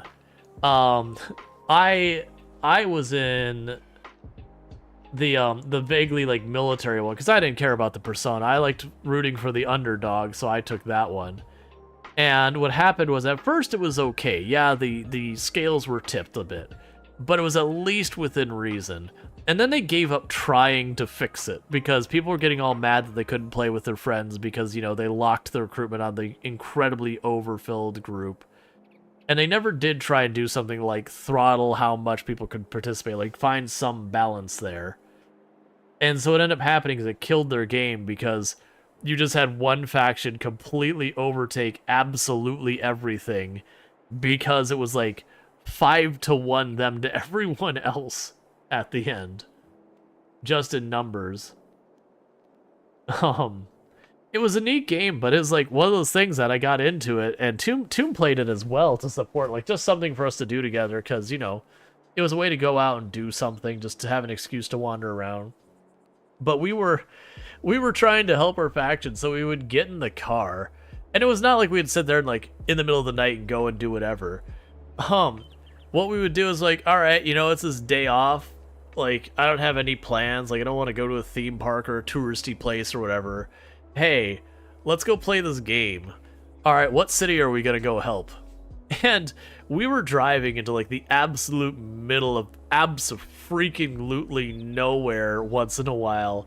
Jessica's like, let's go to this place. We haven't been there before. Let's drive over there, let's look at it, we can play the silly game, and just see what this place is about.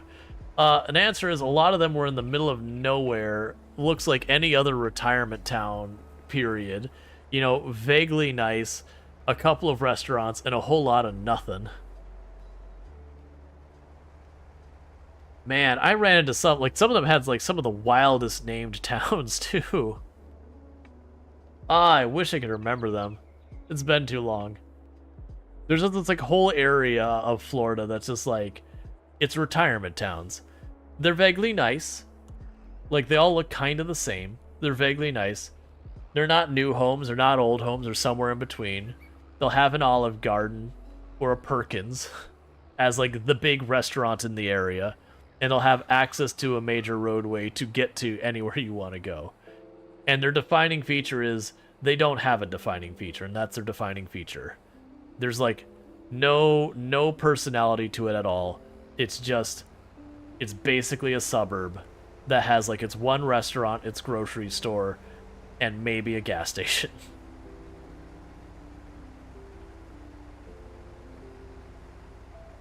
And no judgment. They all seem like perfectly nice, quiet communities.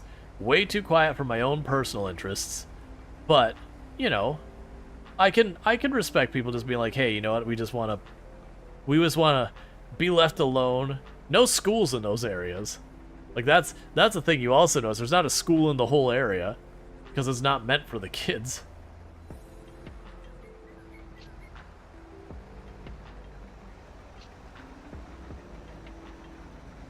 There's some weird areas out there. We also ran to a couple areas where you'd ride out there, and you'd be like, all right, let's check out what this town's like. You get out there, and they would have their one fast food joint and their gas station, and the rest of it would be swamp with houses in it.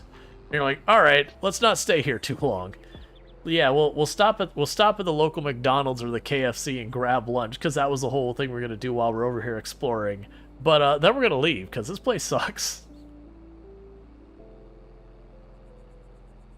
This is definitely a place that is not expecting guests.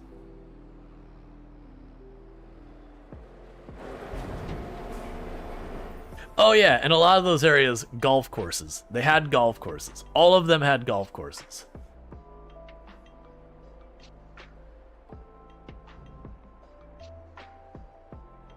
Not really big, impressive golf course or anything like that. They're just like little community golf courses. We did find one town that there's this really cool neighborhood that my understanding of the town's history was the town had been built. And when I say town, I'm being very generous here. It's like a glorified neighborhood had been built. No real businesses to its own, but it was an aviation neighborhood. That the whole gimmick was like almost everyone there was a pilot. So they had this little pack of like 20 houses, and they had their own little airstrip just for them. Dirt airstrip too. So, you know, you want to be really brave taking off and landing. But apparently they had built the area, and if I'm remembering the history correctly, and I probably had the details wrong, that they were going to build something, and during excavation they came to realize it was, you know, it was a burial mound, that there had been a native population living there at some point in history. Hadn't habitated the area for some long period of time, but like it had habitation. And it became this whole complicated thing where they had the neighborhood, it was already there, but they kind of figured out where this was, and they wanted to honor it. So like they were actually trying to do the responsible thing at that point. And so it was like this weird hybrid of like a neighborhood with this, you know, airstrip, and then like over here you had like this almost not quite museum thing going on. And it was just kind of this really fascinating, like, just dichotomy of all of these different things mishmashed together. It was a cool place. No reason for us to be around, because there was like no park or anything. We went to like this little, when I say museum, I'm being generous. It was like a couple of plaques explaining what it was, and how it came to be found and all that kind of stuff. You know, basically trying to fill in the history, and they're like, we don't actually know that much about the people here because, you know, as far as they could tell, there was no, like, they could identify like what group they were with or whatever. But they, you know, just like we can't identify any living relatives or anything like that we're aware of. We don't know if there's no evidence that they're still around, kind of thing. But it was just kind of this weird little town that was kind of neat. I do miss doing that exploring.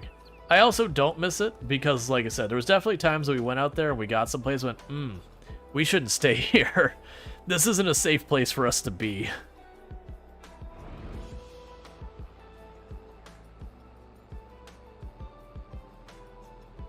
We also found a bunch of like little back area towns that the only thing they had was a bar. So you know, we'd sit there and we get food at the bar, and almost all the time when you had those, there was food at the bar.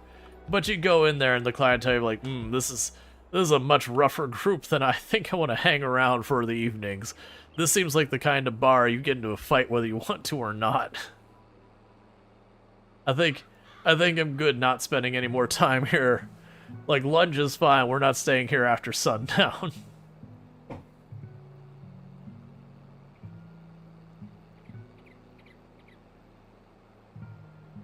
So I'm saying, if I remember correctly, there are rich folks' place with no roads, and the main street is an airstrip, and all the houses had their own hangars. Yeah, that was kind of like it. There was roads, like it was like they had the kind of thing. It didn't fully. It kind of made like a U around the airstrip. And then the native area was like, we're clear they're going to add another road in one of the directions, and then, you know, whatever they were excavating, they found remains. They're like, hold up, wait a second, you know, stop everything. We just found human remains, and a bunch of them. Let's get someone in here, because that is not what we were expecting to find today.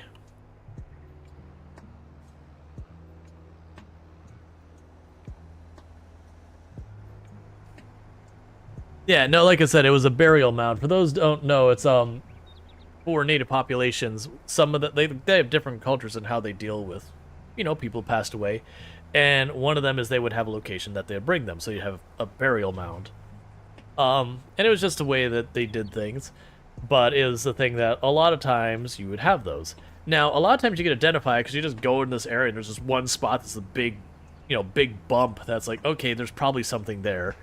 But in this particular case, because, you know, it was nearest to swampy area, it's a whole thing. Oh, I totally missed the context. Just came back to had something about, you know, roads and human remains. But yeah, that was what's happening, is they were expanding the neighborhood, I guess. Like, they said what the building was. It wasn't a house. It was like maybe like a clubhouse or something that they're going to build. And so they're going to like level off the land or whatever. And when they did, it ended up being a burial mound. They were like, wait. And so, you know, they you know, had it looked at and all that, they tried to return it as, you know, as much as they could back to the way it was before the people started doing the work. And then, you know, like I said, they put up placards and all that, being like, here's what's here. You know, here's what we know about it. You know, we believe it belonged to this tribe and all that kind of stuff. Like, they tried to do the right thing as best they could.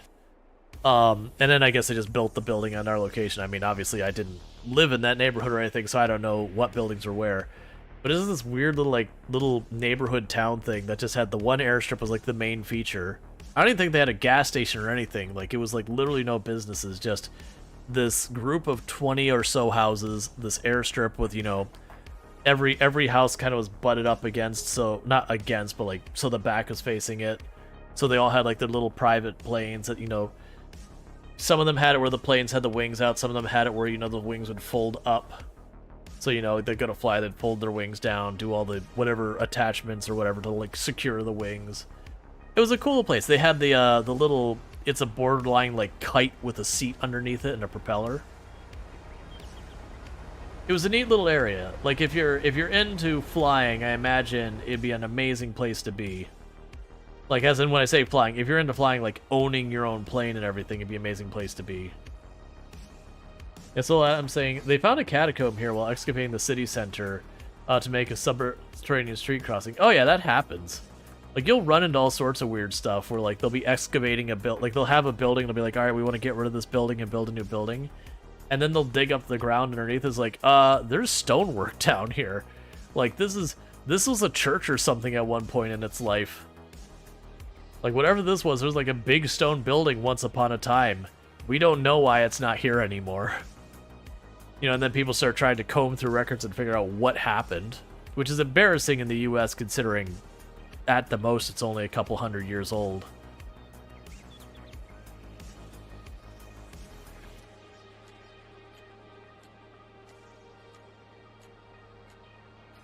But you'll just have, like, for whatever reason, like, maybe the building had gotten compromised, so it got torn down, or like, well, you got this really good stone foundation under here from the old building.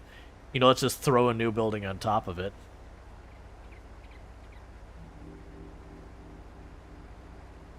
You heard something about Rome being like 7 cities deep? I have no idea. I know, when I visited Rome, like, you would see the way they did their housing, like, and they'd, like, stack it on top of each other kind of thing over time. But that to me was more like their equivalent to apartments where, you know, when you couldn't build out, you built up. But even then, by modern standards, it was like, would be effectively like 2.5 stories or something like that for that. And usually those dwellings are pretty not great from the way they were depicted.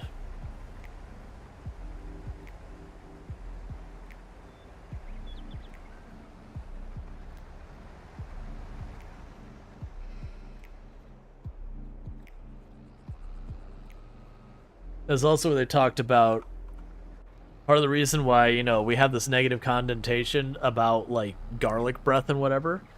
That actually comes out of Rome. Well, Italy, I should say. The Roman Empire. Because garlic was seen as poor people food. Because anyone could grow it. So they're just like, oh, that's poor people seasoning. We have these fancy seasonings we import. Oh, PU, it's one of the pores. With their garlic breath. And it's just a thing that sticks till today. Not as prevalent nowadays now, but that is the whole thing. Now, don't get me wrong, there's lots of obnoxious smells, but you think of a lot of other obnoxious smells on people's breath, and it doesn't have that same reputation. There's lots of fascinating stuff that you can look back in history that they're just things that we do nowadays. You're like, well, actually, that came to be because of this other thing. You're like, huh, and it doesn't need to be like a problematic thing either. It's just you scratch your head and it's like, oh, wait, that's why you do that?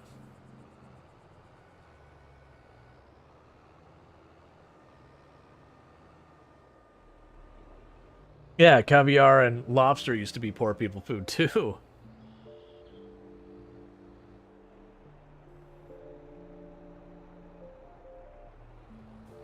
But yeah, no, you hear all sorts of interesting things that have come out of that over the years, that just things have changed. Well, it's also interesting to look at, like, how many different of, like, the different empires over the year between Greek and Roman and all that, and they'll be, like, talking about stuff that they had there, and you're like, what is this? They're like, oh, it's just this extinct thing that somewhere along the line, like, whether it was we wiped it out as human beings, or, like, the environment changed, or, like, whatever, like, an invasive species outcompeted them, they just keep talking about this animal or this plant. It's like, it's just not a thing anymore. It just doesn't exist. That we don't have a proxy for it.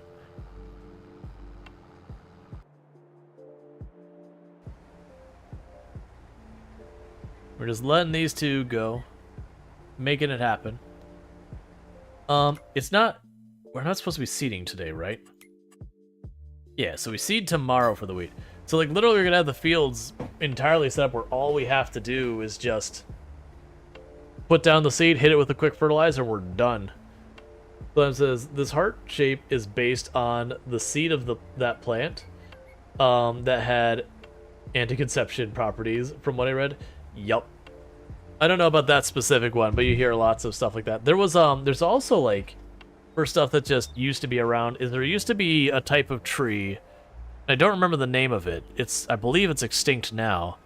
But there was this type of tree that existed up until, like, I think it was the late 1800s, maybe even the early 1900s, that when the wood was stressed, it would secrete, like, an oil, like a lubricant type of oil. And it was like super duper popular for manufacturing and for craftsmanship, like making like little model trains and all that, because you could build a bearing out of this wood, and as the bearing got worn, it would, emit oil to lubricate the bearing. So it was just a self-lubricating bearing that would last for years and years and years and years and years before it finally started to mechanically wear out. But like they would have those things, they would last way longer than a lot of the other bearings. But because of how useful this material was, it basically got lumbered out of existence. That it's gone now. But they used it a lot for like model trains and all that. They'd use the axles would be made out of it because again, it would self-lubricate. So you'd have these tiny little trains that you couldn't get into stuff.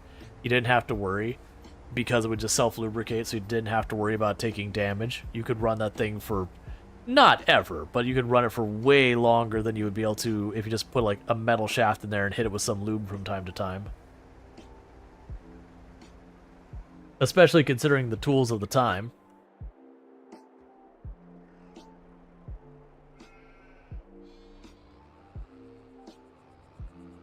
But it's kind of one of those problems of the wood was really popular. I can't remember where it came from. It was either like South America or Africa or whatever.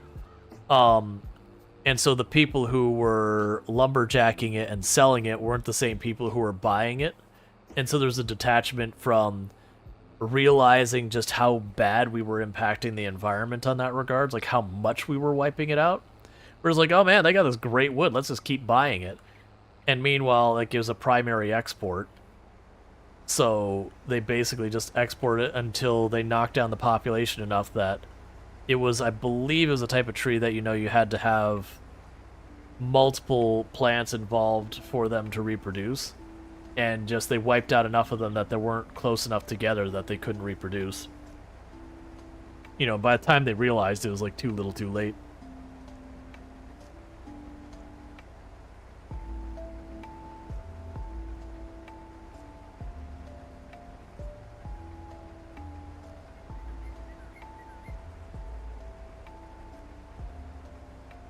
It was the stuff from the Library of Alexandria still exists and didn't get destroyed.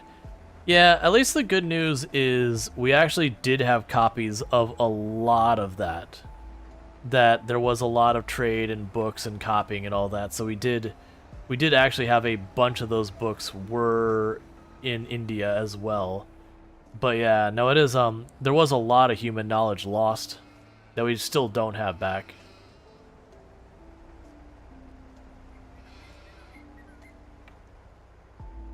But very much, because like that back then, copying the books and all that was, you got people to sit at a desk and hand copy the books one by one. Like printing press showed up later, but you had that. And so there was luckily a lot of those books, were in a lot of places. We still believe that we have lost a bunch of knowledge from that event that is just gone, forever, in the sense that we could rediscover what was there, but not as knowing it was there. Like we could rediscover the thing that they knew. Because there's definitely stuff that we found nowadays that then we look back at, archaeology that we find from like the Roman Empire and all that kind of stuff. And, stuff that we didn't really, like we were like, there's this tool, we're not entirely sure how it works. Like, they obviously had it for some reason. We're not entirely sure, but then, later on, someone comes up with an idea, and like, hey, you know what? That perfectly explains that tool we kept finding. That we're just, still now only finding out how some of that stuff was.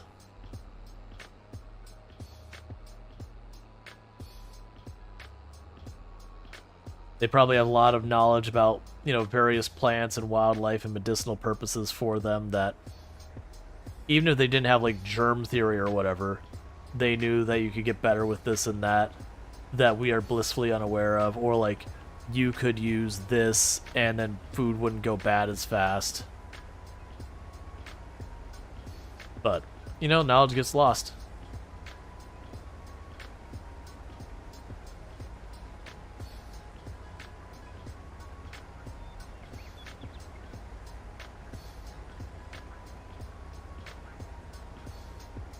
That's why reenactors are needed in archaeology, to be honest.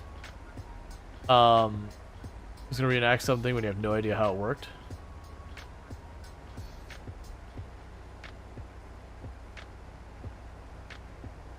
Yeah. I mean, some of figuring out how it has worked is like having someone make a mock-up of the tool and being like, hey, so we believe these people are blacksmiths. Hey, let's go find some blacksmiths. Hey, blacksmith, if I gave you this thing and you had to come up with what it was used for, what do you think? Okay, well, maybe it wasn't a blacksmith. Maybe it was a leather worker. Hey, leather worker, what do you think this was used for? We have our guesses, but honestly, we're not very confident in very many of them.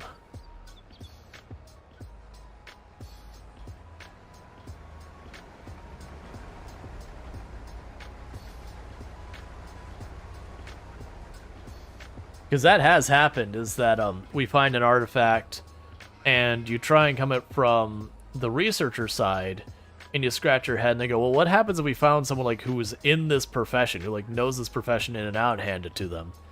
And, you know, from the context of someone doing the thing that that person was doing, it's like, well, I wouldn't use this personally, but I could see it being used for that. And then, like, you know, by going there, you're like, huh, okay.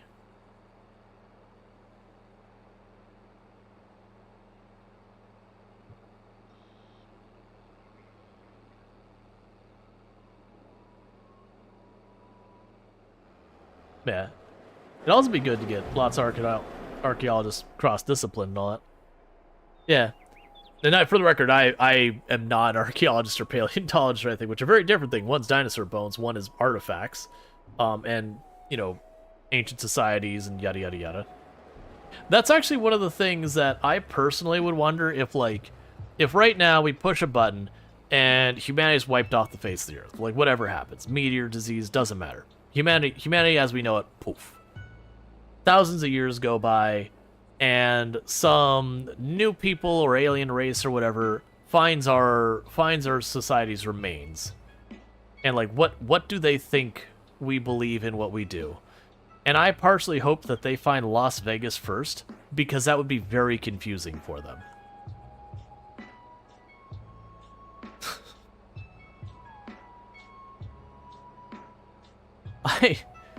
I want them to find a tourist location that is a nod at a previous location, just to watch the poor archaeologist in the future ripping their hair out going, I don't understand. Because you'd be trying to approach it.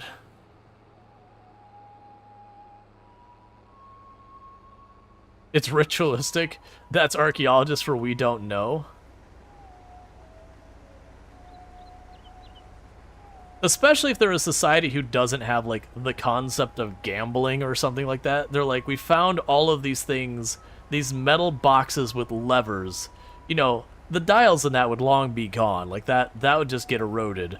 But, like, you know, some of the metal, while being pitted and rusted and all that, you might find, like, bits and pieces of it, like a cabinet here or whatever. The fabric would be long since rotten, like, just gone. Because we're talking thousands of years. Like, half the structures would have collapsed in on themselves by then. You know, even steel has its limits when left neglected. Like, they kept finding spikes on top of the berm, next to a ditch surrounding Roman forts. And they either, reenactors or experimental architects, showed them that they were, that the spokes were not on top of the berm, but resting on it. So if you jumped the ditch, you self-impaled. Gotcha. It's like somewhere that you talked about where people vanished. Yeah, or could you imagine finding like a museum? So you're going through this area and you're finding these artifacts of, you know, what was, you know, 1,000 years ago or whatever. You're finding these artifacts like, okay, we see here. They had some kind of technology here. It's made of like silicon. It's, you know, it's got all these things. They had like this plastic stuff they used. And then you'd find among the artifacts in there, this thing that looks like it just, you know, a bunch of things that look like they're just wildly out of place, but they're like the same level of depth and everything. You're like, okay, so this is clearly someone's collection maybe? Or, you know, you're sitting there and you're like in the middle of this area, you know, like again, Las Vegas, you find this giant piece of a ship And you're going, I don't understand. This area very clearly was a desert. But there's this giant hunk of the ship. Like, this ship must have been massive. I don't understand. Why was it here?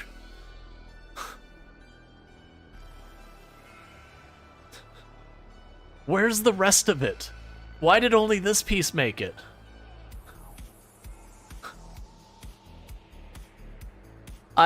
It would be funny. It would be fun to me just seeing, like, because, you know, they'd put the pieces together and realize it's like a museum or a collection or something of that nature, you know, depending on what didn't survive.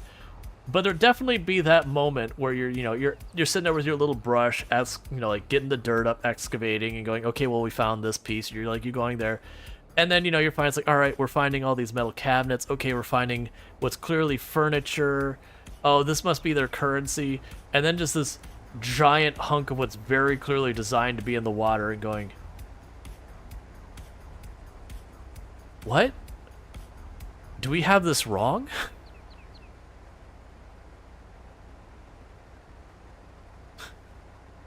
There would definitely be that short term WTF am I looking at right now?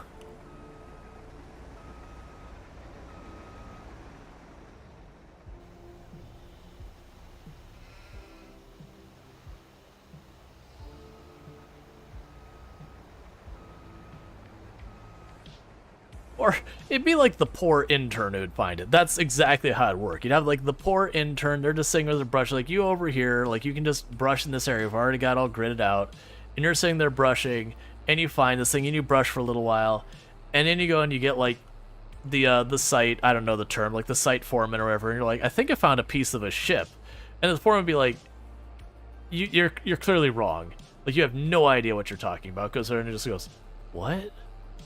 It does look like it's a piece of the ship. What? And everyone doing the collective head scratch and trying to figure out why this piece of the ship is in the middle of the desert. Is it like 1,000 years old by their standards? No, it's not that old.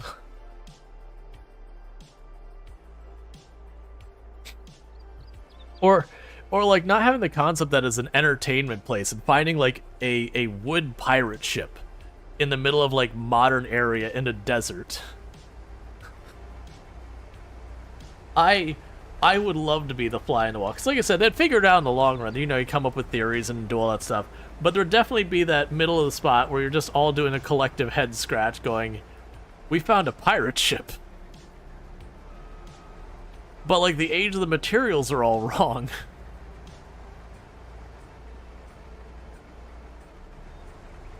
Or like even nowadays you could find like recreations of like the Mayflower, everything that are, you know, hold true to the form and craft and all that. And you're like, were they still using these wood ships like 300-400 years after like all of that tech was so outdated? Was this just like the one guy there who just had their ship and just refused to, you know, do it, and they just kept maintaining it?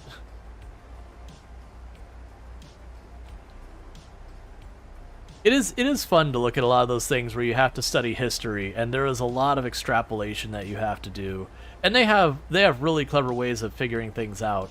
But when you have that situation where you're like, I have, you know, clearly there was a mountain of stuff going on here, and I have this like one rip of fabric to try and piece together as much of this puzzle as I can, which, you know, is usually not much beyond what did this fabric come from, you know, can we figure out how its crafting was done? Like, can we see obvious wear and tear on it that might discern what its purpose was?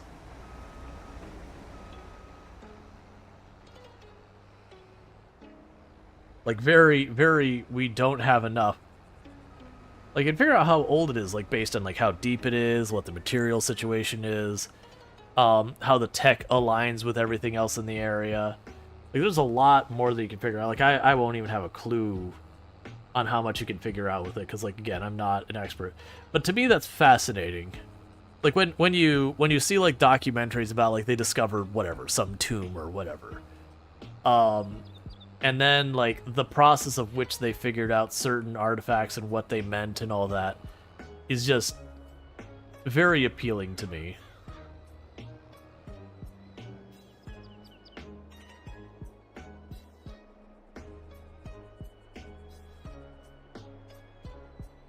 It's almost the same thing, like, so far as, like, not having enough information, trying to put the bits together, of, like, when you get to, like, astronomy and they're researching stuff that's, like, way, way out there, and that they come up with a theory of how they could observe something, and then put the theory in place. They're like, I can tell I'm correct based on the way this dot wiggles. Because it's so far away, a pixel or two dot wiggling is about all you're gonna get. And you're like, but we can mathematically prove that that is what we think it is. And then you're looking at a screen, you're just watching this dot go like this. Alright, FG, you have a good one.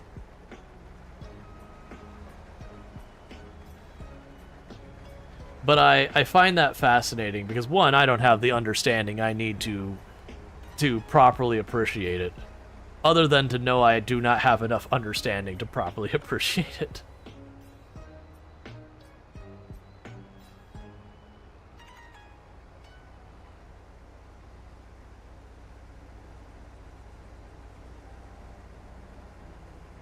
If someone wants to change the future, look at a mirror. I mean, you're not wrong.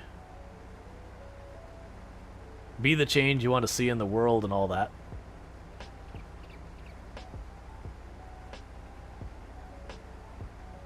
Those are the huge thing to think about, like alien life and such. Isn't looking thousands of light years away, meaning we see what we're looking at year. You just go, oh yeah, like that's the thing. When you see like the little twinkling star, it's like, yeah, based on our based on the math, that star you're seeing is, you know, 200,000 light years away, and you're like, so what that means is 200,000, you know, years ago, that's what that looked like. If we're going by everything actually traveling at the speed of light, which gets complicated when gravity gets involved. Because sometimes the speed of light isn't the same speed of light as the other speed of light, because it's slightly distorted due to the influence of gravity messing with it.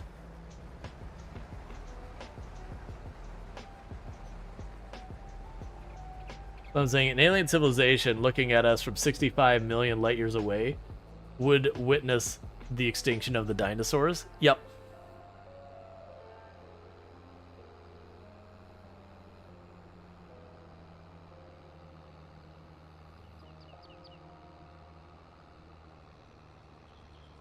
Like, there's the stuff like looking at stuff from millions and millions of light years away, and you'd be like, oh, you know, this star is very clearly imminently in an instability situation where, you know, it could potentially go in supernova or whatever. And you'd look at that and be like, all right, so realistically, that star doesn't exist anymore. I am seeing a star that stopped existing millions of years ago.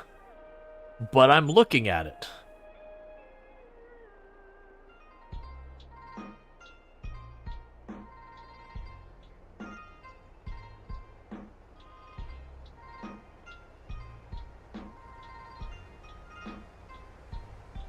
The classic, space is big, yo. News at 11.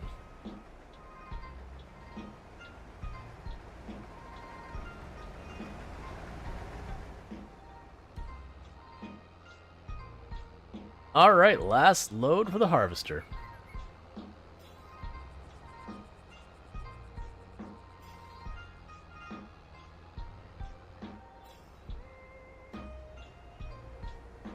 Like I was saying, you're 67 years old. Exists now.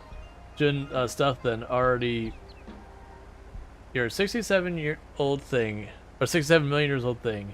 Shouldn't, and stuff that already isn't right. Yeah, that's the other thing. Is like you'll observe stuff and like things will end up showing up that you weren't expecting because, you know, you'll see a phenomena happen and you'll like see it coming and be like, oh man.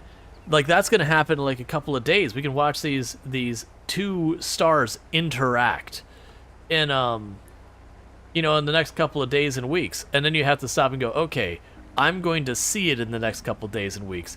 It actually happened millions of years ago.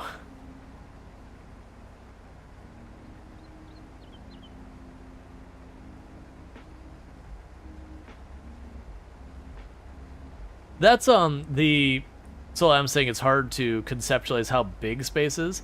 That's actually one of the things I appreciate about the earlier Bobaverse books.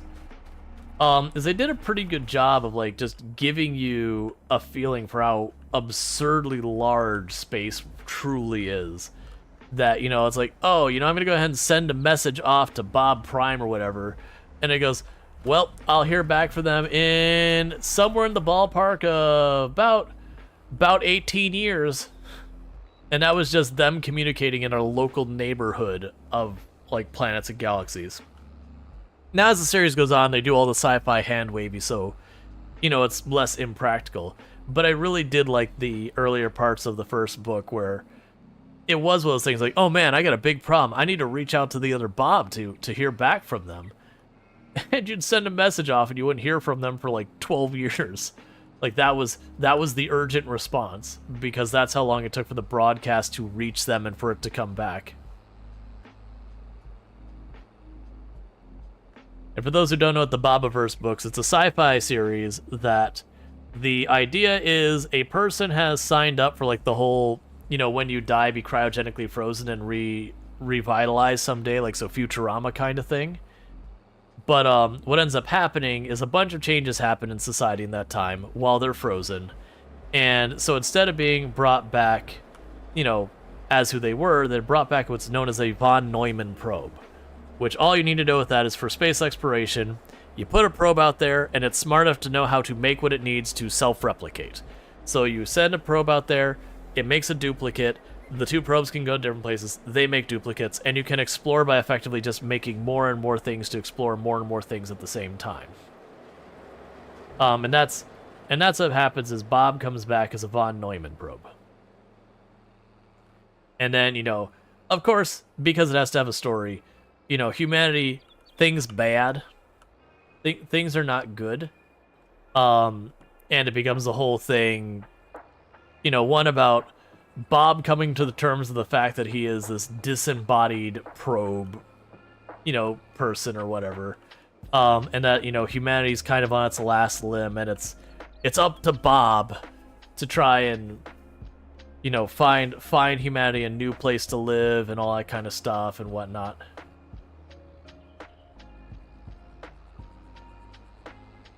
And there's a whole lot more I'm not going to spoil, but it is a excellent book series. It is one of those series that you read the books, you're like, I need you to stop sleeping so you can make another book. I understand I want you to actually maintain a work-life balance and all that, but also, hear me out, I kind of don't want you to do that, because I want it now. Really, I do want them to, you know, practice that stuff. You're like, I need your next book. Look, I need it. It's just what I have to have in my life. It's also those things that hit you with a lot of, you know, 80s, 90s nostalgia. Because, you know, self-replicating probes, the Bobs communicate with each other. And, you know, of course, all of them having the same name is a problem. And all of them presenting themselves in the same manner is a problem. So they find workarounds I won't spoil. But it's fun. An excellent book series. The author's also been working on another book series that I've been enjoying, not quite as much as the Bobaverse ones, but the other book series is effectively Yellowstone supervolcano goes up, but it's like, have you ever seen the show Sliders where there's like a multiverse thing going on that way? It's that, but like they're forced to live in the other universes and all that because, you know, Yellowstone supervolcano goes kaboom. So it kind of blends a bunch of different stuff in that area. And none of that spoilers. That's like literally the intro to the book.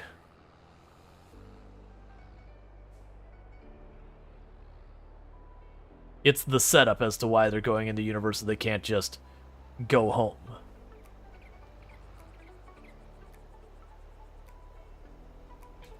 Like Sliders, the excuse was, you know, they couldn't control what universe they went to. They just went.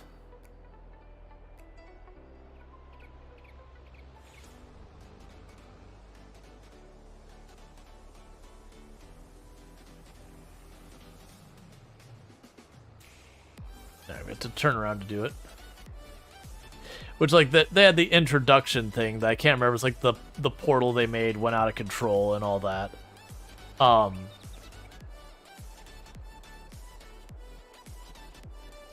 Cybercore? I haven't heard of Cybercore.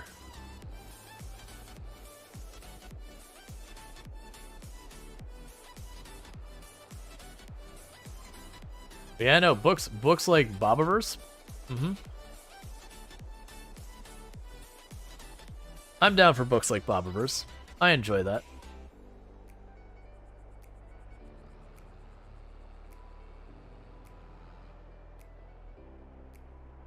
Bobiverse also sort of does the Star Trek kind of thing, where, you know, they'll have the, not the episode, but like the one for the time. They'll be like, oh, it's a planet, but this, and it'll be like some like thematicness of the planet and all that stuff. Have I heard of a book Railhead? I have not. But yeah, so it'll be like, this is the planet, it's like Earth, but this is the planet, it's like Earth, but.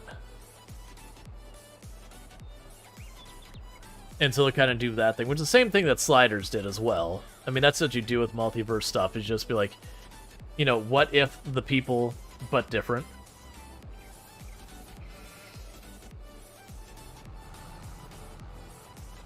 Alright, so you can go ahead and get this over here.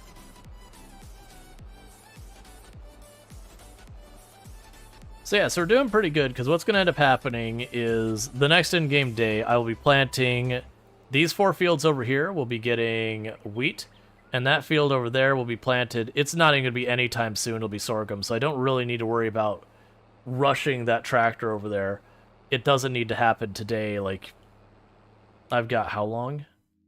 Yeah, so we're in August. It gets planted in April. So we got like half a year before I have to worry about it. Realize it's a single book, and I think it's meant to be a younger audience in general, but it's a good read. Sci-fi book where someone is on trains going through space and different planets and stuff. Hey, you know, just a book being, you know, the main target demographic not being adults is totally fine. I've definitely had those books, like, that's very clearly made for, like, you know, tweens or teens or whatever. But you're just also like, but also hear me out. It's a good book. All right, so what we're going to probably do here to try and help me with my brain matter. I'm gonna go ahead and I'm gonna put the plow here. You need to go around the other way unless I want to flip it back and forth. I'm gonna leave the plow laying down right here, so I know what's up with this. Because I don't need to try and finish it out all in one day.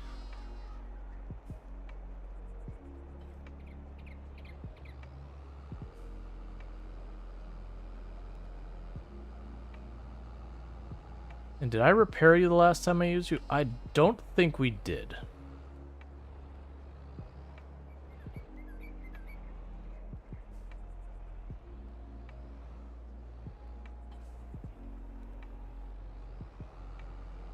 So let's go and repair and gas everything up.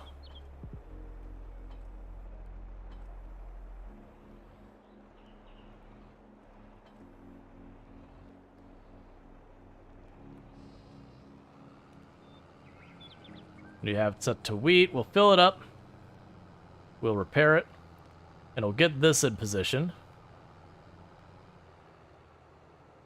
And then we're going to wrap up this in-game day.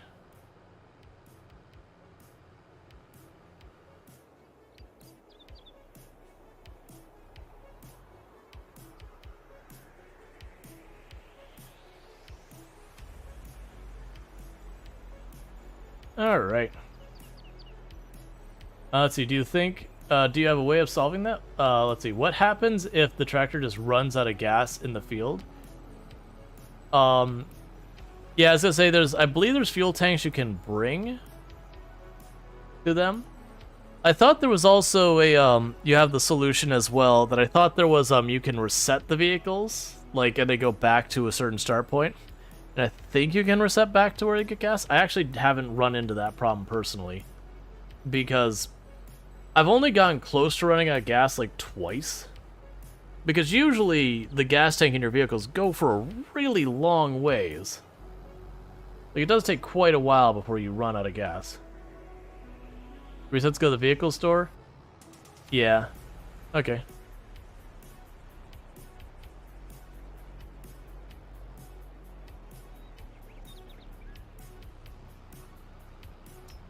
Alright.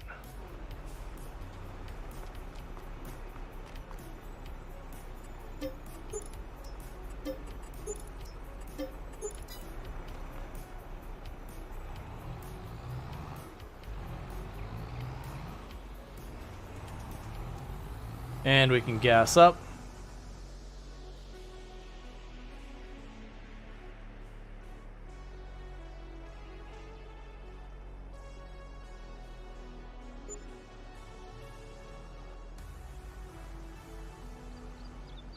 One thing we could actually do is we are able to build a gas pump down by ourselves.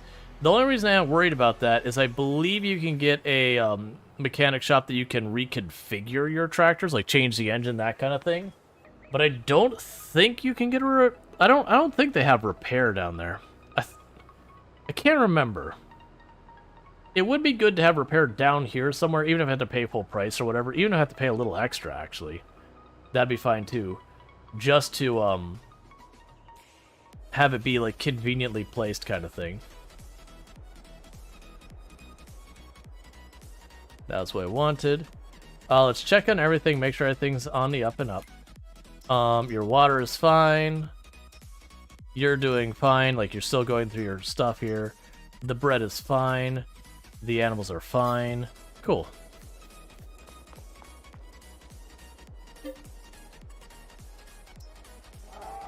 It is what I think it is. There's the same thing as the store has, reconfigure and repair. Gotcha.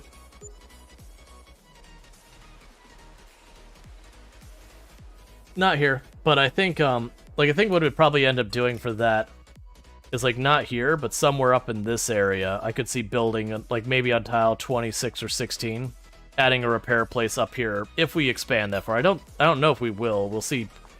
We'll see how ridiculous I'm willing to go with this.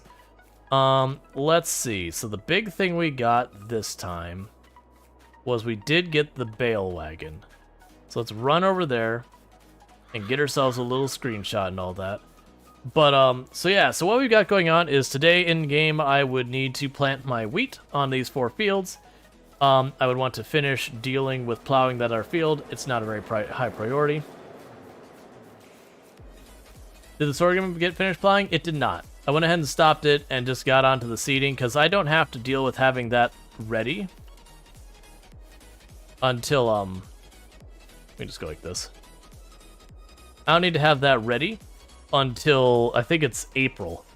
So there's no rush in getting that. I can go ahead and get all these other fields all set up and primed, and that's just something I can do for filler. So what's going to end up happening here, chat, is it is getting to be about that time during the stream. So for all of you checking this out on YouTube and on TikTok, the streams are going to be ending over there. So don't forget to drop your follows, your subs, all that kind of good stuff. So thank you so much for tuning in. For those of us over here on Twitch, what's going to end up happening at this point is we are going to go find someone for us to raid. So thank you so much for